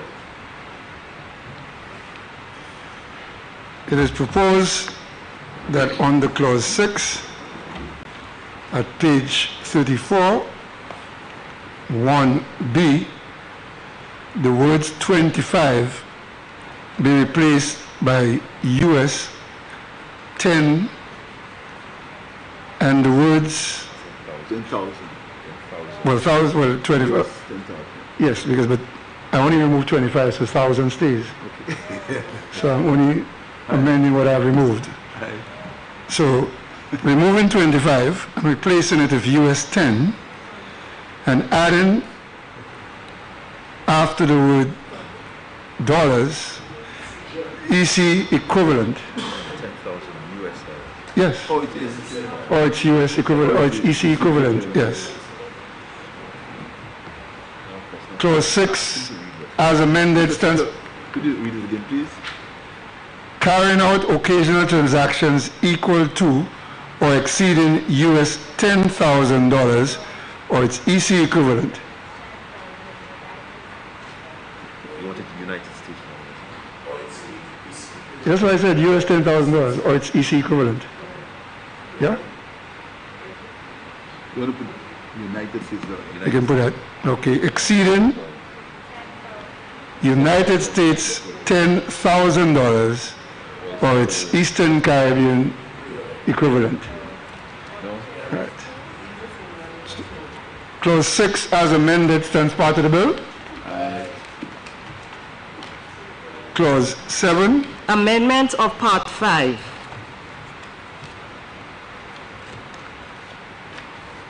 Clause 7 stands part of the bill. Clause 8. Amendment of Part 6. Clause 8 stands part of the bill. Aye. Clause 9. Substitution of Schedule 2. Clause 9 stands part of the bill. Clause 10. Insertion of new Schedule 3. Clause 10 stands part of the bill. Aye. Clause 1. Short title. Clause 1 stands part of the bill. Honourable members, the question is that the committee rises and the bill be reported. I now put the question. As many as of that opinion say aye. As many as of a contrary opinion say no. I think the ayes have it. The ayes have it.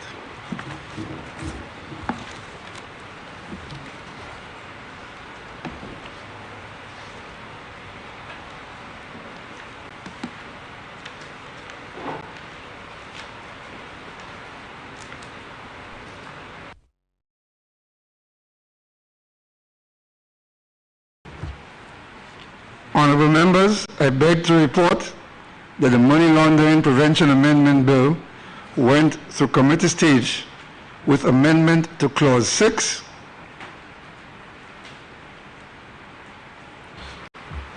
Mr. Speaker, I move that the report of the committee be adopted and the bill be passed a third time, be read a third time and passed.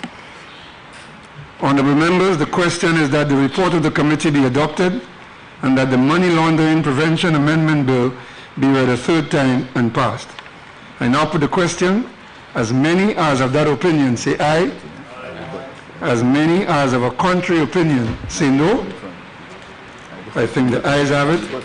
The ayes have it. Be it enacted by the Queen's Most Excellent Majesty, by and with the advice and consent of the House of Assembly and the Senate of St. Lucia, and by the authority of the same as follows. This act may be cited as the Money Laundering Prevention Amendment Act 2021.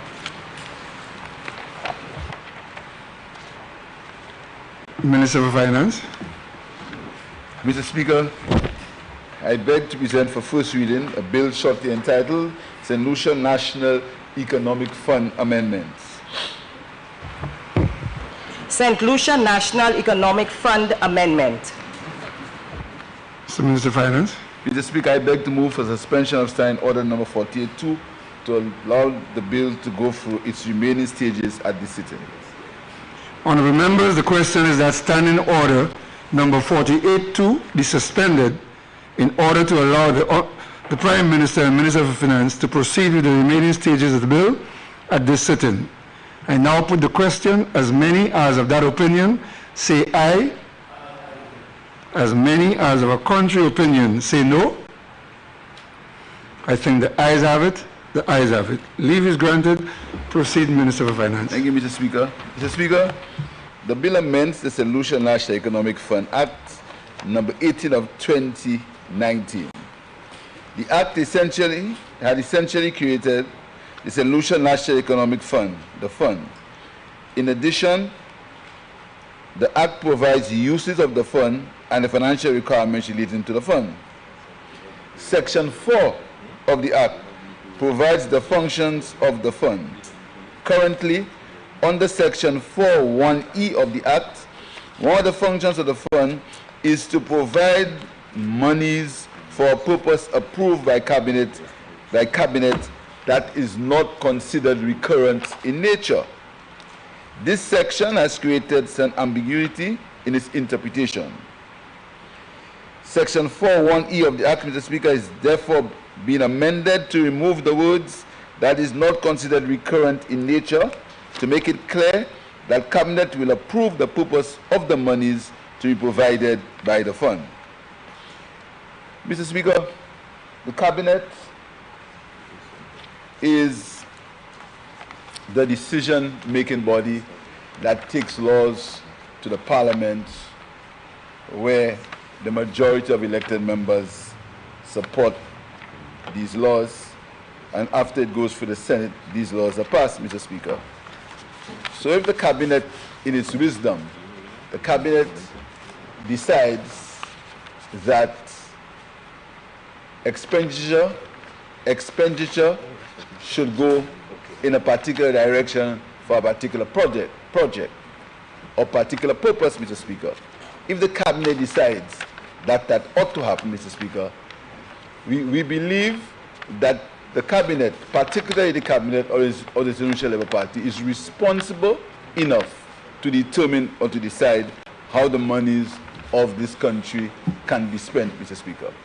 And we think that it is ambiguous for anybody to dictate to the Cabinet of the country, particularly a responsible Cabinet, how the monies should be spent, particularly when the monies are for the benefit of the country, Mr. Speaker. Mr. Speaker, I will not debate today on the use of funds or the use of the monies of the people of St. Lucia. This is not the time for that today. Today is a day when we are speaking about our 100 days in office, Mr. Speaker. But I would hope that the door is not opened to debate slush funds, etc. I am praying, Mr. Speaker, that if that door is opened, we may be here until midnight. And the curfew, Mr. Speaker, is at 10, and I would not like to break the curfew, Mr. Speaker. Mr. Speaker, you must understand that when we speak, we were here just a few months ago. I don't think we have understood that the people of the country have spoken, Mr. Speaker. I don't think we understand that, Mr. Speaker.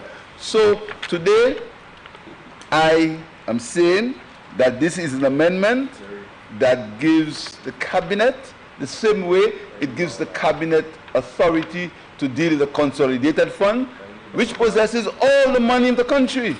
The country's consolidated fund comes to this House through the appropriation bill, after it comes to the Cabinet, and the Parliament decides how the money is spent. And there are no strictures on that once the Cabinet decides, and it goes according to the law, Mr. Speaker. So there can be no law within that context that can determine how the Cabinet spends the money of the country or the taxes of the country, Mr. Speaker. So I'm asking honorable members, please, let us look at the value of the amendments. Because, Mr. Speaker, there are no we do not present any ill-conceived ideas on this amendment. The amendment is very simple, Mr. Speaker. So I beg honorable members, let us look at the spirit of the amendment so that we can have a debate today that is free of acrimony and free of the truth, which the people of St. Lucia will hear at some point, but not today.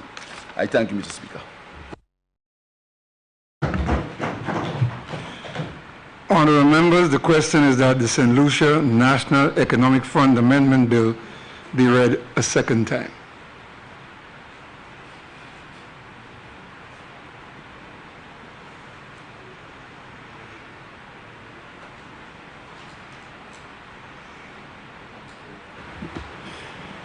The member for Suzel Saltibus.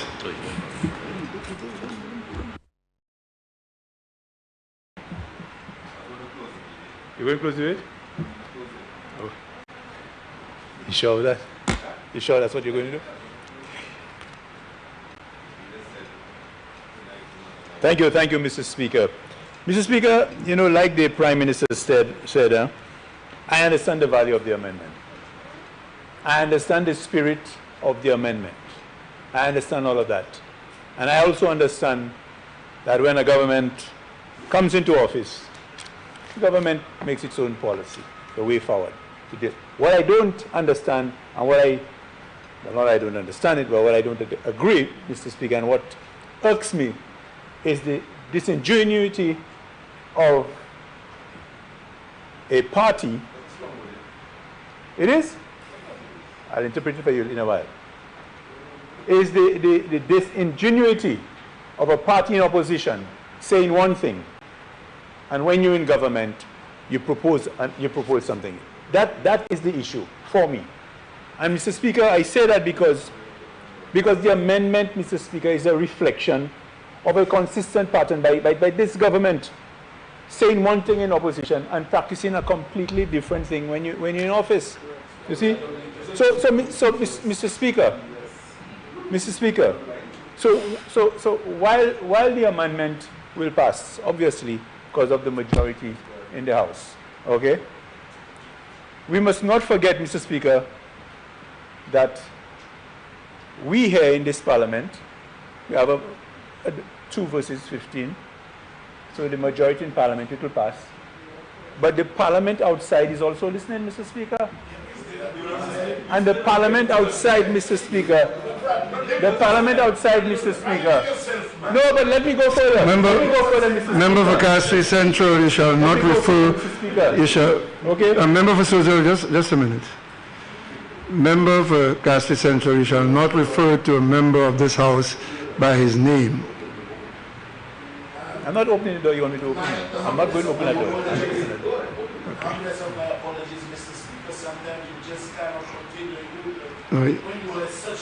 That's okay, no explanation is required, member.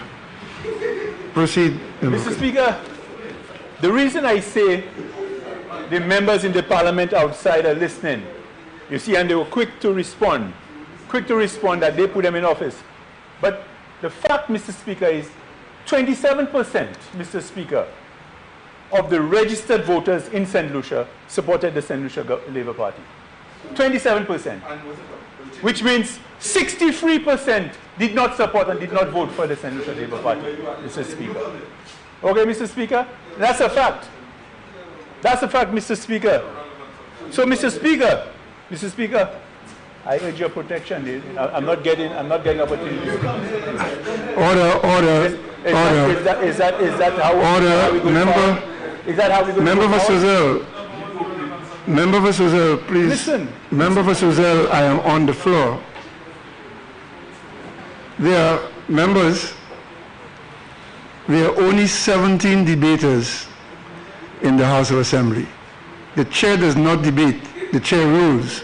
And when the chair rules, that is final. Proceed, member for Suzel.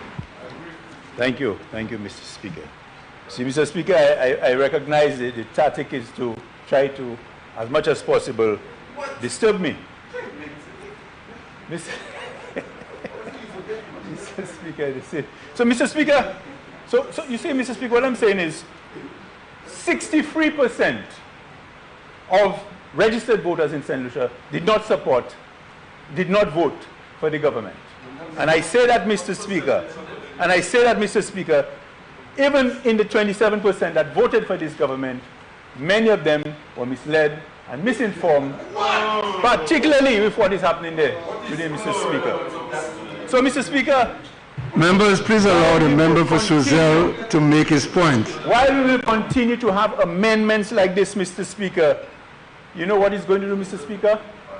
The people in the parliament outside, Mr. Speaker, their consciousness will open, their third eye will open, Mr. Speaker. And they will realize, Mr. Speaker, they will realize that a lot of what was being said by the opposition then, Mr. Speaker, what it is today. And Mr. Speaker, when I speak of misinformation, Mr. Speaker, I don't just speak it glibly, because even in government today, the government continues to misinform. And Mr. Speaker, I have a black suit today. I don't have many suits, Mr. Speaker. And I deliberately wore the suit that I wore on Sunday at memorial service, still with the poppy. And from the Prime Minister's office, a release was sent. No mention of the opposition being represented, deliberately, Mr. Speaker, to misinform the St. Lucian population that we were not represented. Not represented, Mr. Speaker. Mr. Speaker. Members, order, please. Mr. Speaker. Members, order. This is a debate. You will have an opportunity to respond to anything that the member for Suzel Saltiba says.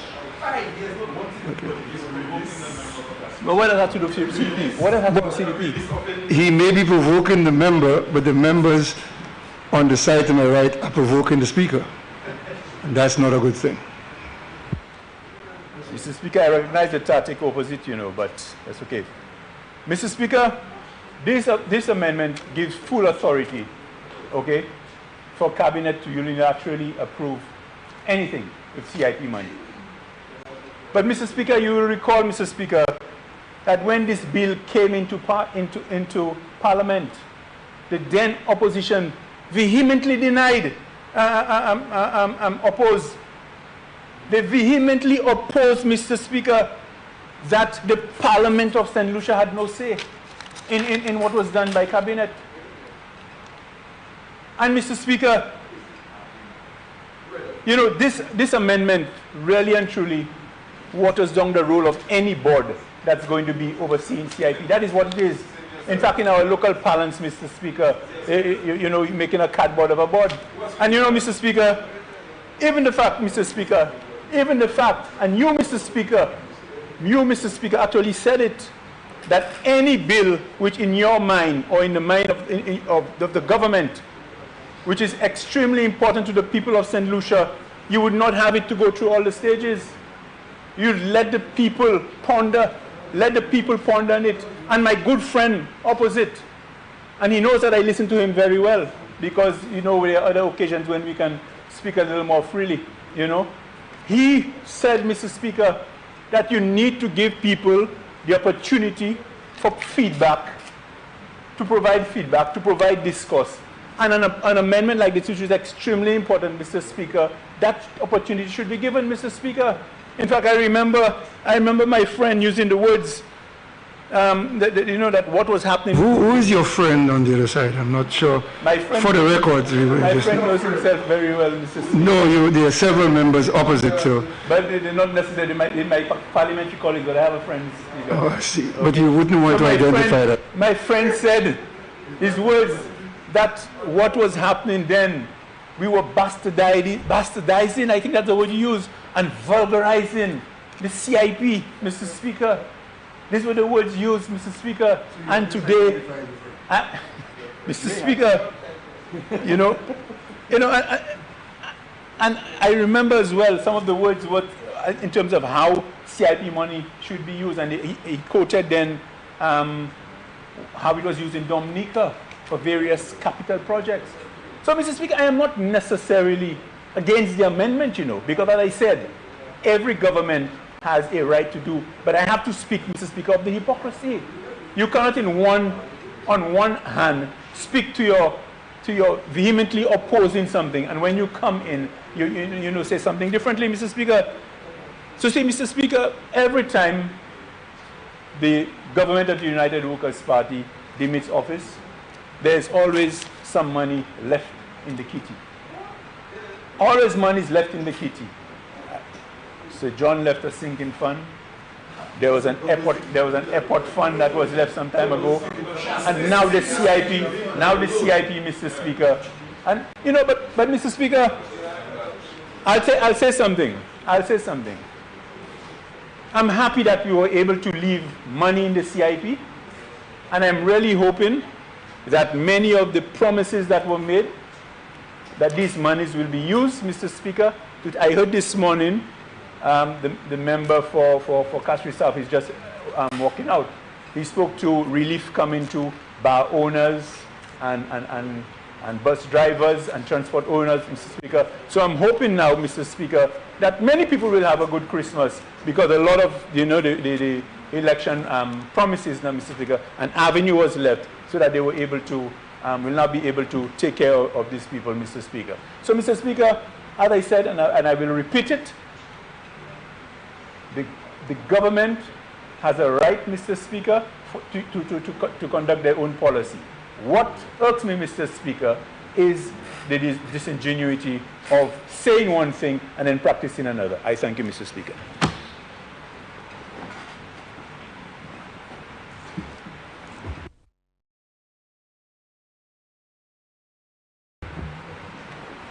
Member for Mico South. Thank you so much, very much, Mr. Speaker. Again, I have to join my colleague in the statements he made and the sentiment that he expressed. Because, you know, Mr. Speaker, that has been the tale of two solutions. That has been the tale of two solutions. So, Mr. Speaker, I find it very disturbing, honestly, Mr. Speaker, that in this House, where there are two opposition members,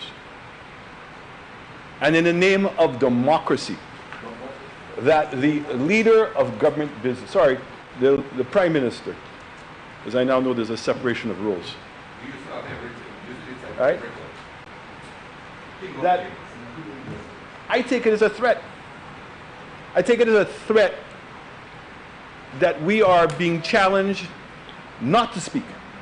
In the threat that you are going to unveil something not tonight, but maybe reveal it at another point. Mr.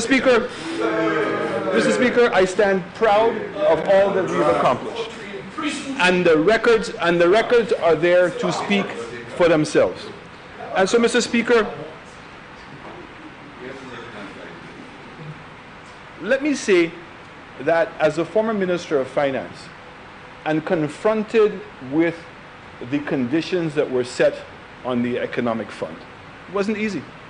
And I'm sure in your first 100 days you discovered it, and that is why you have found yourself in this House to make the amendment that you want to make.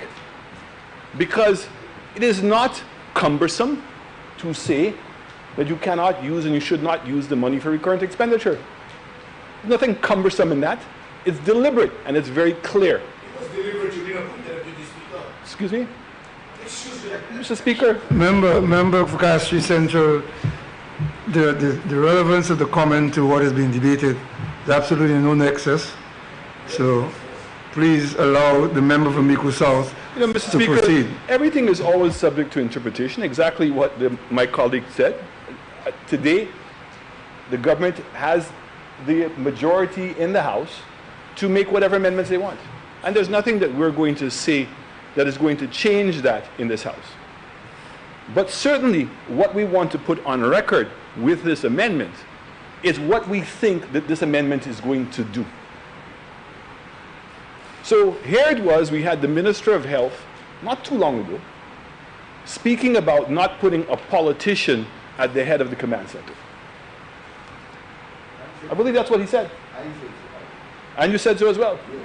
And so now you have a board for the Economic Fund in which Cabinet was providing guidelines on how to approve projects, but giving the authority of approvals to those board members. And now by making this one simple amendment, what you in fact have done is taken away that authority for them, because in E what it means is that any project that Cabinet approves, you can use the monies for. That's in essence what it said. In fact, no, I read it because, you know, I practiced it. I practiced it.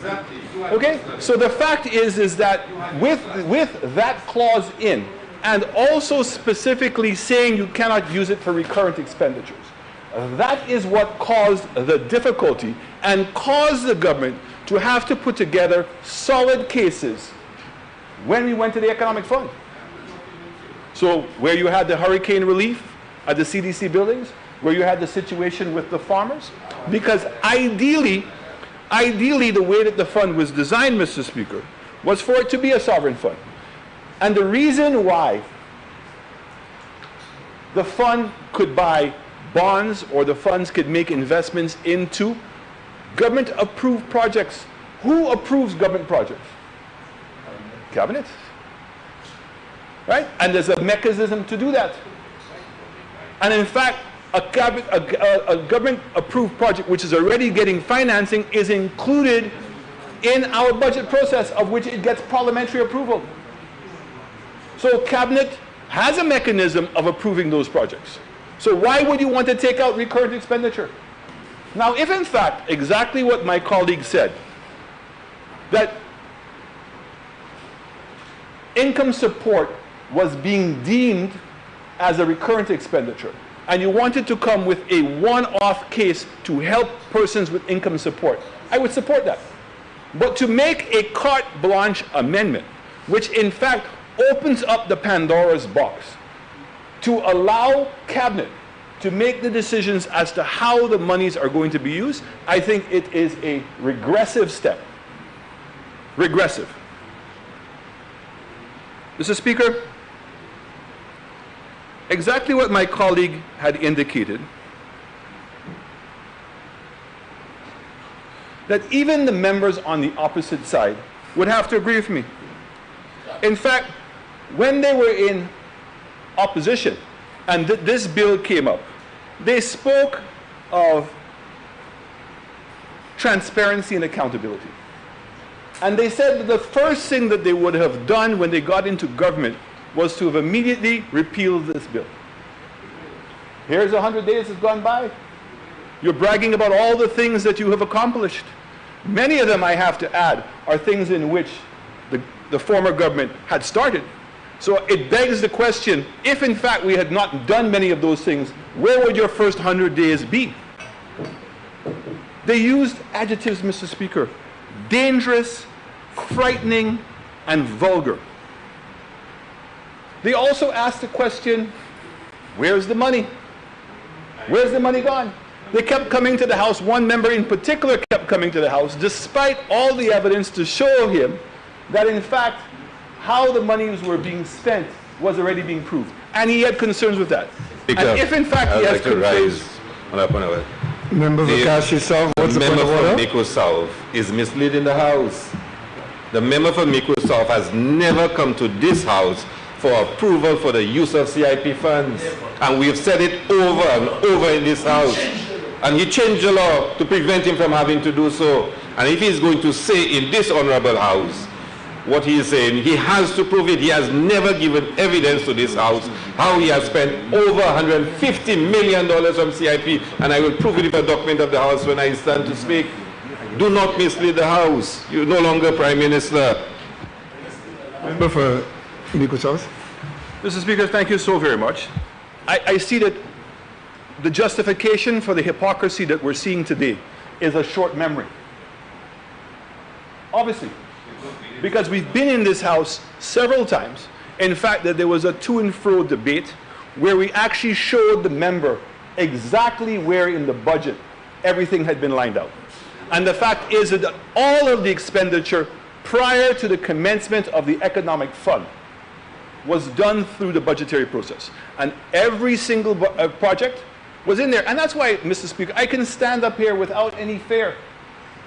If the member has all the documentation, then set a trap for me. Let me speak, and then come and say what you have differently. But I know for a fact, Mr. Speaker, that as the Minister of Finance, that I came to this House on many of occasions and had to walk through step by step to show the same member from Castries South exactly where everything was in the budget. Laid out, identified as CIP funds. And the reason we had to do that is because when the bill was first passed, Mr. Speaker, I want to read it. When the bill was first passed, Mr. Speaker, it had 3 lines dedicated.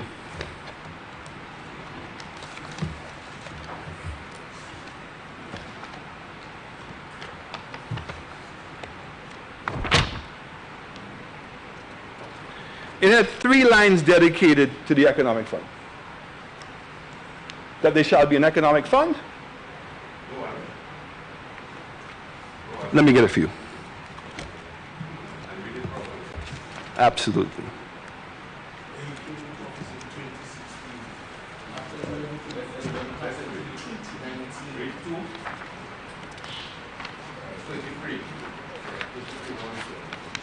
(33)(1). The St. Lucia National Economic Fund is established.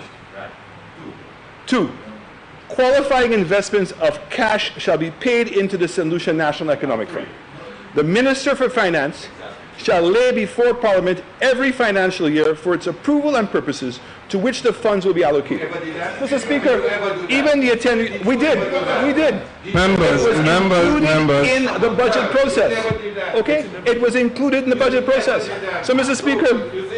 Speaker, and in fact, what we argued with the member from Castries South, members, was that this was grossly inadequate in order for a fund to be established. So, in essence, what had to be done is a new act form called the Economic Fund, and regulations and procedures put in them. Now, when you make that comparison to what the bill said, so let us go to what the vexing issue is right now. The part that they say is confusing.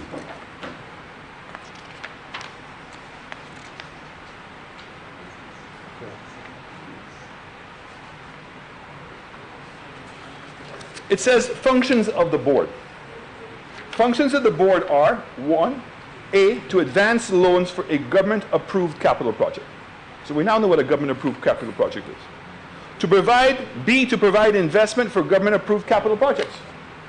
C, to reduce government debt. D, to purchase government bonds. And E, to provide monies for purposes approved by Cabinet that is not considered recurrent in nature. That was deliberate. Why? Mr. Speaker, when we came into government in 2016, and the former Prime Minister at that point pointed out that something went wrong. What went wrong? What went wrong was that they were spending more money than they had. And what they were doing is borrowing money for recurrent expenditures. Mr. Speaker, the evidence is there. In 2003, we were paying $33 million in interest. By 2016, it was up to $170 million. Why? Because that money was being borrowed. So, and Mr. Speaker, you know, honestly, I believe that once you go on the other side, you suffer from amnesia. I mean, I'm listening to some of the members on the opposite side who said complete opposite things. All of a sudden now they have something else to say. Some of the same members who spent the money and don't want to be held accountable.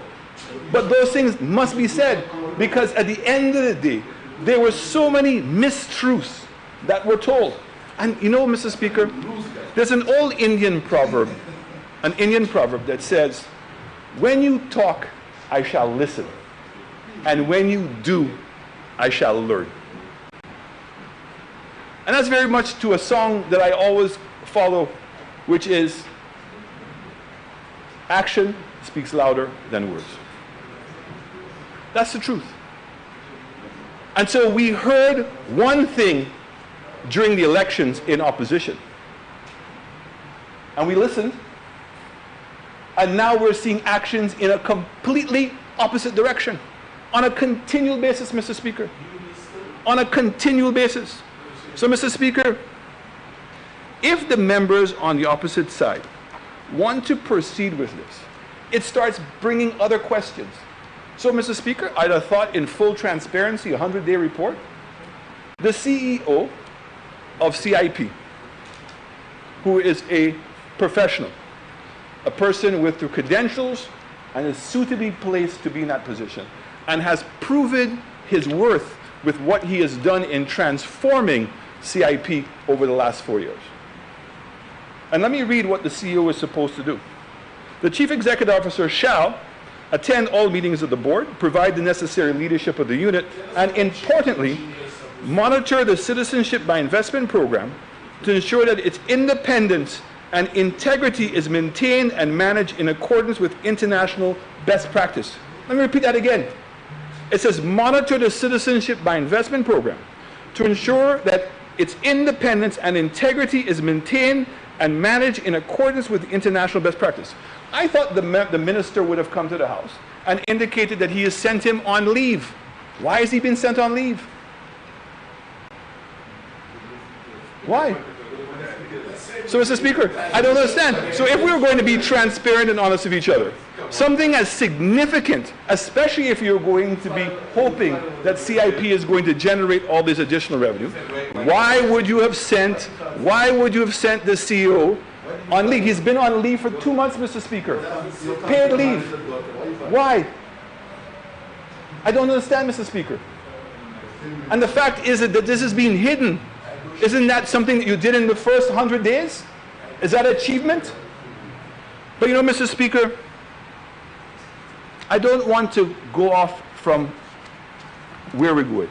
And it's important that we actually listen to the words. So I took the opportunity, Mr. Speaker, of getting the handset of the debate. And if I may, Mr. Speaker, the honourable member from Castries South said, "My advice to the leader of the opposition is that when the St. Lucia Labour Party becomes the next government, we must repeal this immediately, Mr. Speaker. And I will go through this bill and I will ask questions and I hope can allay my fears at this time." He went on to say that there are some bills that are so important, Mr. Speaker, we should not allow, Mr. Speaker, for those bills to go through all its stages in one sitting. We should allow the citizens of this country to reflect on the provisions of those bills and for us to be able to get some feedback from the wider public after the construction of some of these of those intent of some of those bills.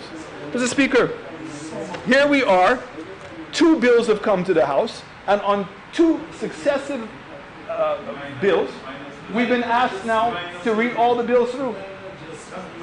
Member for Mikud South,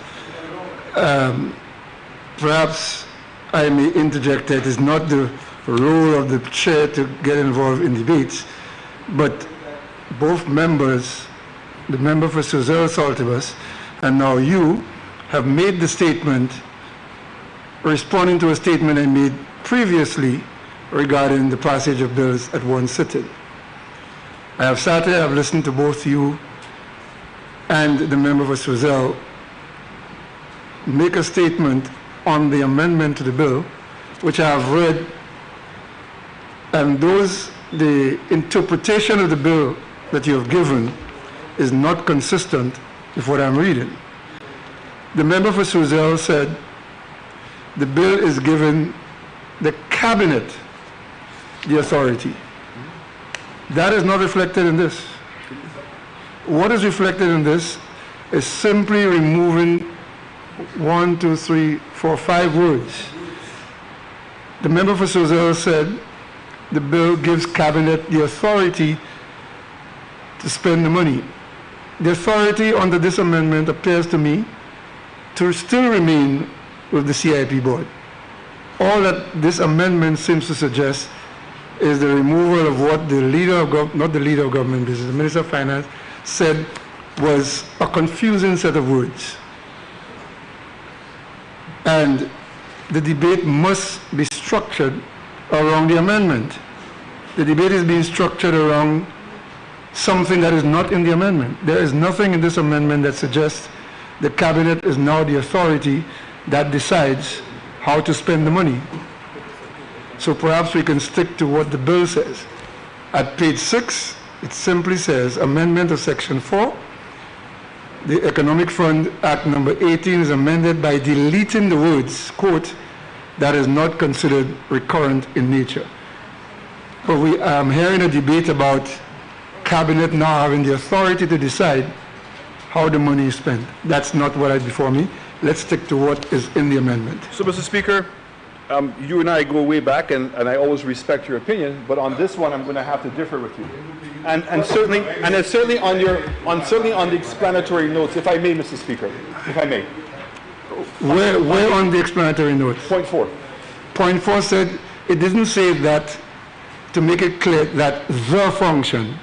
It says a function, No, which means there is more than one function. Mr. Speaker, it says in clause 2 of the bill, section 41E of the Act, functions of the fund, is amended to make it clear that a function of the function, not the function. It says that a function, yes, a function of the St. Lucia National Economic Fund is to provide monies for a purpose approved by. No, but member from Miku South, I don't want to go into a debate with you, but the words "a function" is a clear indication that it is more than one function.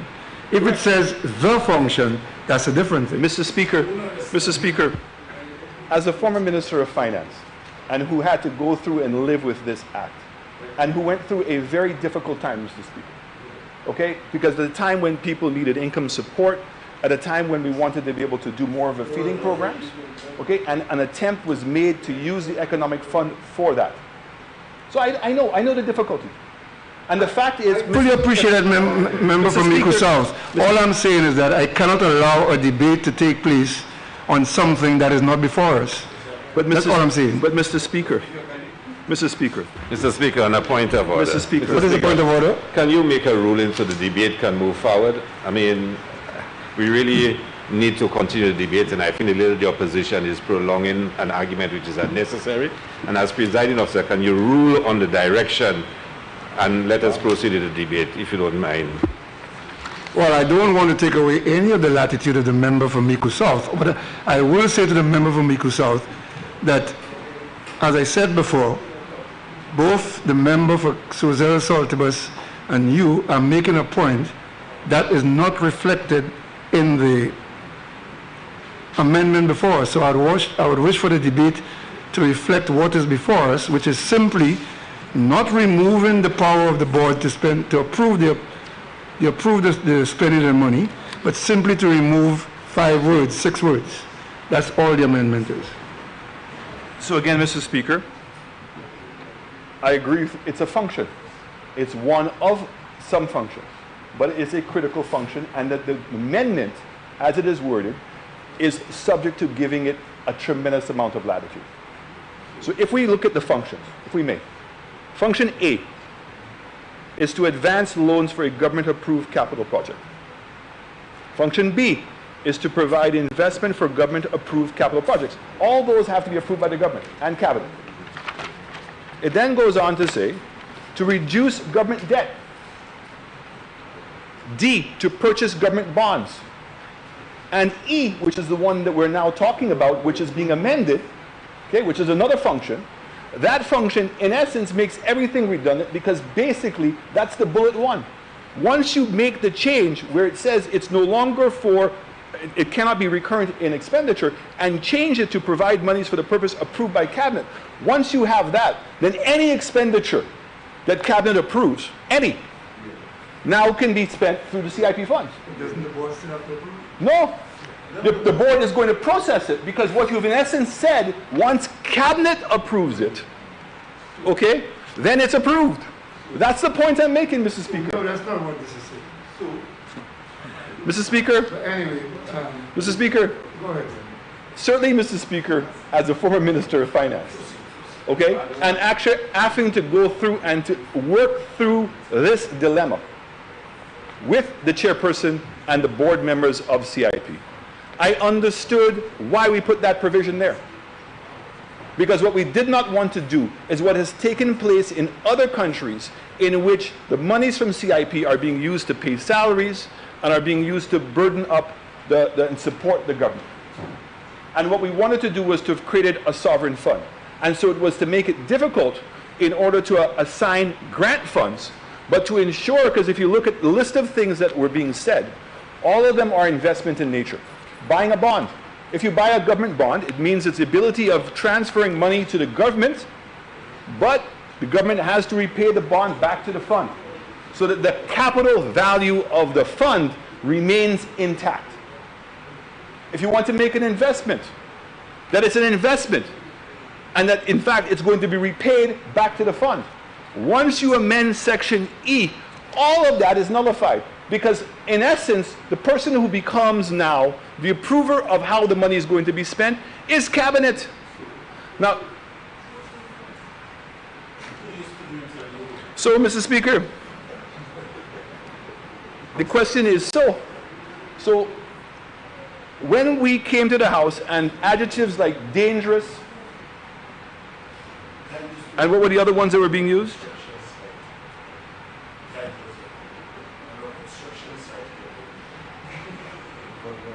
Vulgar, dangerous, frightening, vulgar. And that is with how it was worded. So what would those members, if they were in opposition, have to say now? The same persons that were proclaiming to transparency and accountability. The same persons that want to live in glass houses. There are so many questions that remain, Mr. Speaker, of characters involved in the government, of which the Prime Minister has just decided to bypass. And all of a sudden, that changes are being made, and what we've known in the past is almost that it's been expunged and moved on. But Mr. Speaker, these are the kinds of things that create a dangerous precedent. The intention was that the board would have autonomy over the monies and that they would be responsible for approving the projects. I have to say to you, if I was a civil servant and I was placed on that board and Cabinet had the carte blanche to make whatever changes they wanted to do or approve whatever they wanted to, I'm not so sure I would put my name to the documents, because it's still requiring them to put the name to the projects. But the reality is all due diligence that they would be performing are gone out the window, because once Cabinet approves it, Mr. Speaker, it's approved. No, Cabinet had to approve a project. And the board then had to prove the merit of investing in that project. And what it did, it distanced the CIP funds from politicians. We just passed a bill on laundry monitoring, in which we're going to great extents to make sure that there's clarity, transparency, and accountability. We just spoke today about the command center. And here we are. We have forgotten all those things, and on something as important as the economic fund, that we want to just open the floodgates and allow Cabinet carte blanche to be able to do what it wants to do. Mr. Speaker, you're asking us to trust the persons who have just stayed in this House today, one by one, to give us a report on what they've achieved in the first 100 days. And they could not even be truthful in that. You talk about truthfulness. You want to talk about coming to this House and boasting about what you've achieved for 100 days? You're telling me that in 100 days, 182 deaths, 7,315 cases. So you're telling me over a 100-day period, on average, 2 people died a day. And over 18 months, Mr. Speaker, in 18 months of managing COVID, there was 88 deaths and 5,290 cases. Less than 0.2% of people dying a day. Not that anybody should die, Mr. Speaker. And what we want to do, we think it's sufficient, and I applaud the member from Castries Southeast in asking for a moment of silence. But don't they deserve more, Mr. Speaker? Aren't we going to acknowledge our own failure? And why? Because when members were in opposition, they didn't want to listen. When we said to them that the country was broke, they said they were exaggerating the situation. When they said that there was no necessity for curfews, but you know, it's amazing, Mr. Speaker, the whole hypocrisy on the curfew. So you're telling me that the argument about removing the state of emergency had to do about the Constitution. The issue in terms of a curfew and imposing a curfew, right, is crazy. The Prime Minister from Trinidad and Tobago said it himself. Member of Mikusar, can we stick to the bill which is before us? Mr. Speaker, I am bringing in the fact that you're asking us to trust Cabinet. I'm bringing in issues that questions our faith in the individuals who are currently in Cabinet. Because those individuals, through their actions, are showing us that we must question whether we can trust them to manage the sovereign fund. And I think it would be wise that if they would agree to withdraw this or to agree to allow it to go through only its first stage and to come back and go in through consultation and clarify whether in fact I am correct on the interpretation or whether in fact you are correct, Mr. Speaker. But I would say to you, I would strongly suggest that I am right. Because if one of the functions of the board is to approve any project that's approved by Cabinet, it's clear. There's no proviso. There's nothing that's preventing. There's no wall. In essence, the board becomes Cabinet. And is that really what we wanted? That is what we've tried to avoid from day one. Those are some of the same mistakes, Mr. Speaker, that we've seen in other countries. And those are some of the things that we're trying to avoid here today. And I would hope that some of the individuals who speak about patriotism would again find their voice on this cause. Okay? So, Mr. Speaker, Mr. Speaker,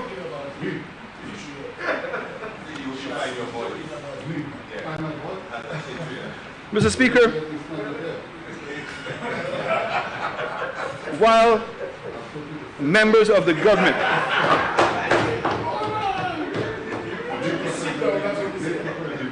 Mr. Speaker, again, you know, Mr. Speaker, it's amazing to me, Mr. Speaker, how individuals can suffer in silence for 5 years, go on a TV show, proclaim all is well, and then the day after, all of a sudden, find their voice. And want somehow, Mr. Speaker, to exonerate themselves from the actions of the 5 years. Amazing to me. And you know, I always knew that Houdini was good, Mr. Speaker, but I'm going to see what's going to happen. So, Mr. Speaker, while members on the opposite side, Mr. Speaker, have done what it takes to have won the election, and your voices actually today represent the majority, and they do, and I accept that. If your actions are not just and do not reflect the best intentions for the people which you say that you uphold, ultimately, the most important parliament will be that of the people. The mandate in this House is very clear, 15-2. But the People's Parliament, you only have gotten the support of 20% of the eligible voters. Please take this advice to rule this country with a conscience and to know that 63% of the voting population either did not vote for you or did not vote. These citizens listened to what you said in opposition and are now learning through your actions what the truth was, which so far has been contrary to what you represented in order to win the election. Promises, Mr. Speaker, promises are only words. Action speaks much louder than words. We're all watching your actions. I do not believe that people will sit idly by forever and watch you undermine this country. and our democracy. So be careful how you carry the mantle of power, because the hopes and the dreams of many are attached to it. I'm not threatened, Mr. Speaker. I'm not threatened at all. Mr. Speaker, I am here representing the people of Micoud South and representing the 38,000 people that voted for United South Party. And I'm also in hopes to represent the many people who were so confused by all the tall tales that were told during the election that they chose not to vote. The fact is, it is a sad indictment on St. Lucia, Mr. Speaker, that only 51% of the voting population actually voted, Mr. Speaker. And that is something that we have to address. And as politicians, we share that responsibility as to what we are doing not to encourage and gain the confidence of the voting population of St. Lucia. So, Mr. Speaker, do not believe that people will not awaken. And all I can ask of the House, Mr. Speaker, and particularly the Prime Minister, is that please do not proceed with this amendment. Please make sure that there are clear barriers preventing Cabinet to even be accused of managing this sovereign fund and this economic fund, and to do the right thing. But if you don't, as was indicated by my colleague, that is your privilege. That is the right that you've earned in the elections. And it's one we respect, but it is one that we are going to keep a very close eye on to see what happens moving forward. I thank you, Mr. Speaker. No, Alva. Member for Labrie? No, Alva. Member for Castries Central?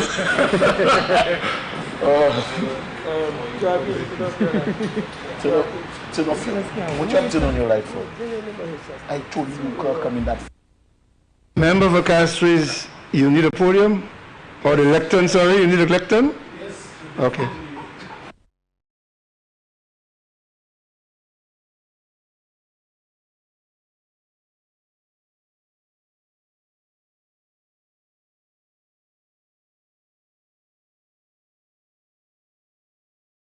So we are collective to do one thing. No. You need to understand. I spoke to you.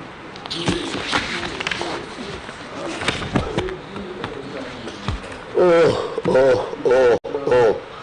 Where has he gone to?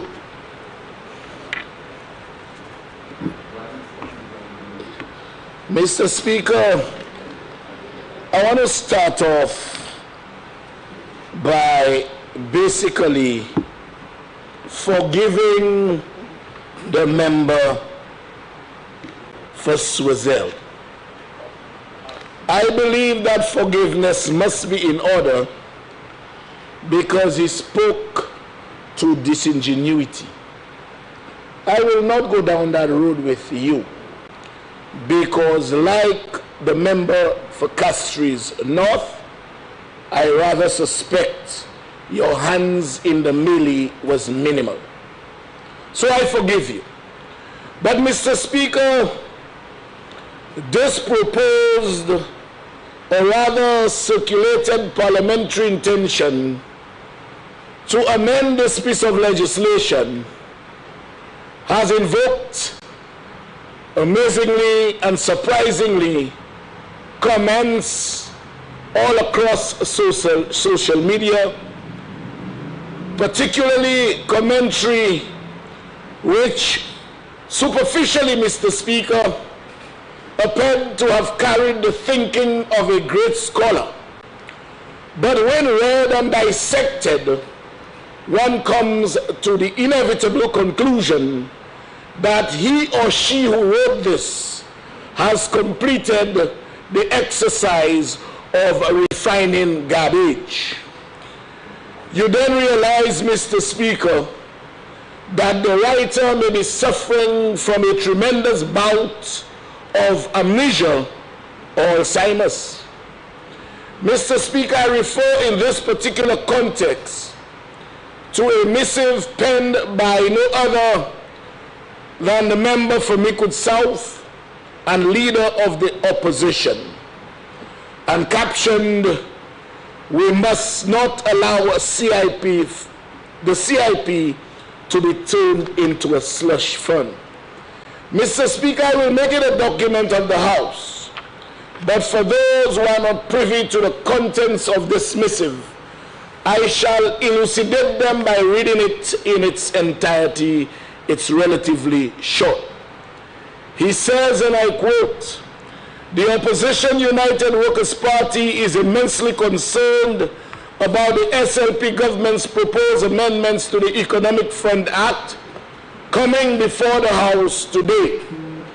The amendments to the Act removes oversight of funds from the Citizenship by Investment Program and gives direct access to Cabinet of Ministers.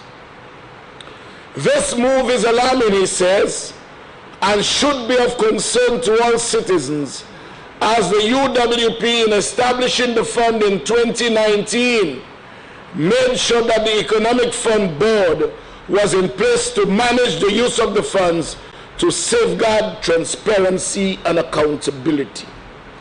The legislation related to the National Economic Fund is to ensure good governance, transparency, and accountability, which he says were not adequately addressed in the CIP Act of 2015. We must look at these changes closely because it has serious implications for us as a country. When we established the fund, it was to make sure we had checks and balances in place, that the funds were properly managed with clear guidelines in place as to how the funds should be used. This is monies outside of the consolidated fund, proceeds of our country's CIP program, and we must guard it to use it to ensure that the people of St. Lucia are getting those benefits." He suddenly got up from his sleep. This change proposed by the government clearly shows that the SLP government will continue on its pattern of deceit and hypocrisy, my God. As there was so much said about the fund when it was established in 2019. We cannot sit by and allow CIP to be turned into a slush fund at the whims and fancies of Cabinet. It has to be managed properly with all the requisite attention to accountability. He learned a new word.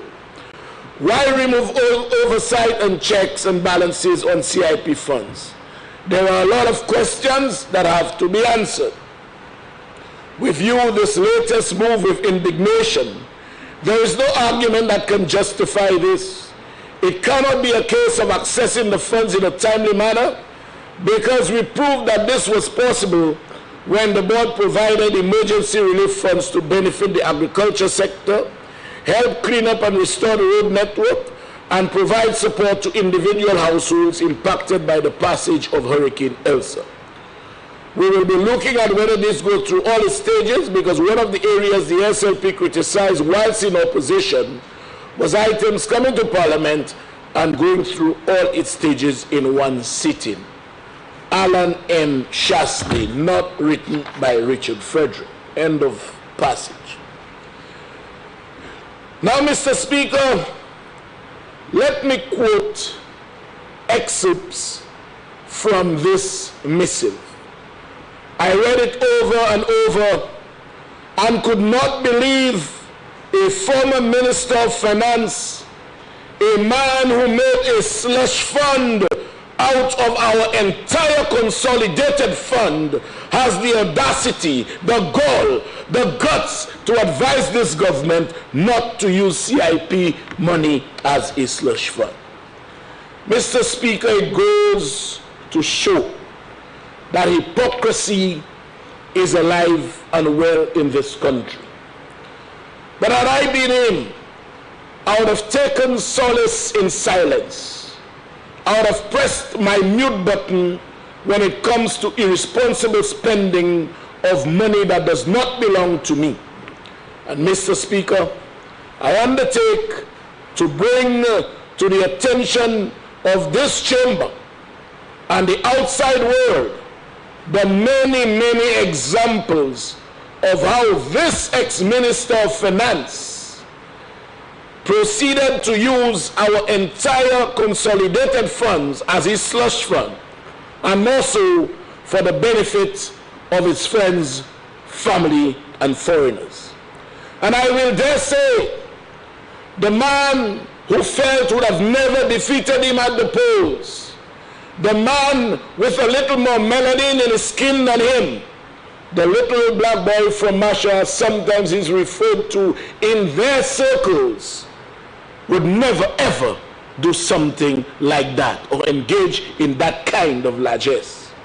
You see, Mr. Speaker, Philip Joseph Pierre whipped him so badly that this Labour Party government added yet another bad record to the repertoire of bad records currently held by the leader of the opposition.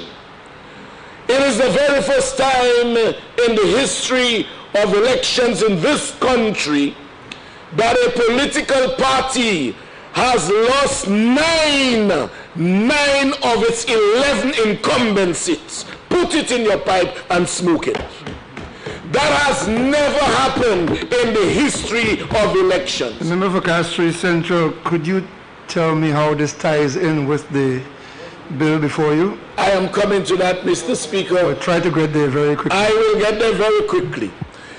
The message that was sent to the leader was that his largesse, the reasons for using the consolidated fund as a slush fund, would not have been tolerated by the people of this country. You see, Mr. Speaker, there's an old saying, you don't trouble trouble unless trouble troubles you. Mark Twain puts it quite succinctly and aptly when he said, and I quote, "What gets us into trouble is not what we don't know, is what we know for sure, and so," end quote.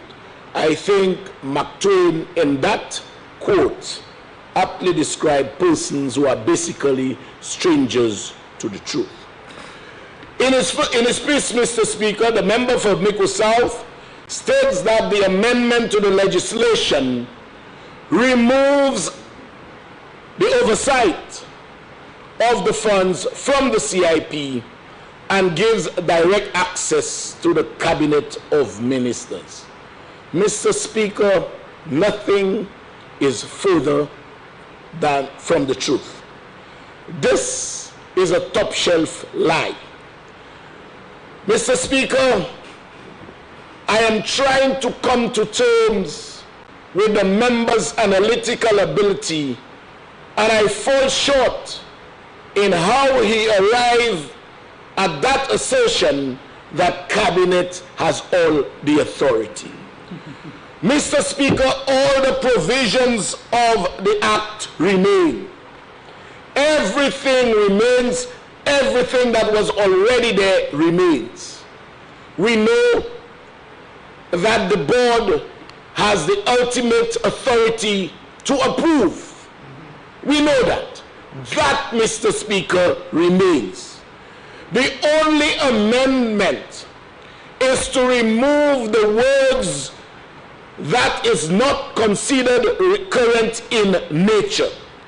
Mr. Speaker, there is absolutely no doubt that the interpretation of those words can lend to contention, can lend to ambiguity, and therefore the amendment, all it seeks to do is to make the law more precise, to make the law open to only one interpretation. That is the intention of the amendment. It is to say, Mr. Speaker, and I remember when a deputy speaker, I'm putting this into context, Mr. Speaker, in terms of how ambiguous and contentious legislation can lead to a departure of even convention or what we know as the norm. For 5 years, this honorable chamber had to operate without a deputy speaker. Why? Because some people sought to interpret as soon as is convenient differently to what it was always taken to have been. And so, Mr. Speaker, it is that kind of contention that this government seeks to remove from the interpretation of the legislation. But you see, the member for Miku South would not understand that. He would not understand that all the government seeks to do is to leave no stone unturned in relation to the interpretation of words. Because you know why? People like him, legislation that alludes to Parliament generally considers parliamentarians as honorable men and expect a certain decorum, a certain degree of analytical ability from each and every member. But you see, sometimes the legislation falls short, and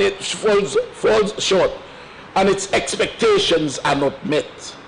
So people like him, Mr. Speaker, have taken advantage of ambiguous legislation before. And I dare say in Parliament, in interpretation, we need legislation that is concise, that is precise, and that is subjected to one, yes, only one interpretation. That is necessary, Mr. Speaker, because we never know when another person carrying the similar traits of the leader of the opposition will once again raise his or her ugly head into the political arena. And when I say ugly, I don't mean it in the literal sense. But Mr. Speaker, those kinds of characters sometimes raise their ugly heads, and that tells us why there were all sorts of excuses why we did not have a deputy speaker for the last 5 years. What is even worse, Mr. Speaker? The amendment to this piece of legislation falls under the rubric, not authority of cabinet, functions of the fund. That is where the amendment comes in. The amendment does not seek to confer authority on anybody yet not vested with that authority. The amendment does not take away from the board the ability to approve or disapprove an application. It does not. All it does, it seeks to regularize and to bring certainty in the interpretation of what recurrent or non-recurrent expenditure is. And Mr. Speaker, the member stayed there and he said that they established the fund. The UWP established the fund in 2019. And when they established a fund, a board was put in place to manage the use of the funds and to safeguard transparency and accountability.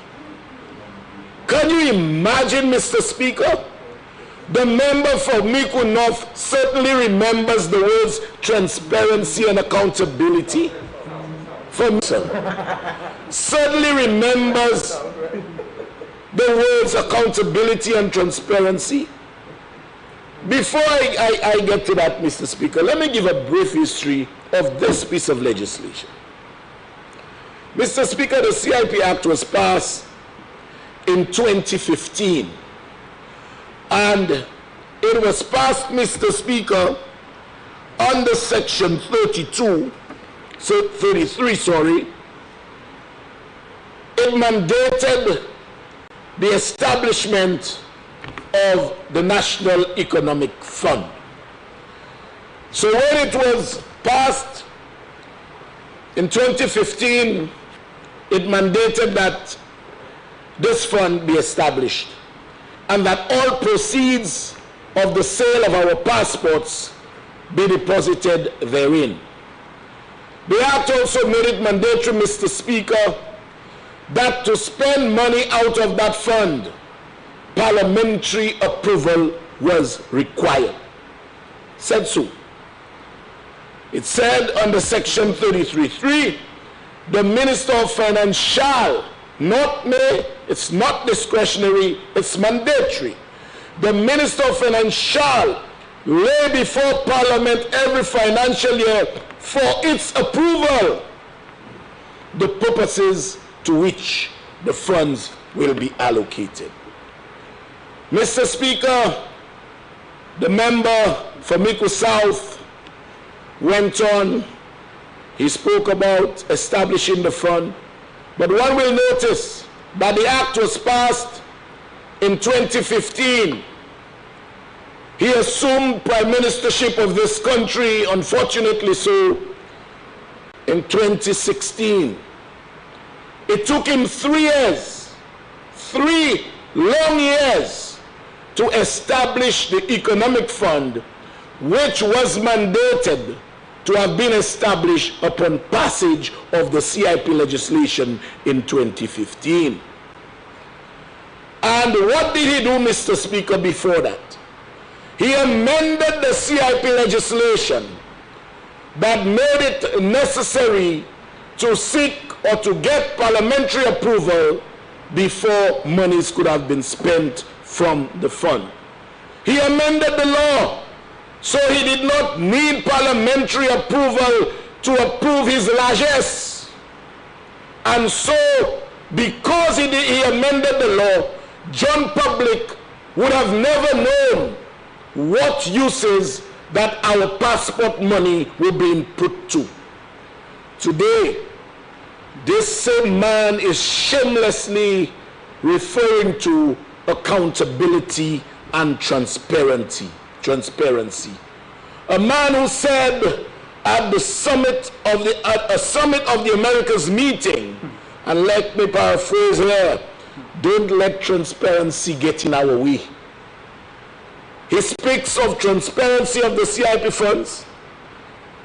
Transparency today you need of the CIP funds, but you secretly signed a DSH agreement with T.O. King, permitting him to sell our passports and to put those monies in a foreign account to which the people and the government would not have had access. But this very man, in fact, the member for Swazel signed the agreement. He would later say he did not know of the contents of the agreement. He's on record as saying that. Same CIP funds for which today you seek transparency and accountability. You signed an agreement permitting T.O. King to sell our passports and to use that money, put it in an escrow account outside our jurisdiction. And we have no access to it. None at all. An account, Mr. Speaker, which only T.O. King had access to. And today, you want to talk about transparency and accountability of those very funds? Mr. Speaker, it appears the member for Miku South has instantaneously converted into priesthood, because I cannot believe you are dealing with those same two characters. Mr. Speaker, additionally, the member for Miku South signed an agreement with range developers on his own, deciding to lend them that same CIP money at 2% interest. Please come in, Mr. Member, please come. At 2%, range developers, our same passport money. When he realized, Mr. Speaker, that he was caught, because I did not play with that, I basically publicized it. When he realized, Mr. Speaker, that he was caught with the requirement of parliamentary approval, he indicated to Range that he had to rescind his decision of giving them the money at 2%. And we, the people of this country, had to carry a settlement figure of some $32 million to range developers, because the member for Miku South could not have delivered on his promise to lend them CIP money at 2%. But today, the priest we have in here seeks accountability and transparency. You know, Mr. Speaker, as the old people would say to the little boy when he engaged in a misdeed, Tiba uni chewi. You know, Mr. Speaker, I am here thinking, and you know what comes to mind, quite honestly, cigarettes. That's by way on the side, Mr. Speaker, permit me. Cigarettes. I don't know why cigarettes come to my mind. One brand come to my mind. Guess the brand? Marlboro.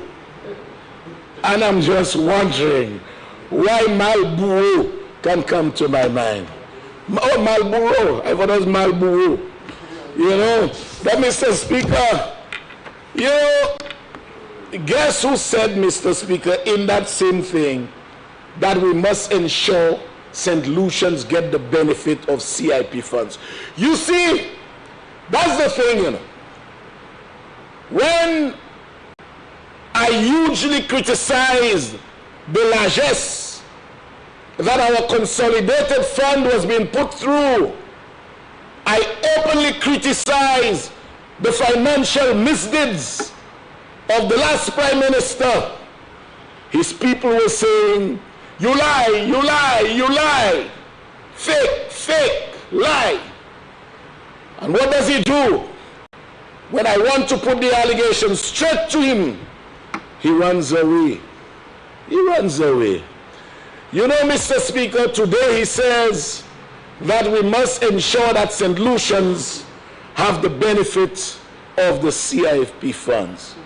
Can you believe this?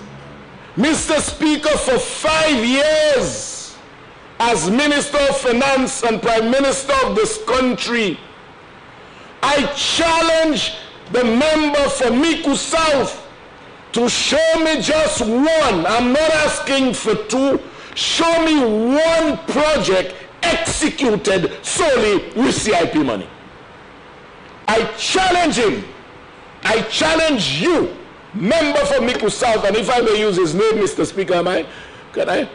Member for Miku South, show the country just one project that was executed using CIP money. I'm not asking for one, I'm not asking for two, only one. You see, Mr. Speaker, our CIP money was busy going to friends, foreigners, and family. They were the ones benefiting. And all of a sudden, he remembers St. Lucians. Only now, St. Lucians are remembered. So, Mr. Speaker, we have a renewed member for Miku South who certainly remembers that the people need to be taken care of.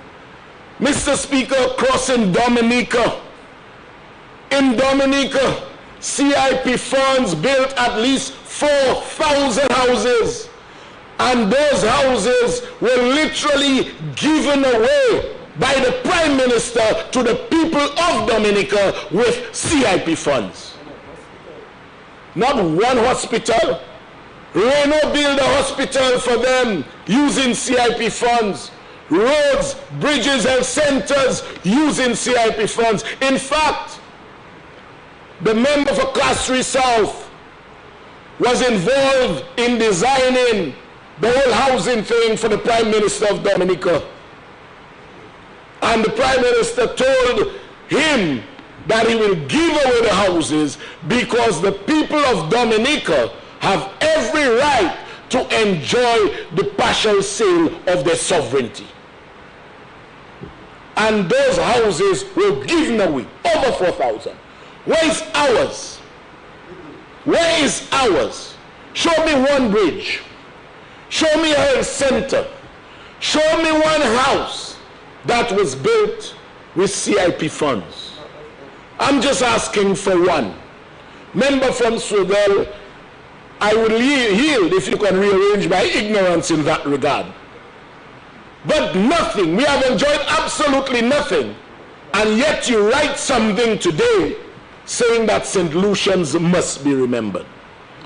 Mr. Speaker, I don't know which St. Lucians he refers to. I don't know if it's the same ones he called jackasses, or the same ones he called barking dogs, or the same ones he called mendicants, or the same ones he insulted by telling them colonialism has a conscience.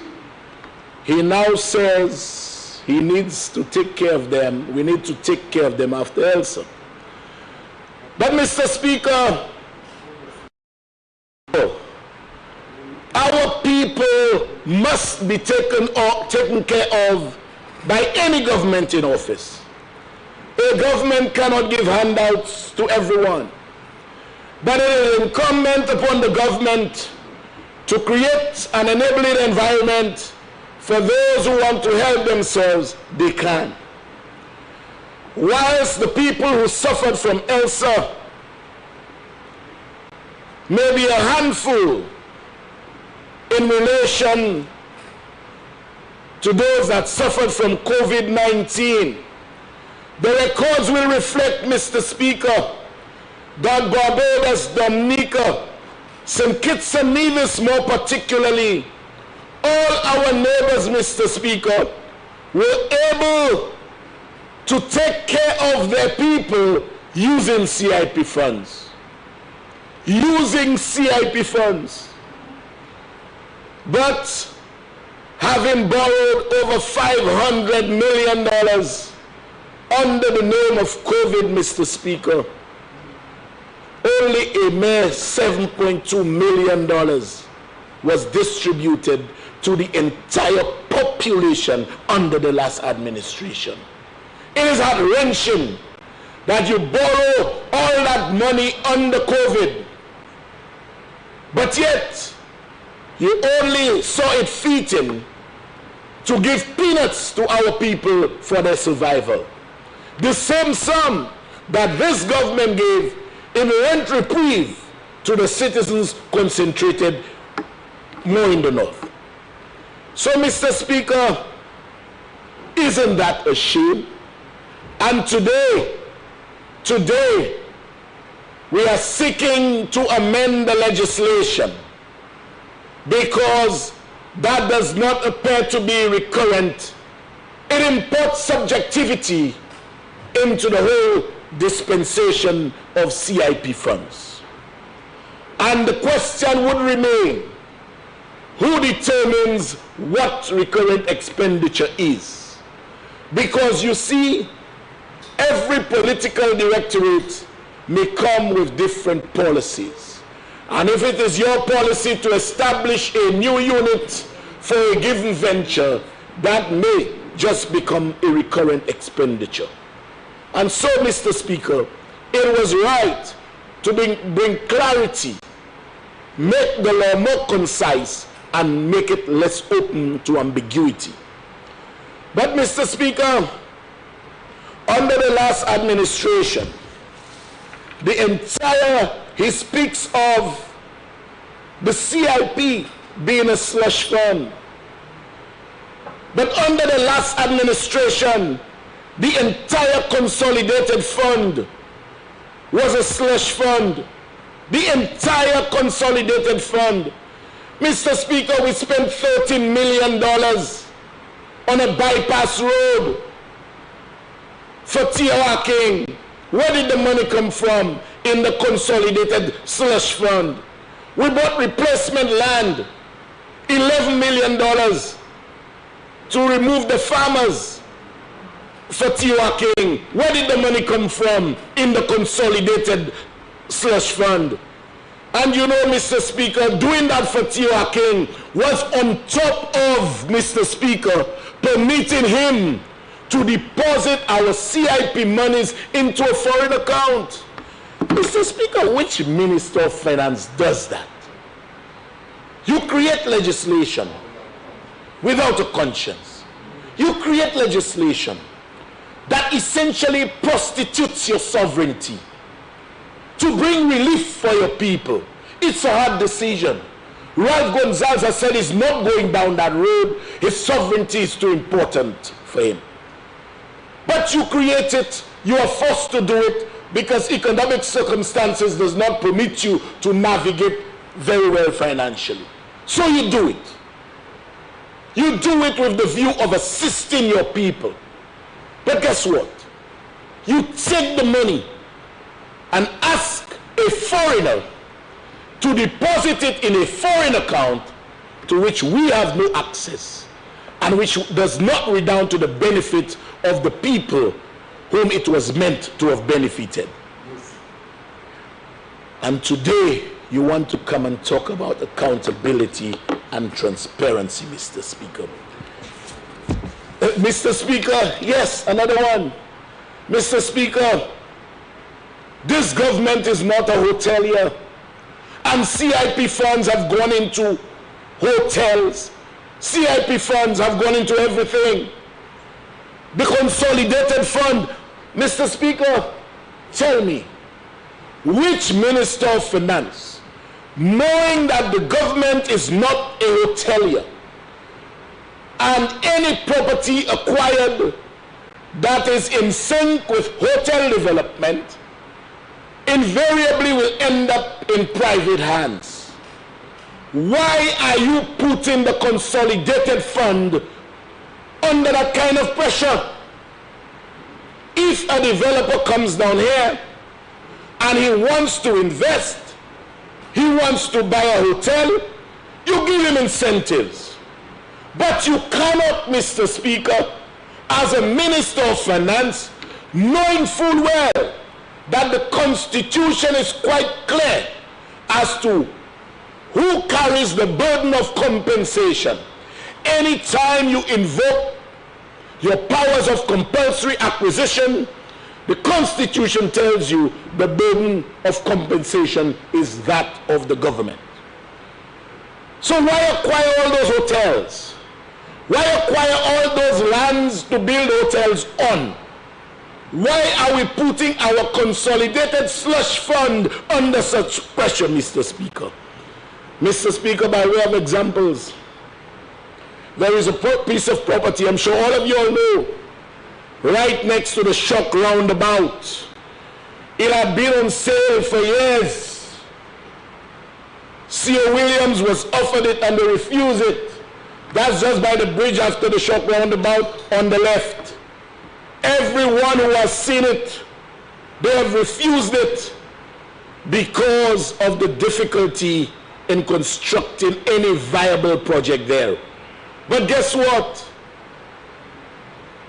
The cabinet led by this member from Nickel South, they acquired that land in a shake and a break. In a shake and a break.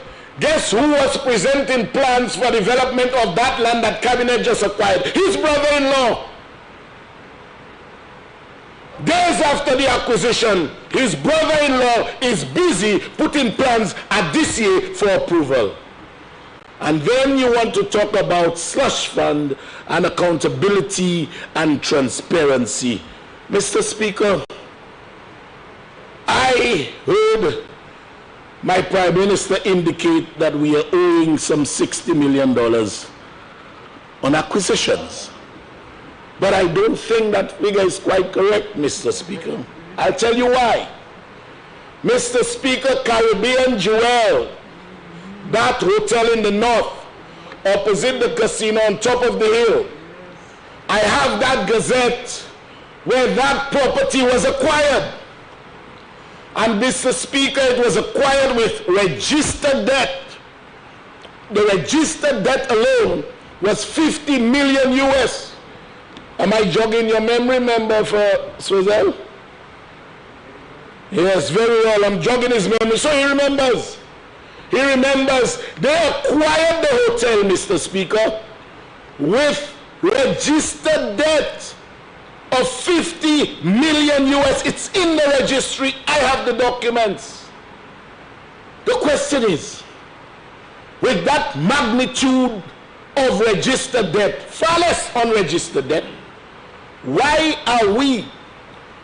is the consolidated slush fund being put into this? Because invariably this hotel will find itself in private hands. So if the person has the money in the first place, Let them acquire the property by way of private treaty, because we, the government, now become responsible for payment of that debt.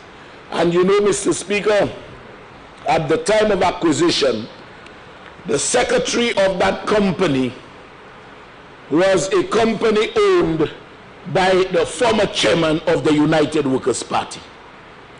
And yet, Mr. Speaker, the member talks about slush funds. You know, Mr. Speaker, I'm so proud of my Prime Minister. You know, like a phoenix, he has risen from the ashes. And I know he will not make those mistakes. He will understand that we need to prioritize, Mr. Speaker. Mr. Speaker, why would a Minister of Finance who is equipped with competent staff, go and hire a consultancy firm, Ernst & Young, to assist us in budget preparation? And then he talk about slush fund. Slush fund. Ernst & Young came, and after 3 years, they took over $50 million from us. Over $50 million. When we went broke, he had to resort to the very same civil servants that he had discarded in the first place. This government can never, ever engage in that kind of wastage. So who really treats anything as a slush fund? Who? Who does it? You know, our lands, even our land is slush land. Slush land. 1,000 acres at $1 an acre. Going on. 1,000 acres at $1 an acre. And you know, Mr. Speaker, 2 races were held. 2 races were held after the CIP funds were used to do everything for T-Racking. 2 races were held, Mr. Speaker, and the payments were made by the taxpayers of this country through the Ministry of Tourism. And you want to talk about slush fund? Before the elections, they brought a consultant down here, Mr. Speaker, a consultant to assist them in attempting to win the next elections. And he was paid for by the Ministry of Tourism, again from the slush fund, Mr. Speaker. So, Mr. Speaker, when you hear of the member from Miku South saying all what he's saying, talking about removing this and removing that, accountability and transparency, probably the member for Castries North will tell you how much accountability was on the Gozile Road. Mr. Speaker, I remember, you know, the man talks about slush fund. Mr. Speaker, I remember when I was in cabinet with my colleague here as Prime Minister, we bought the Diamol. The Diamol was bought, I didn't participate, he can tell you that, stay away. The Diamol was bought, Mr. Speaker, and the interest on the Diamol alone was over $200,000 a month. Am I not right? Over just the interest. Over $200,000 a month, Mr. Speaker. I was last in government in 2011. So it has to be more than 10 years. At $200,000 a month, Mr. Speaker, that's what? $2.4 million a year in interest. It's over 10 years, so we are well over $25 million in interest. What did this Minister of Finance do? He sold the Diamol. No, this one, the member from Miku South. He sold the Diamol for $13.5 million and in the deed guaranteed the purchaser rental for a 15-year period totaling over $52 million. We paid over $25 million in interest. He sold it for $13.5 and in the deed guarantees the man rental from government of a period that totals in excess of $50 million. And comes here, has the audacity to talk about slush fund and accountability and transparency. You know, Mr. Speaker, our rent, which is a recurrent expenditure, which is what we are trying to avoid there now, because he has now placed us in a financially precarious position. Mr. Speaker, government rental expense was $32 million when this man assumed prime ministership of this country. Right now, 5 years later, we are at 72 million, Mr. Speaker. 72, with a heavy portion of the increased rental expenditure going to his father. Yes, renting a number of offices from his father. But he had to run away, you know, from 32 to $72 million. Mr. Speaker, let me just, I'll close, because I could go on for 3 days. Slush fund, his last misdeed in COVID times, when things are so difficult, things are so rough, he takes $7.3 million and gives to a man who has never been involved in the importation of pharmaceuticals. And guess what? When your humble servant disclosed it, you know what he said? He claimed that it was fake. He said it was fake. Recently, Mr. Speaker, when he was found out, he said it was a joint venture between Barbados and Kitts and wherever else. Barbados, almost with immediacy, distanced themselves from that kind of financial imprudence. Barbados said, no, we paid zero money up front. And guess what, Mr. Speaker? After the pressure came to bear, the guy who received the monies realized that we would come after him. He has repaid, I think, $2.6 million. And the member from Miku South would open his mouth and tell St. Lucians that we are lucky we are getting the money back. That's what he said on TV. We are lucky we are getting the money back. And this man today wants to stand in this honorable house and speak of transparency and accountability. And guess what, Mr. Speaker? He indicated, shamelessly I must say, that they had done the due diligence before paying the $7.3 million. I challenge him to deny that the man he paid the money to was involved or is still involved in cement importation with his in-laws. That was his due diligence. That was his due diligence. So, Mr. Speaker, when you hear an amendment is to give cabinet authority, I just wish that he was surrounded by a team like this. There is cohesion, there is camaraderie, there is everything going for this government, because we understand that we must work together to deliver to the people of this country of ours. But guess what? He was doing everything by himself. Mr. Speaker, I will end here, but I cannot end without reminding us of Lokobi. Yes, another one again. Staff at the Ministry of Sports were always the ones who shouldered the responsibility of guiding playing fields and deciding where needs grass, where does not need grass. And Chastanet, the member for Miku South, imported a man to tell us where to plant grass, and we paid him artificial, and we paid him almost $32 million. You know, and then you want to talk about slush fund and accountability and transparency. We heard all the allegations from the Minister of Infrastructure, the member for Castries North. Facts rather.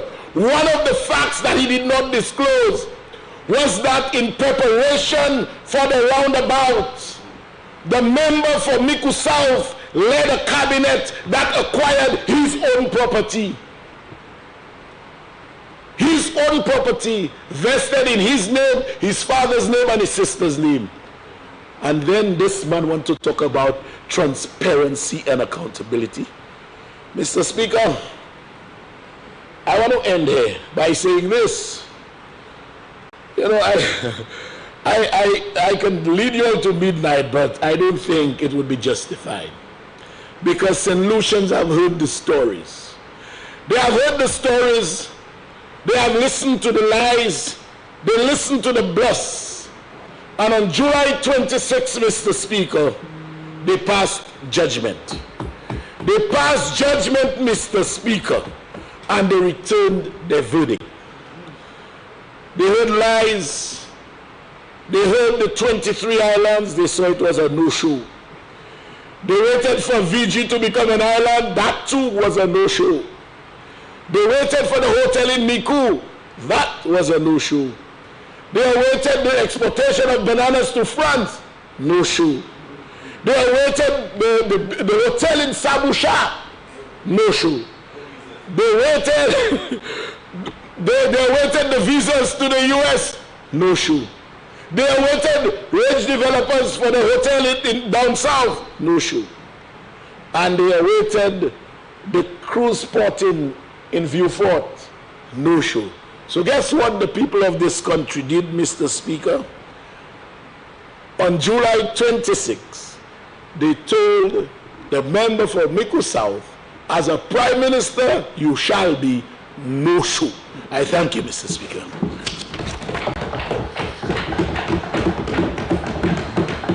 Minister for Tourism.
Thank you very much, Mr. Speaker. Mr. Speaker, after such a deconstruction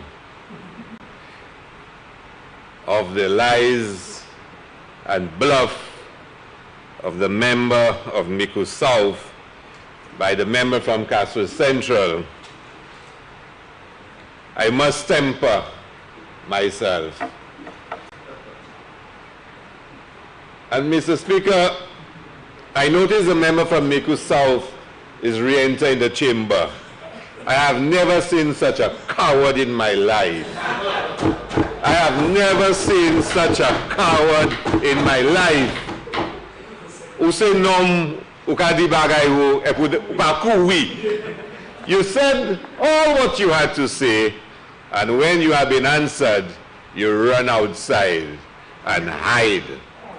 If you believe what you said was true, and it had validity, then stay in the chamber and listen to the debate. It says a lot. You came to listen to the minister. The superior.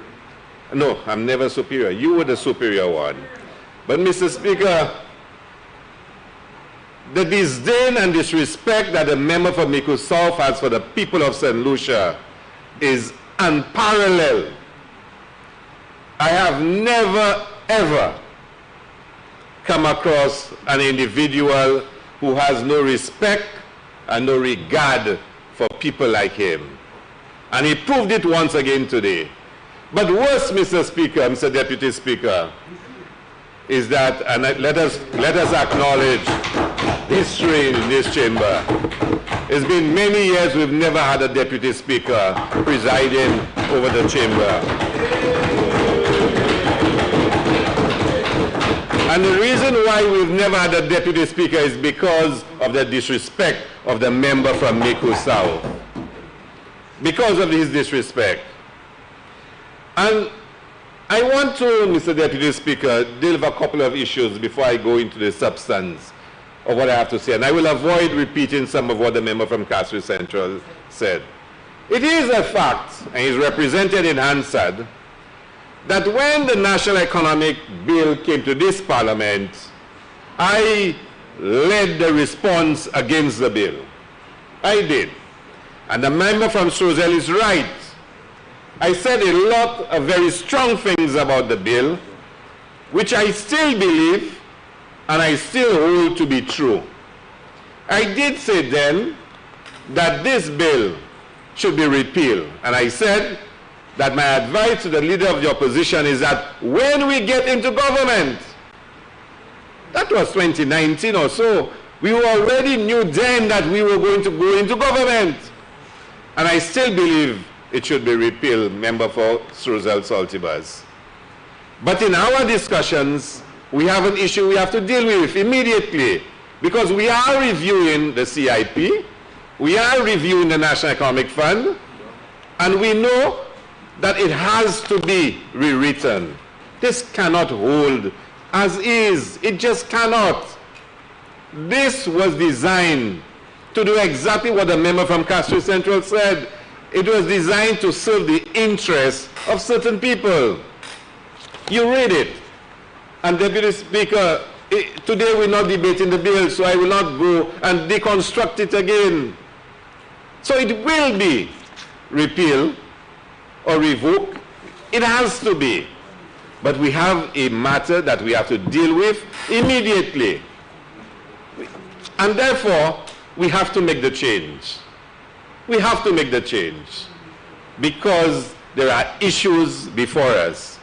And let me be bold and straightforward and say what has really precipitated our action today has to do in a simple fact that the Minister of Finance, this Minister of Finance, would write to the National Economic Fund and ask for a grant to do a national cleanup. A grant to do a national cleanup because of the state of this country left behind by the member for Miku South. And they would say to the Minister of Finance, no, they are not granting him the money. I will come to that. They would say to him, no. They would say to him, a national cleanup project is a recurrent expenditure. Why the member from Miku South is persistent in the tales that he tells? He's persistent. It is instinctive to him. I don't think he can help himself. I think it's a psychological, deficiency that exists, that one is always propelled to tell tales. It's unbelievable. I will give him the list of requests that has been made to the National Economic Fund. I will. But we'll take it step by step. So, member from Strozel Saltibus, I have not changed my mind on this. It's one of the worst pieces of legislation ever put before this House. This is. Now I need to make a couple of points, Mr. Speaker. And the member from Castro Central explained it. But let's just go over it slowly. I want to be slow and deliberate in what I am saying. The CIP legislation established the National Economic Fund. It established it. And it was very specific. And let me repeat what the member had said. And we asked the member from Mico South to read it himself. It says under 43.3, the Minister for Finance shall lay before Parliament every financial year for its approval the purposes for which the funds for the monies will be used for. It had to come to Parliament. So the monies from CIP, when it was going to be used, the minister had to come to Parliament and get approval. He had to. The CIP legislation said so. There was not time to pass the regulations, which would give you details on how the fund would operate. But you had to come to Parliament, the supreme authority, to get approval for the use of monies. That was dispensed with, and the National Economic Fund Act was passed. In it, there is no requirement to come to Parliament for approval. Think about it. The legislation said all the money from CIP for it to be used. Now remember, CIP does not spend money. CIP generates the revenue and it transfers it. And CIP has nothing to do with it anymore. But the legislation said we establish a National Economic Fund to hold that money. But for it to be used, you must come to Parliament for approval. That was removed. And I will read exactly where it says, and this member from Mico South, with all the hypocrisy that he can display, passed a bill that removed, and I'm reading it, Part 4, Section 20, Section 21, Section 33 of the Citizenship by Investment Act number 14 of 2025 is repealed. So he removed the requirement, removed it for Parliament to approve the use of monies.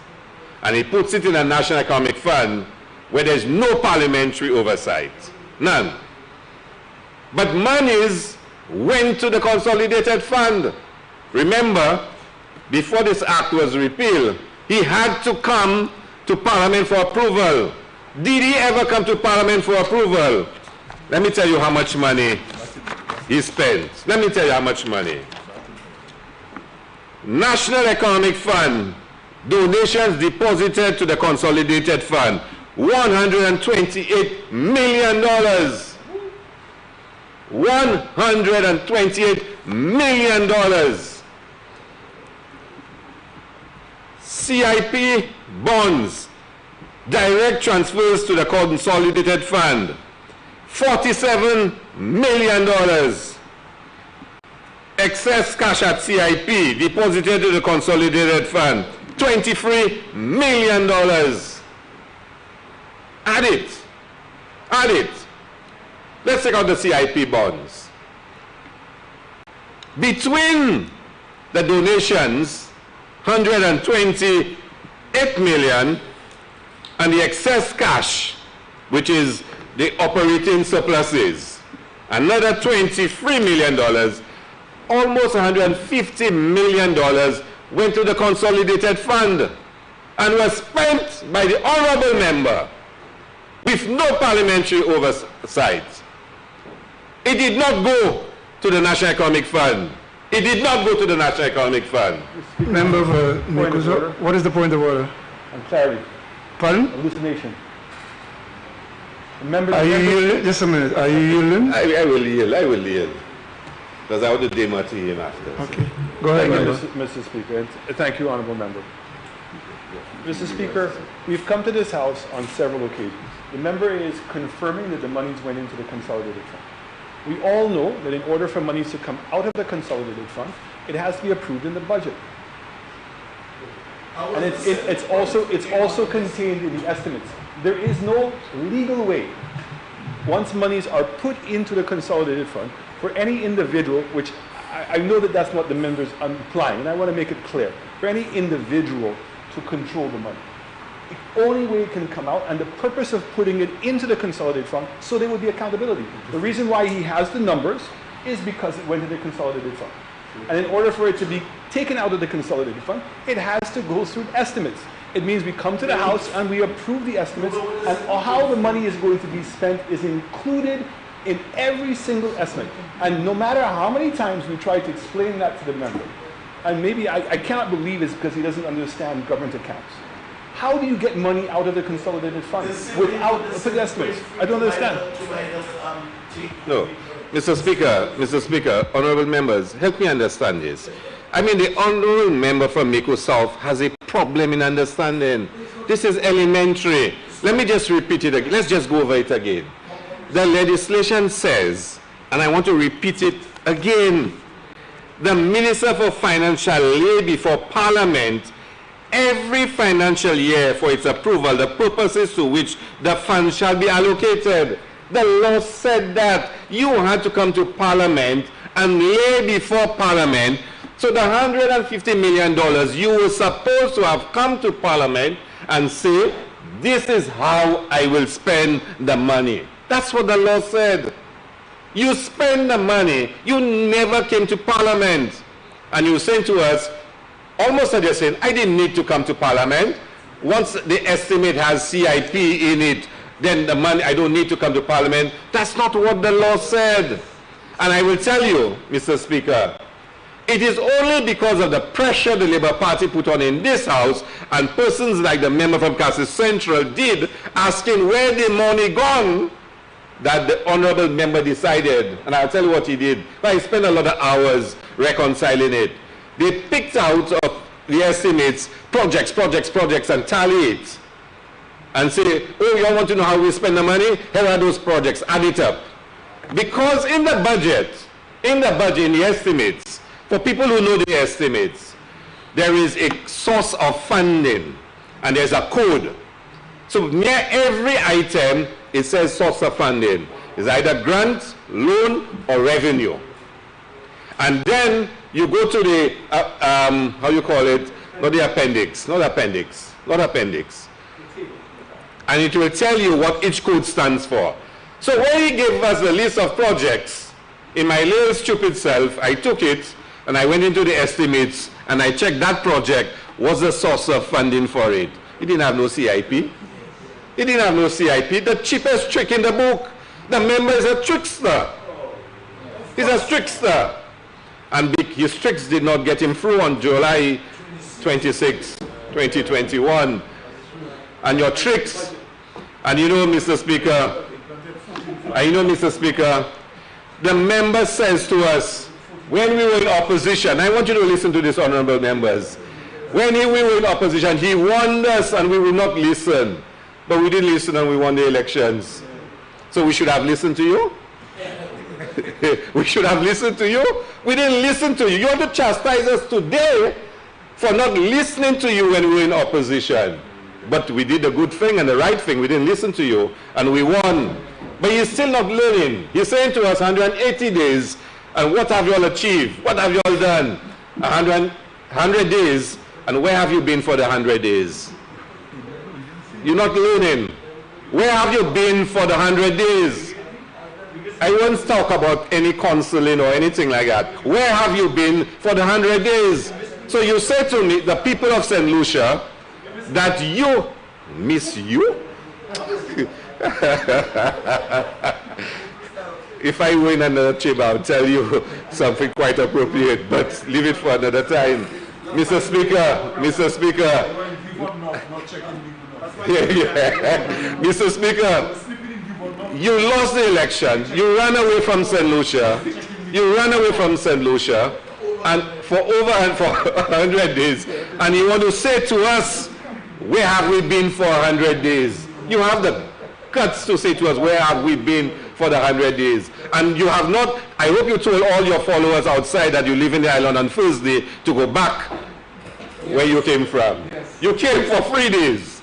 That's the level of respect you have for people. And you want to stand in the House and talk about slush fund. I will come to that one in a bit. So, Mr. Speaker, the honorable member had $150 million that he has spent without parliamentary approval. Without parliamentary approval. Now, I'm not suggesting he used the money for any inappropriate means. I'm not suggesting that. I am saying the law said he had to come to Parliament, and he did not come to Parliament. And that is a fact, Mr. Speaker. It is a fact. So, I am very clear in my mind that the National Economic Fund legislation has to be addressed.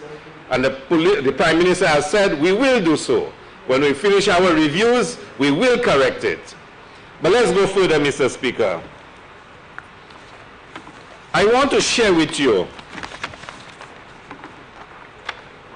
the manner in which the fund has been accessed and used by the government. So in addition to 150 million, a sum of money to the equivalent of $47 million has gone to the fund.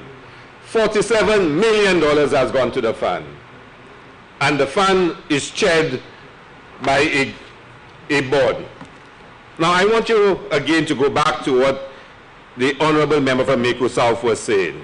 Because he's arguing that the change that is being made is going to make Cabinet in charge of the fund. Cabinet will be in charge of the fund, and it becomes a slush fund.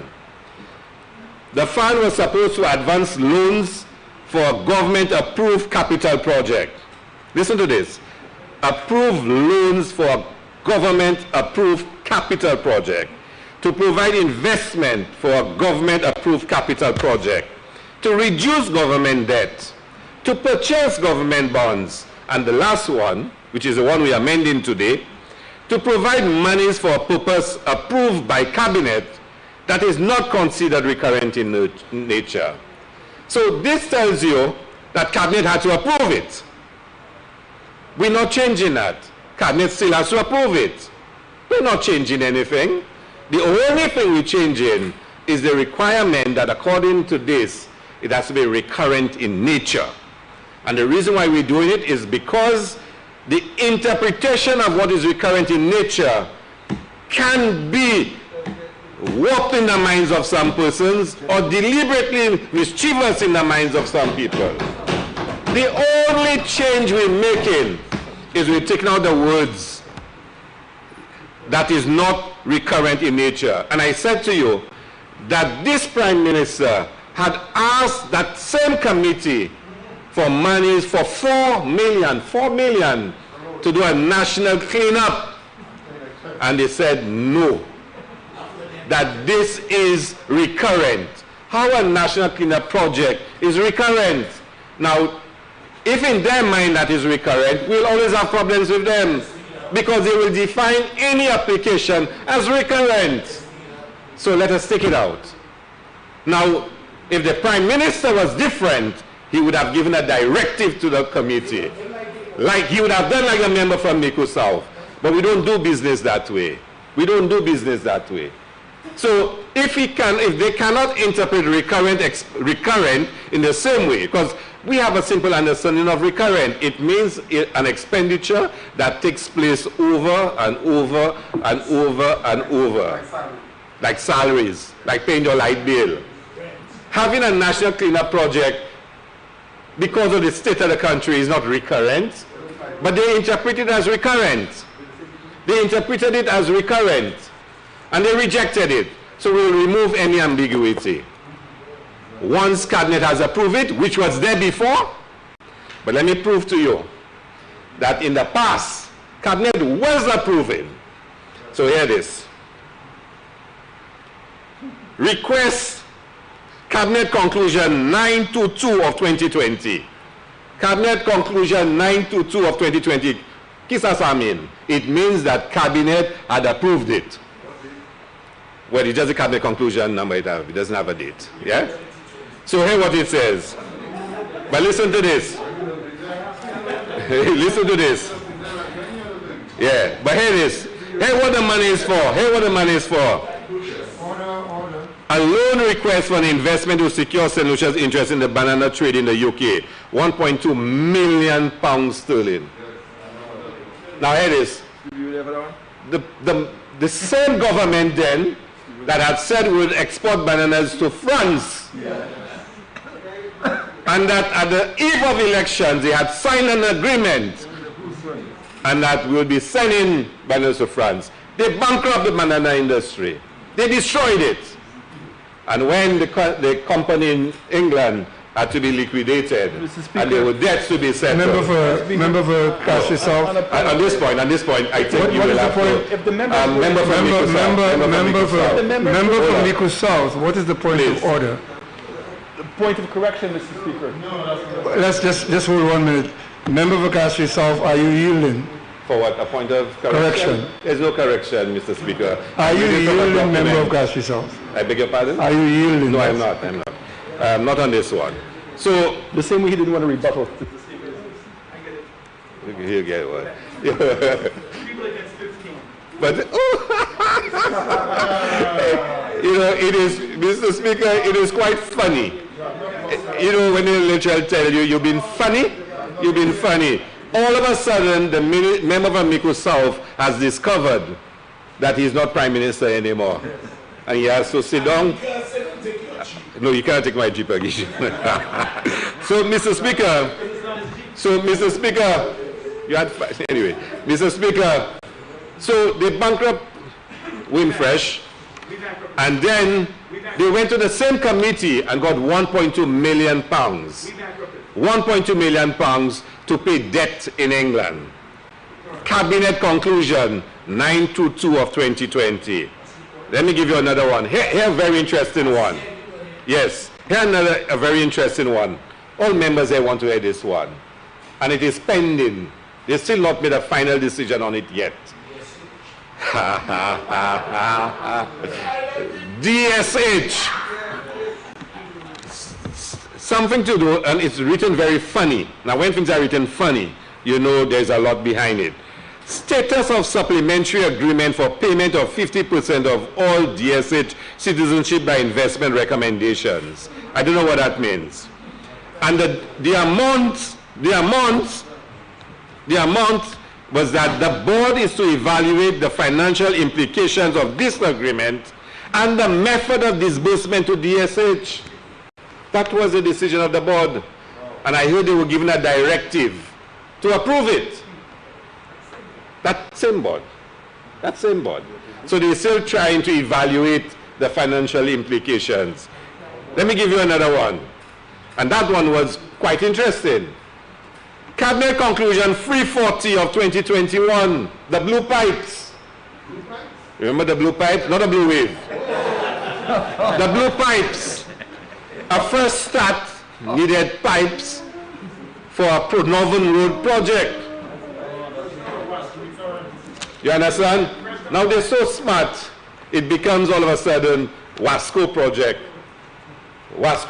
I want someone to go to Wasco and ask me, did Wasco put in any pipes into the roadworks? There's no evidence that Wasco, none, that Wasco or any division in Wasco bought pipes and had pipes and installed pipes into the pipes did not come in the name of Wasco. We know that for a fact. But on the books, the member from Miku South has it as Wasco. But we know it was not done by any division at Wasco. Slush fund. Classic slush fund. Be honest. You must learn it someday. You want another one, honorable members? All right. So listen to this one. Yeah. Now here an interesting one. Cabinet conclusion 595 of 2021. Office of the Prime Minister that made that request. Grant funding to assist with the recovery efforts post-Hurricane Elsa, $10 million, and approved. Now remember, Elsa, what date did Elsa pass? Friday 21st of July? 1st of July. Second? Friday 2nd. Election was announced on Sunday the 4th. Yeah? So Elsa was on a Friday. Election was announced on the Sunday. And then they approved $10 million to the office of the Prime Minister. A few days after. Slush fund for elections. Slush fund. St. Lucians will think, let me tell you, St. Lucians can make it out. Listen to this. Let me go over the facts. Let's go over the facts. Elsa was on the Friday, the 2nd, right? Government offices close on Saturday. On Sunday, elections is announced. Elections is announced on the Sunday. After that, the office of the Prime Minister gets $10 million from the National Economic Fund for recovery from Elsa. And you're saying to us that's not slush fund? Now, here the big issue that the Prime Minister... Member of Castries South, what is the point of order, Member? 35-5, Mr. Speaker. I know what the point of order is in the standing orders. What is your point of order? On 35-5, the member is impugning allegations against me, which he cannot provide any form of proof, and he knows himself is incorrect. What is the allegation? That there was a slush fund of $10 million to help support elections. The $10 million was approved in order to redo the roofs of the CDC buildings and also to compensate the farmers where we had 95% of the crops that were destroyed in a time in which they were already suffering. And it needed to happen immediately because you yourself would know, Mr. Speaker, that the roof needed to get redone at the CDC buildings. It was not a matter that we could have waited. There was no insurance. And if the member was going to be genuine, I have no difficulties with him highlighting how the money was being spent, but do it accurately. To suggest and leave it out there that the $10 million was certainly sent to the Prime Minister's office for him to spend the way he wanted to is wrong. It's not truthful. And it's impugning untruths onto me and the office of the Prime Minister. So if the member wants to articulate, I have zero difficulties to articulate them. But in fact, do it factually and say what the money was being spent for. There was no $10 million was spent to the Prime Minister's office. The Prime Minister's office made the request because of the impact of the hurricane to the CDC buildings, which there is evidence to show, as well as to the farmers. And if he wants to provide the breakdown as to how much money was spent and who dispersed the money, not the Prime Minister's office. Member for Castries South, the member for Miku South takes exception to your allegation that the 10 million, was it 10 million? Yes, $10 million. That was given to the office of the Prime Minister. Was given to the office of the Prime Minister, was requested as an election slush fund. Can you provide any evidence to member for Castries? Mr. Speaker, I can probably start providing you with the evidence, but by which time the member from Mikosa would have returned to Canada, as he will on Thursday. But so maybe at his next sitting. Until yeah. So let's move on, Mr. Speaker. No, hold on, Mr. Member. Until such time, you may want to withdraw the section of the allegation which relates to the slush fund for the election. There are a million other ways you can say what you want to say without making that allegation as strongly as you have.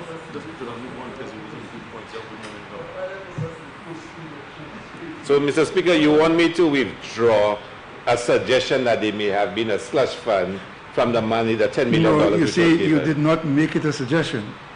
You made a statement of fact that it was a slush fund for elections. So as I'm saying to you, there are other ways. If you will feel more comfortable, Mr. Speaker, I will withdraw it and move on. I will withdraw it, Mr. Speaker. If you want to suggest that that is your view. Can I move on, please? Sure. Can I move on? Sure. So, Mr. Speaker. But I will ask you, Mr. Speaker, and maybe you can help him and answer the question, Mr. Speaker. The next item, Mr. Speaker, 361 of 2021. The Ministry of Commerce asked for monies for housing, let me get it right, grant funding for incentives to the housing construction sector. 4.5 million, but it was not approved. So, on one hand, Office of the Prime Minister can get 10 million, he says, to repair the CDCs and to help farmers. But on the same, the Ministry of Commerce requests, I don't know if the member from Saltibus, Srozel, even knew that, but $4.5 million was asked and was rejected. So I am told I cannot describe one in a particular way, but the other one was rejected. But here another one. Here another one. Office of the Prime Minister again. Office of the Prime Minister again. 711 of 2021. Grant funding for the procurement of equipment of the National Printing Corporation, $550,000. CIP monies being used by the Office of the Prime Minister, under which the Printry falls, to buy equipment. And the extra machines were not working. The extra machines that are needed to fight COVID were not working, and he didn't have money to repair them. That's, yeah. But $550,000 was used to buy. Now, Mr. Speaker, the member from Castro Central brought into the debate the press release about the accusation by the member from Mico South that we are creating a slush fund with no evidence. With no evidence. It was repeated in here, Mr. Speaker. It was repeated in here. It was repeated in here. But let's proceed. And the member from Castro Central wanted to point out what a real slush fund that the country finances have been for the last 5 years. And the member from Castro East made some points that I want to repeat. I want solutions to appreciate the gravity of the situation, Mr. Speaker. And I want to go back to the presentation made by the member from Castro East. Let's look at St. Jude Hospital. Listen to this, Mr. Speaker. The St. Jude Hospital reconstruction phase 1 was stopped. Yeah? It was stopped. We were told, and there were studies and all kind of research done, that the buildings cannot be used. Cannot be used. And instead they started a second building. Second building. And the member from Castro East announced that based on the status report, $118 million has been spent. $118 million has been spent. And Mr. Speaker, I went to St. Jude Hospital with my colleagues, and I think the member from Derinoff put it well. There's so much drywall inside there, you could build a bridge to Matnik. You understand? It's a big factory shell. There is no service provision in there, nothing for electrical, nothing for plumbing, just a huge shell, a box. Don't look at me surprised. Did any of my colleagues see any trunking for electrical, for water? Nothing. A huge shell. $118 million. $118 million. Now, isn't that using our consolidated fund as a slush fund? But it gets worse.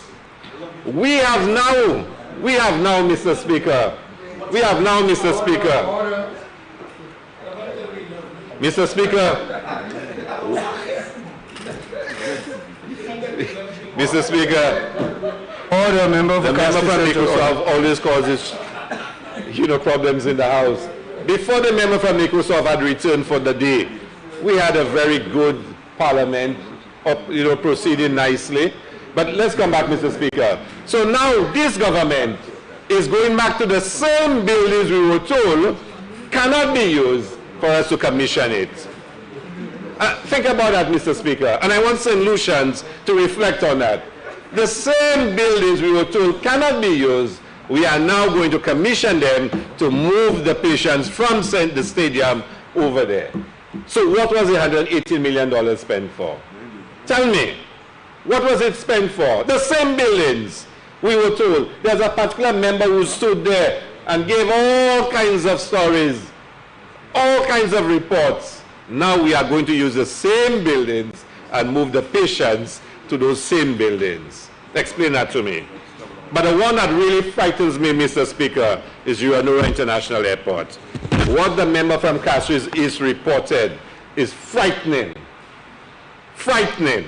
The member from Castro East explained to us this morning, that the airport redevelopment project is already, and I want to quote the exact words, Mr. Speaker, is already 42 million US dollars in cost overruns with the second stage. Think about that, St. Lucia. 42 million US dollars already in cost overruns. And they've not even started building the shell yet. Think about that. So what did they do? And we want them in the house, every single one of us, the 6 that were here.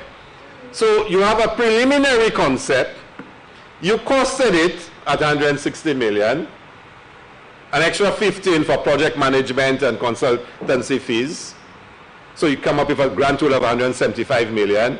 You get a contract signed between SLASPA and a construction firm. And in that agreement that you paid over $1 million for a lawyer to review. And by the way, that lawyer happens to be the Prime Minister's personal lawyer. Happens to be his personal lawyer. Right. Personal lawyer, but we'll deal with that further another time. And in that agreement, SLASPA agrees to meet all cost overruns. Think about that. Agrees to meet all cost overruns. So then now, when the detailed drawings are done and sent to the contractor, the disparity between the detailed drawings costing and the preliminary costing is about $42 million. So the project is now delayed. It's already behind schedule because it's already 42 million US difference between the preliminary costing and the actual costing on the detailed drawings. How do you go about getting a loan, signing an agreement, and you do not yet have detailed drawings? You have no idea of the true cost of the project. And the people of St. Lucia will have to pay that loan.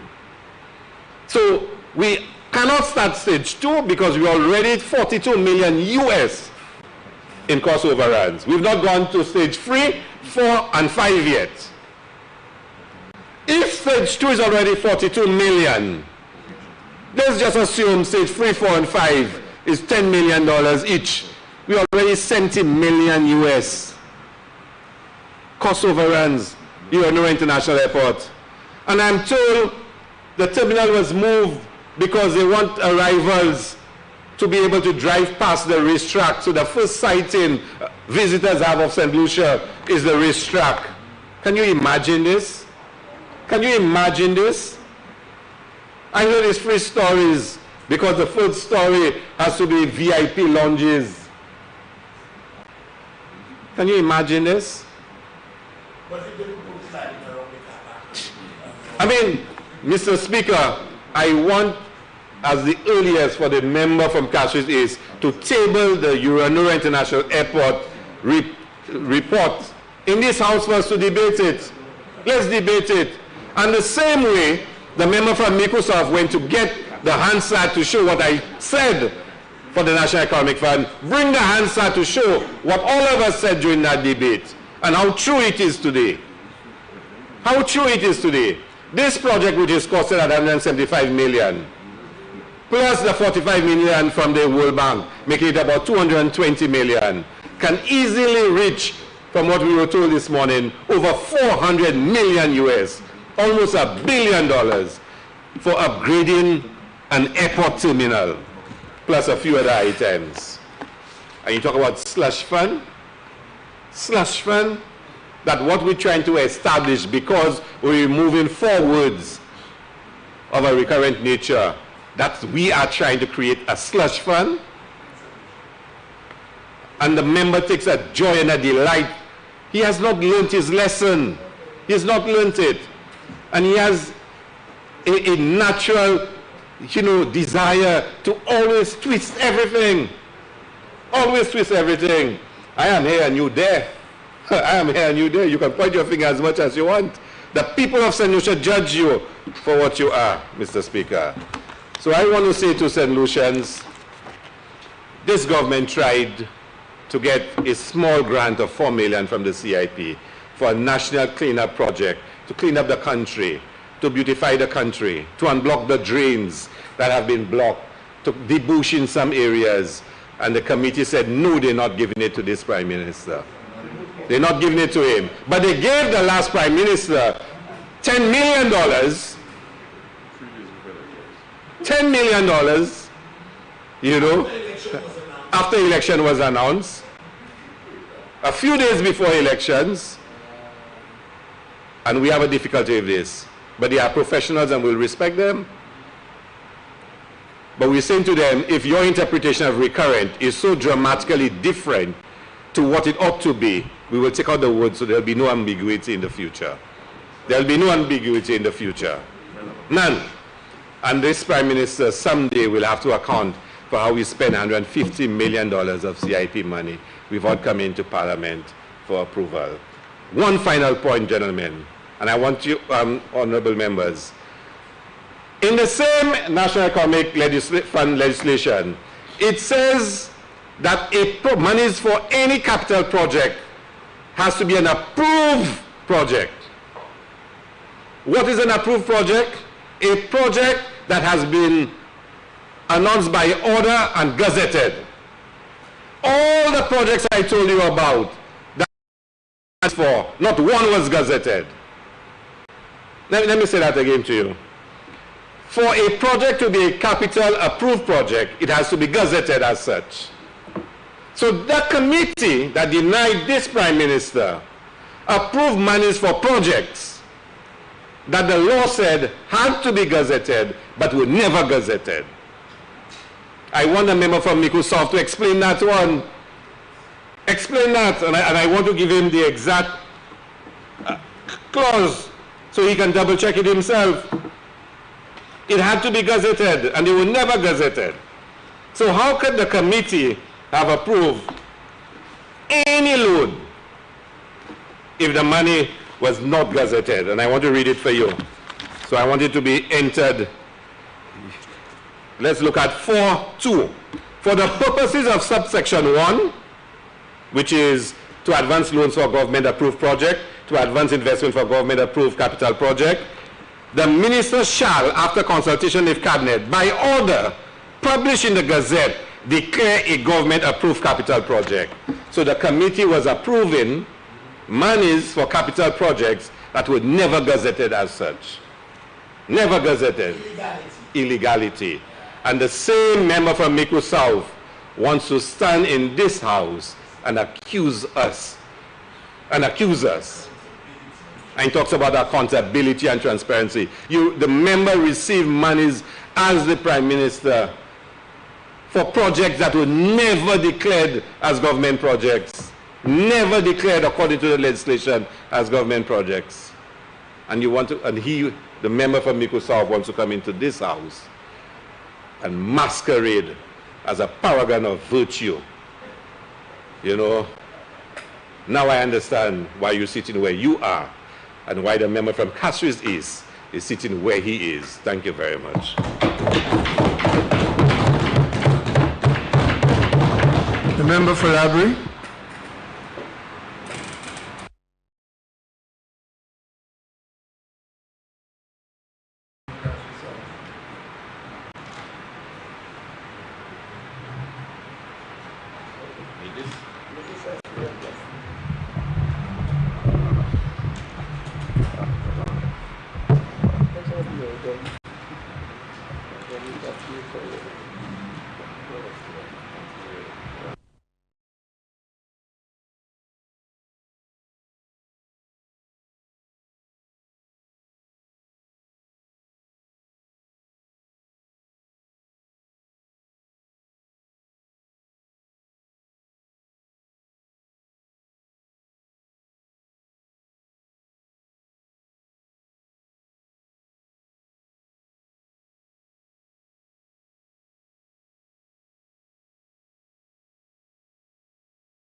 Mr. Speaker, given this is a survey of contending views and ideas, I want to add my voice to this very important but minor surgery. Mr. Speaker, I rise to make a brief contribution in support of the bill for the amendment of the St. Lucia National Economic Fund, Act number 18 of 2019. Mr. Speaker, I recall at the time that the aforementioned act was passed in Parliament, there was vigorous debate on the National Economic Fund Act, Mr. Speaker.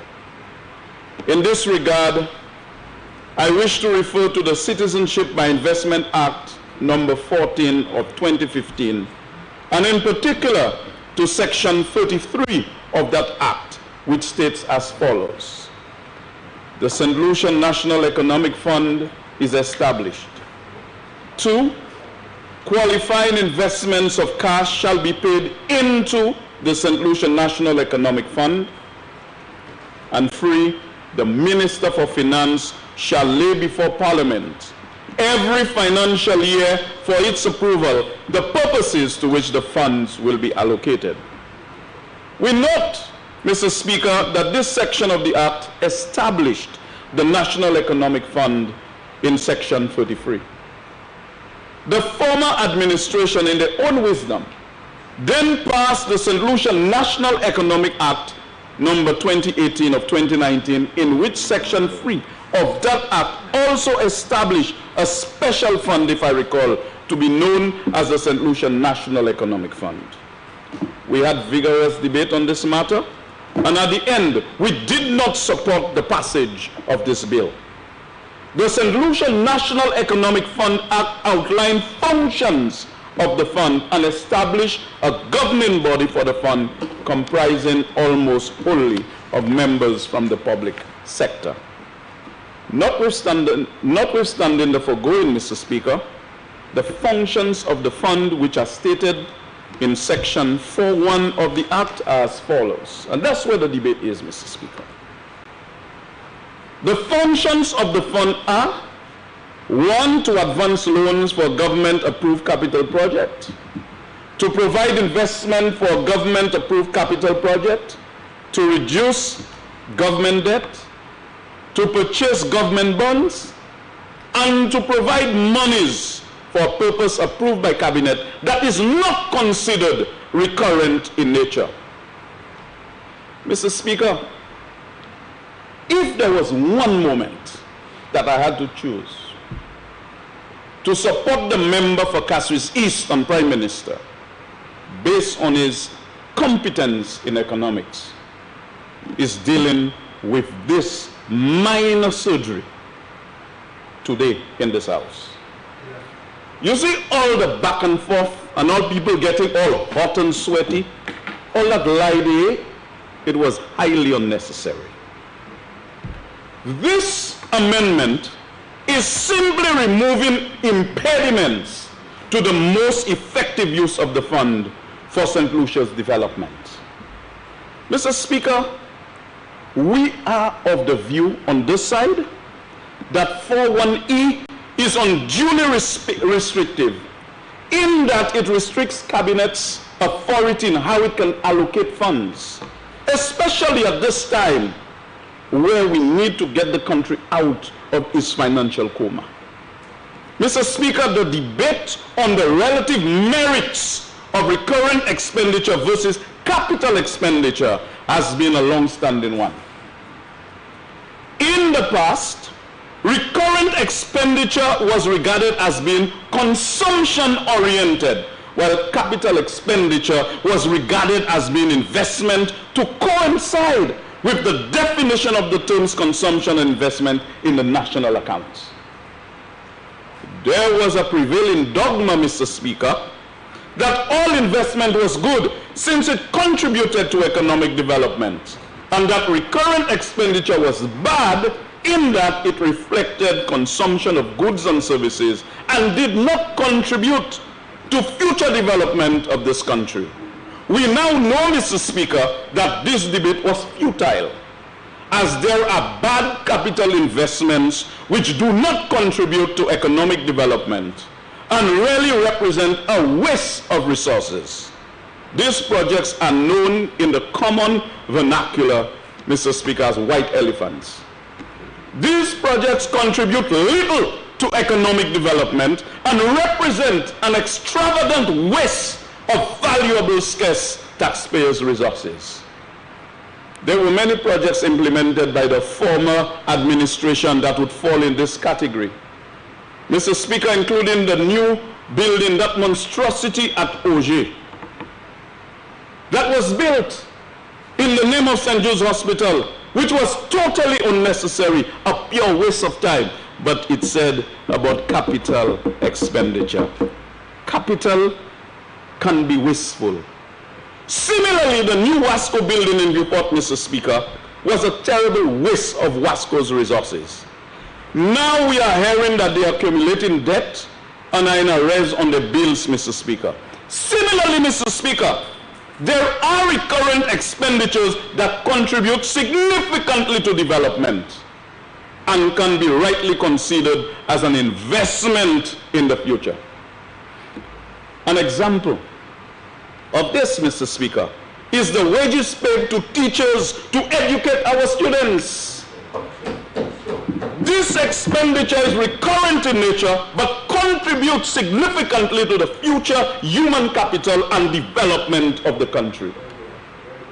The amendment would now, Mr. Speaker, allow Cabinet to approve essential expenditure from the fund that are recurrent in nature, but also of significant value to the country. So, Mr. Speaker, I therefore concur that we need to remove the restriction that excludes Cabinet's approval of the funds for purpose that is not considered recurrent in nature, and therefore give my full support to the bill amending the St. Lucia National Economic Fund Act number 18 of 2019, namely by deleting the words that is not considered recurrent in nature, Mr. Speaker. Simple debate, simple amendment that has nothing to do with all the arguments advanced by members opposite. The arguments are not even of marginal relevance to the merit of what is established in this honorable House. And so, Mr. Speaker, I believe the Prime Minister has shown again his brilliance in allowing resources to be utilized for productive purposes in this country and to uplift this country and to take us out of the financial and economic problems that we are in. Mr. Speaker, once again, I yield the floor. Minister for Finance. Thank you very much, Mr. Speaker. Mr. Speaker, the member for Castries North and myself are the longest serving members in this honorable House. I, more than him, understand the pain of defeat. I understand what it means to boast all over the world and all over the country that the opposition cannot make it. They have the worst opposition leader in CARICOM. They have no plans. They have a bunch of guys who do not respect their leader. I understand that. I understand when you create polls that say you've won 15 out of 16 seats, and you have other members who believe that they have won elections already, so they can campaign on the radio with political have or has-beens. So they spend hours on the radio, same old story, castigating, people who work on people who work all over the place, castigating 24 hours, just saying things. The member for Choiseul had a bet that I, a 5-star general, will lose my seat. Yes? Yes, you did.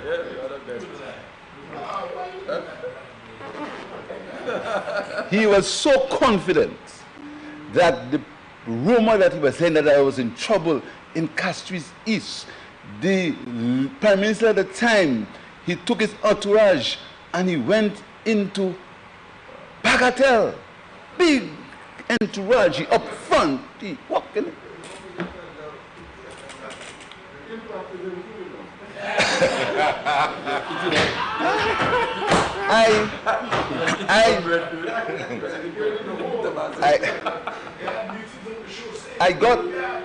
I got a few calls. Bossman, they there. I said, leave him alone, just vote. Just vote. So I understand, Mr. Speaker. I understand when you leave your job and you run elections and you win, and then you are short of winning again and you lose. And you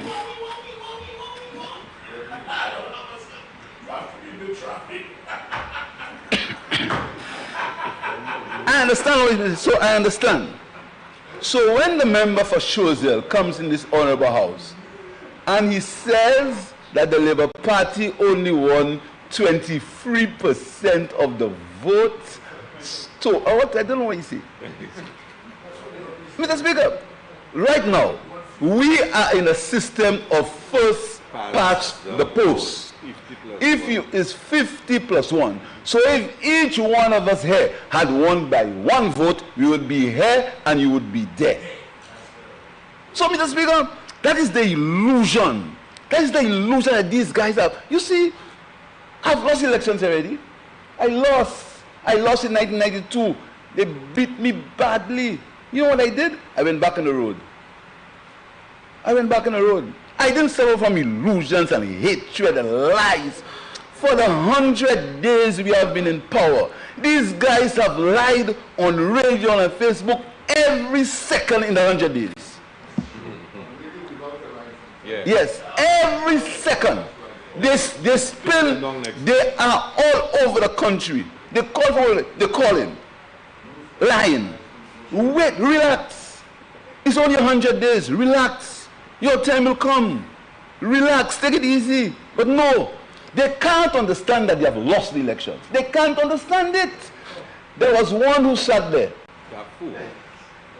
He was every second. You reminded me? There was one who sat there, right there. Every second. You just have to cry. He was larger than life. He opened his shoulder. He laughed at us. He was, man, they were in their glories. He stood there. Boasting. We asked them for all kinds of things. They had the CDP program. They did not do one project in my constituency. Not one project. When the time came for school support, they gave me $10,000. They gave the person who I beat. There's no latitude. I'm responding to what you and he spoke about the election results. That's what I'm talking about. It's not no latitude. He said that's why I wanted not to open the door.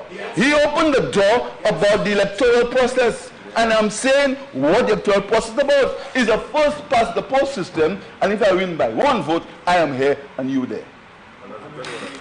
That's what it is. Mr. Speaker, I'm glad he said so. This is the same man, member from Mico North, Mico South, who sat here and was complaining, oh, you're talking about deaf. There was a short one there. You're using deaf, paying politics of deaf. 100 days after he was defeated, you come here and you have the audacity to talk about 189 people dying of COVID. You have the audacity because You can't understand that you've lost, and that's why you're there. You are staying. You come and you speak about, you have the audacity to use COVID. 189 people have died, and you come here and you use that for as a political weapon when we're speaking about an amendment to National Economic Fund amendment. You talk about people dying. That is how you feel. That's how you feel, Mr. Speaker. But you will not see that under this Minister of Health, the trending for COVID has been very good. Today, and that is a fact, better than you ever had it under your term, better. And there are only 200 people who in St. Lucia who are suffering or diagnosed with COVID. But that's nothing to boast about. We will, yes, it's 200. You playing, you are listening?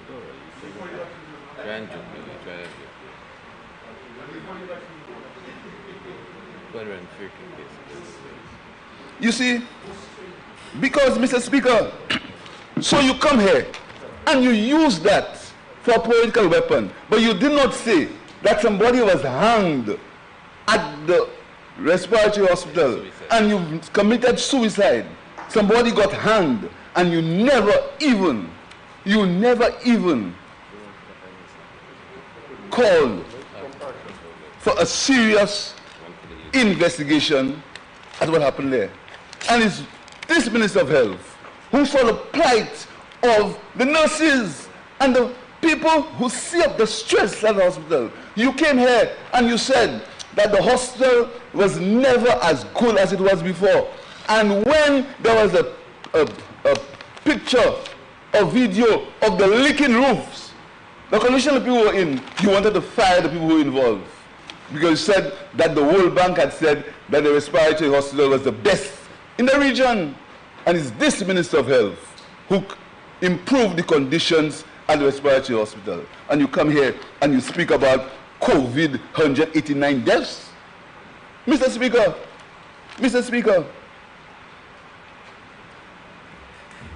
the amendment we are debating, Mr. Speaker, the member from Miku North speaks, where is?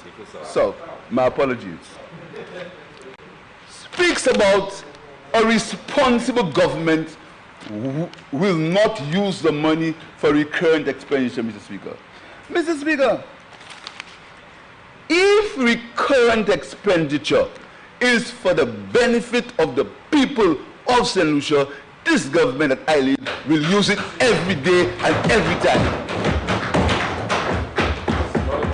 We will not use it for horses, Mr. Speaker.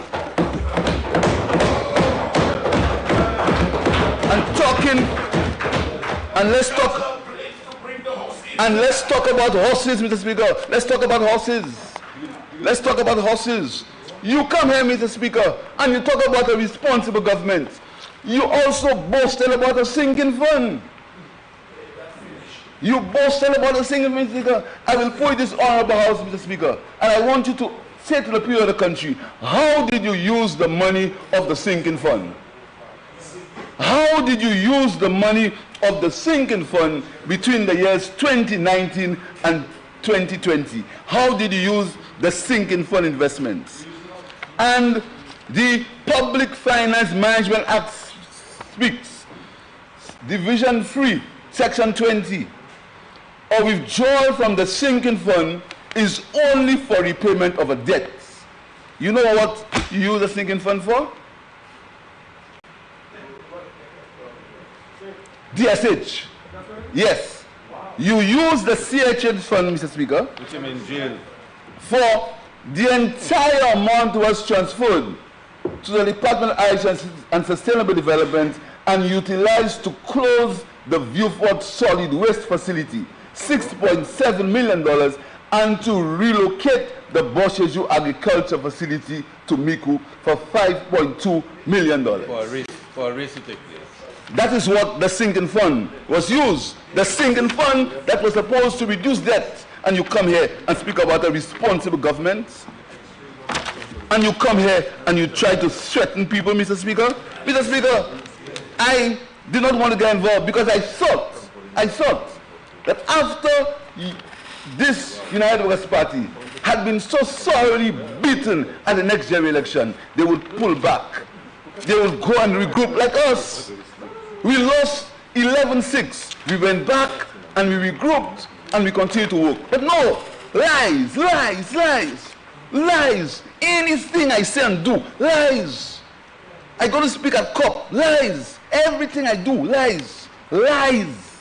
Mr. Speaker. Mr. Speaker. Mr. Speaker. I'll tell you something further. We are speaking about a simple amendment to the National Economic Fund. The member from Microsoft talks about firing the CEO at CIP. Did the minister forget this? Exactly. This minister fired the CEO at CIP for no reason, because she was a friend or the member from Microsoft at the time. No reason why, except that, Mr. Speaker. This for cash yourself. He fired her, Mr. Speaker. He forgot. The same member from Microsoft refused to give the daughter of the father of the nation a job because he said he had the power to do it. And you talk about firing people. You talk about firing people. But you know what? You know what, Mr. Speaker? We are very proud of our record for the 100 days we are in government, and we've just started to improve, Mr. Speaker. The member from Microsoft speaks about the National Economic Fund, and with a reasonable righteous posture. I'm so good, you're so bad, you're doing so many things. Read all kind of things about him. Let me tell you about the legislation, Mr. Speaker. He will make you believe that cabinet had nothing to do with the National Economic Fund. That's what he come and tell you to believe. Mr. Speaker, part 2 of the National Economic Fund. Listen to what I say, Mr. Speaker. You would believe that the National Economic Fund was a completely independent body. It had nothing to do with cabinet, and this righteous Minister of Finance would just send a project for and say, fund, please. That is the impression that he wants to give you. That he'll say nothing. The cabinet has nothing to do with it. Nothing. So you guys, you all are so wicked. You want to use the money for recurrent expenditure. The involvement of the cabinet in the Solution National Economic Fund is clear in the legislation. Listen to that. Section 12(3). The board may, after consultation with cabinet, grant or refuse an application made under subsection 1. In this section 4, in deciding the grant or refusal of an application, the board shall, after consultation with cabinet, take into consideration blah blah blah blah. Cabinet clearly involved with further. The board may, after consultation with cabinet, grant a loan. And I made the point at the time when I was sitting where you are.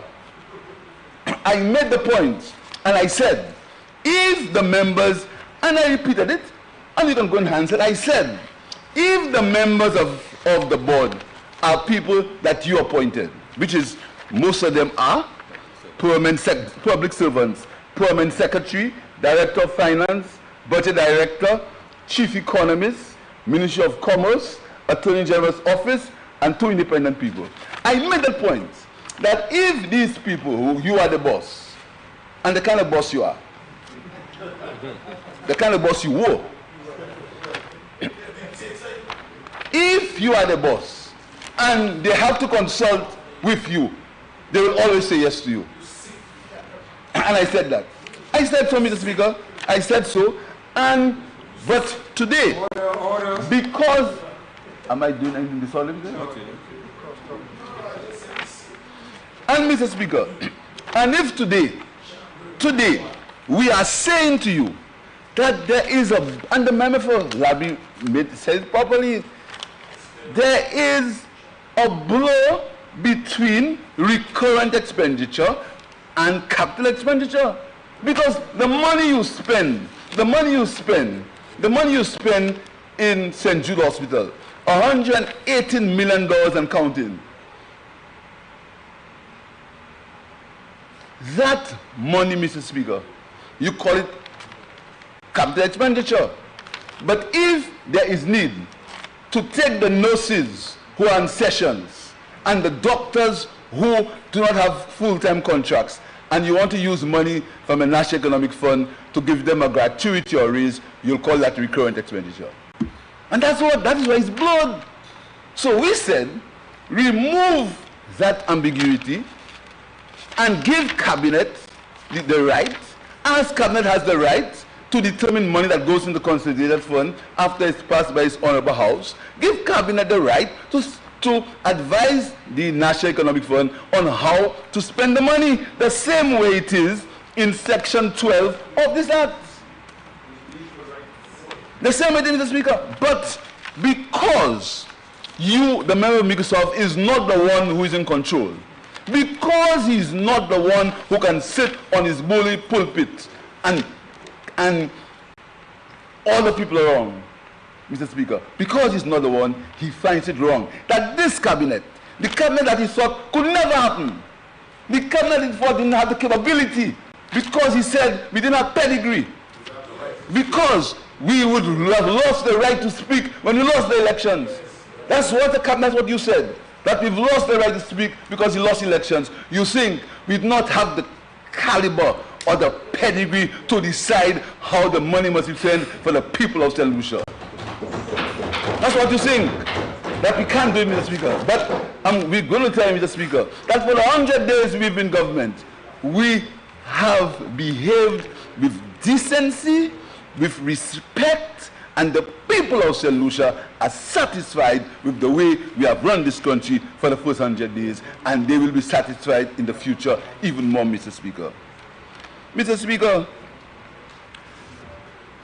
the member from Microsoft comes and boasts about what we are doing is what he started. Mr. Speaker, you see, what he's doing is what we started. Or what he said? What we're doing is what he started. Mr. Speaker, you know what we're doing? Don't know how we're doing it? How we have our priorities right. We are reprioritizing some of the work, some of the things that you're doing, Mr. Speaker. And that is why you wanted to spend $1 million to turn the DCA into a statutory board. $1 million for an organization that already exists as a government organization, doing this work properly, with all the rules for it. You wanted to spend $1 million to put your friends in there so that they can give approvals to anything you want. And you found that DCA was holding you back. So you wanted to spend $1 million, $1 million to make it a private entity.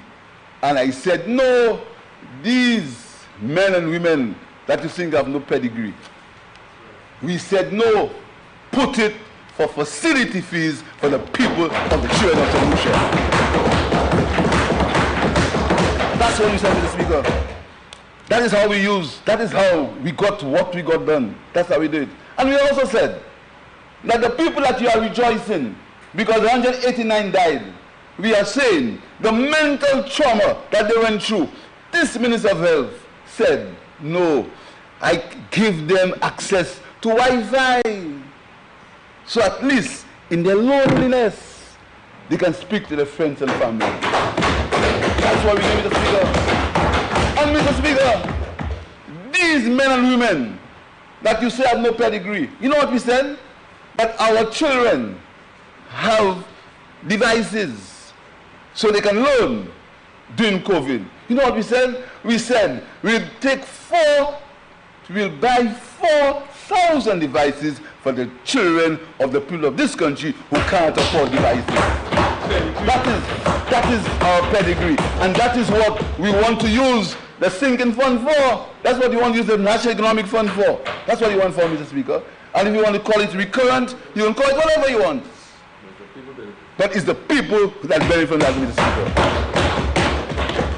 So, Mr. Speaker, no amount of threats, no amount of lies, no amount of manipulation of the truth, no amount of wishing bad, no amount of bad talking us all over the world can stop the progress of the government of the St. Lucia Labour Party. Because our intentions are honorable. All of us, we come from backgrounds that we understand the benefit of hard work. We understand austerity. My father was a policeman. That is why I will always say about members of the St. Lucia Police Force. That is why our youngest member in Parliament is a policeman, Mr. Speaker. Men of all walks of life. So we understand that. We understand that. We understand it. So when you come and you believe that you can grand charge and threaten and use your people on the outside, some of them who are annoyed because they can no longer eat. They can no longer put their hands in it. Talk for yourself. They can no longer go in the front and eat and eat and eat. You understand, Mr. Speaker? So, Mr. Speaker, I'll end here. Because I knew that a member of Chozel could not resist falling in the trap. Because he came and he started and he said, I'm not a politician, leave me alone. In and out of this house. He's become just like them. He didn't learn his lesson. And member of Chozel, if you see, you follow them, next election, you'll be in the same trouble. Because the one that was there talked more than you, you know. He spoke more than you. He was the biggest champion in town. He was the mouthpiece for the Prime Minister. They had one from Soufre. They gave him a long speech to talk about me. 46 on this.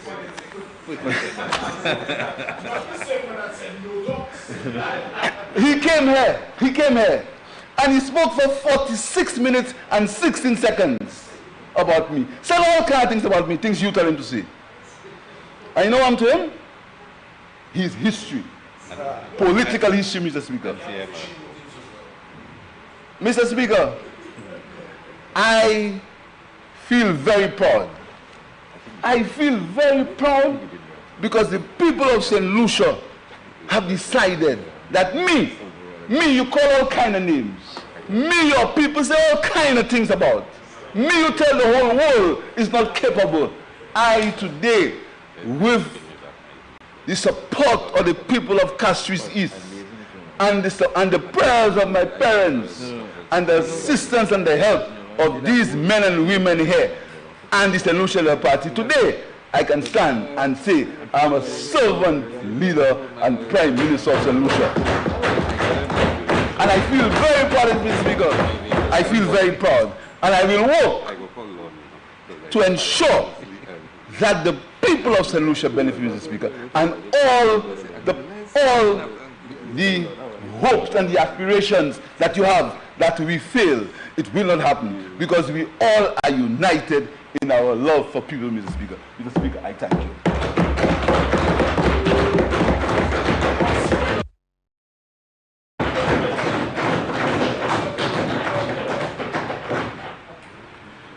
Honorable members, the question is that the St. Lucia National Economic Fund Amendment Bill be read a second time.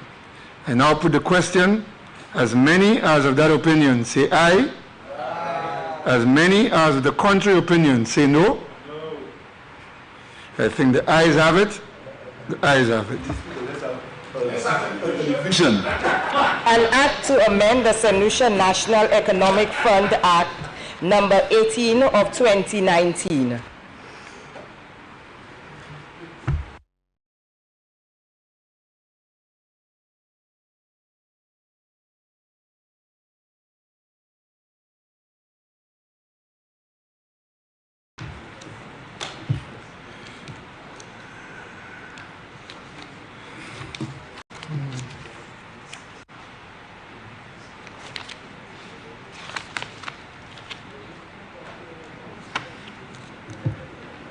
Clause 2.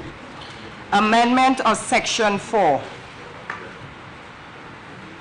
Clause 2 stands part of the bill.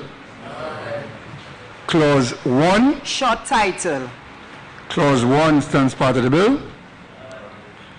Honourable members, the question is that the committee rises and the bill be reported. I now put the question. As many as of that opinion say aye. As many as of a contrary opinion say no. I think the ayes have it. The ayes have it.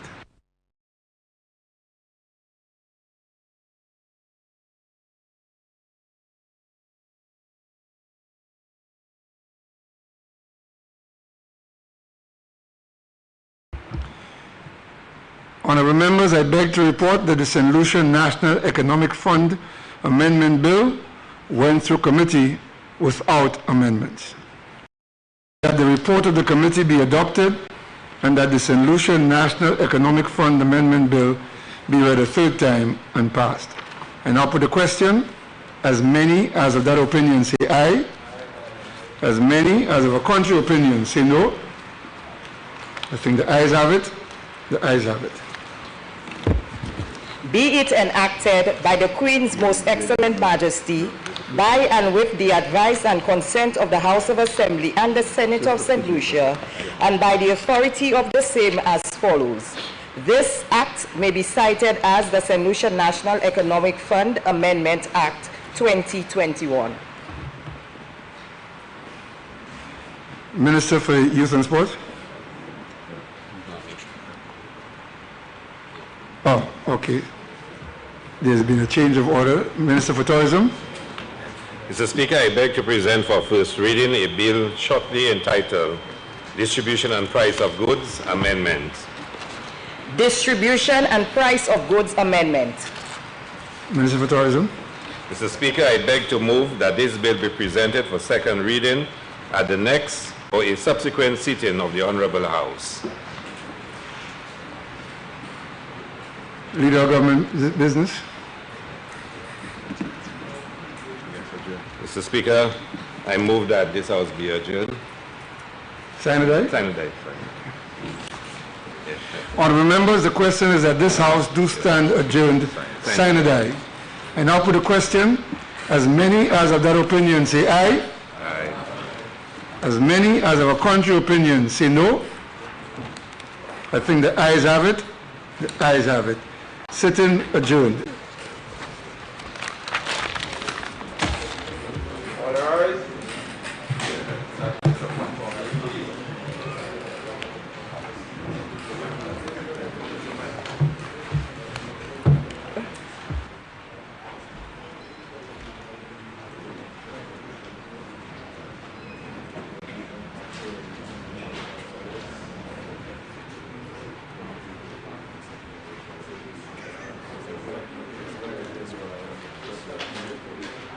The tourism minister, much earlier in the day, speaking at length on what he referred to as the people approach to areas of tourism and investment. And the infrastructure minister speaking earlier as well, very briefly on addressing policies towards aiding industries such as the bus driving industry in the times of COVID, and also addressed what he referred to as the quite vexing issue of the Queen's chains in terms of its utilization, its development, and sort of trying to find a healthy middle ground with providing the citizenry with access.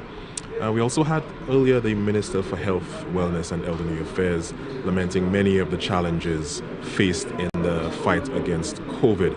And a lot was said during the day on the government of the day's first 100 days in power with this newly formed government. We also had the Prime Minister address something that was very near to his own heart, which was the Youth Economy Initiative, which was announced during the sitting today to be launched in the next coming days.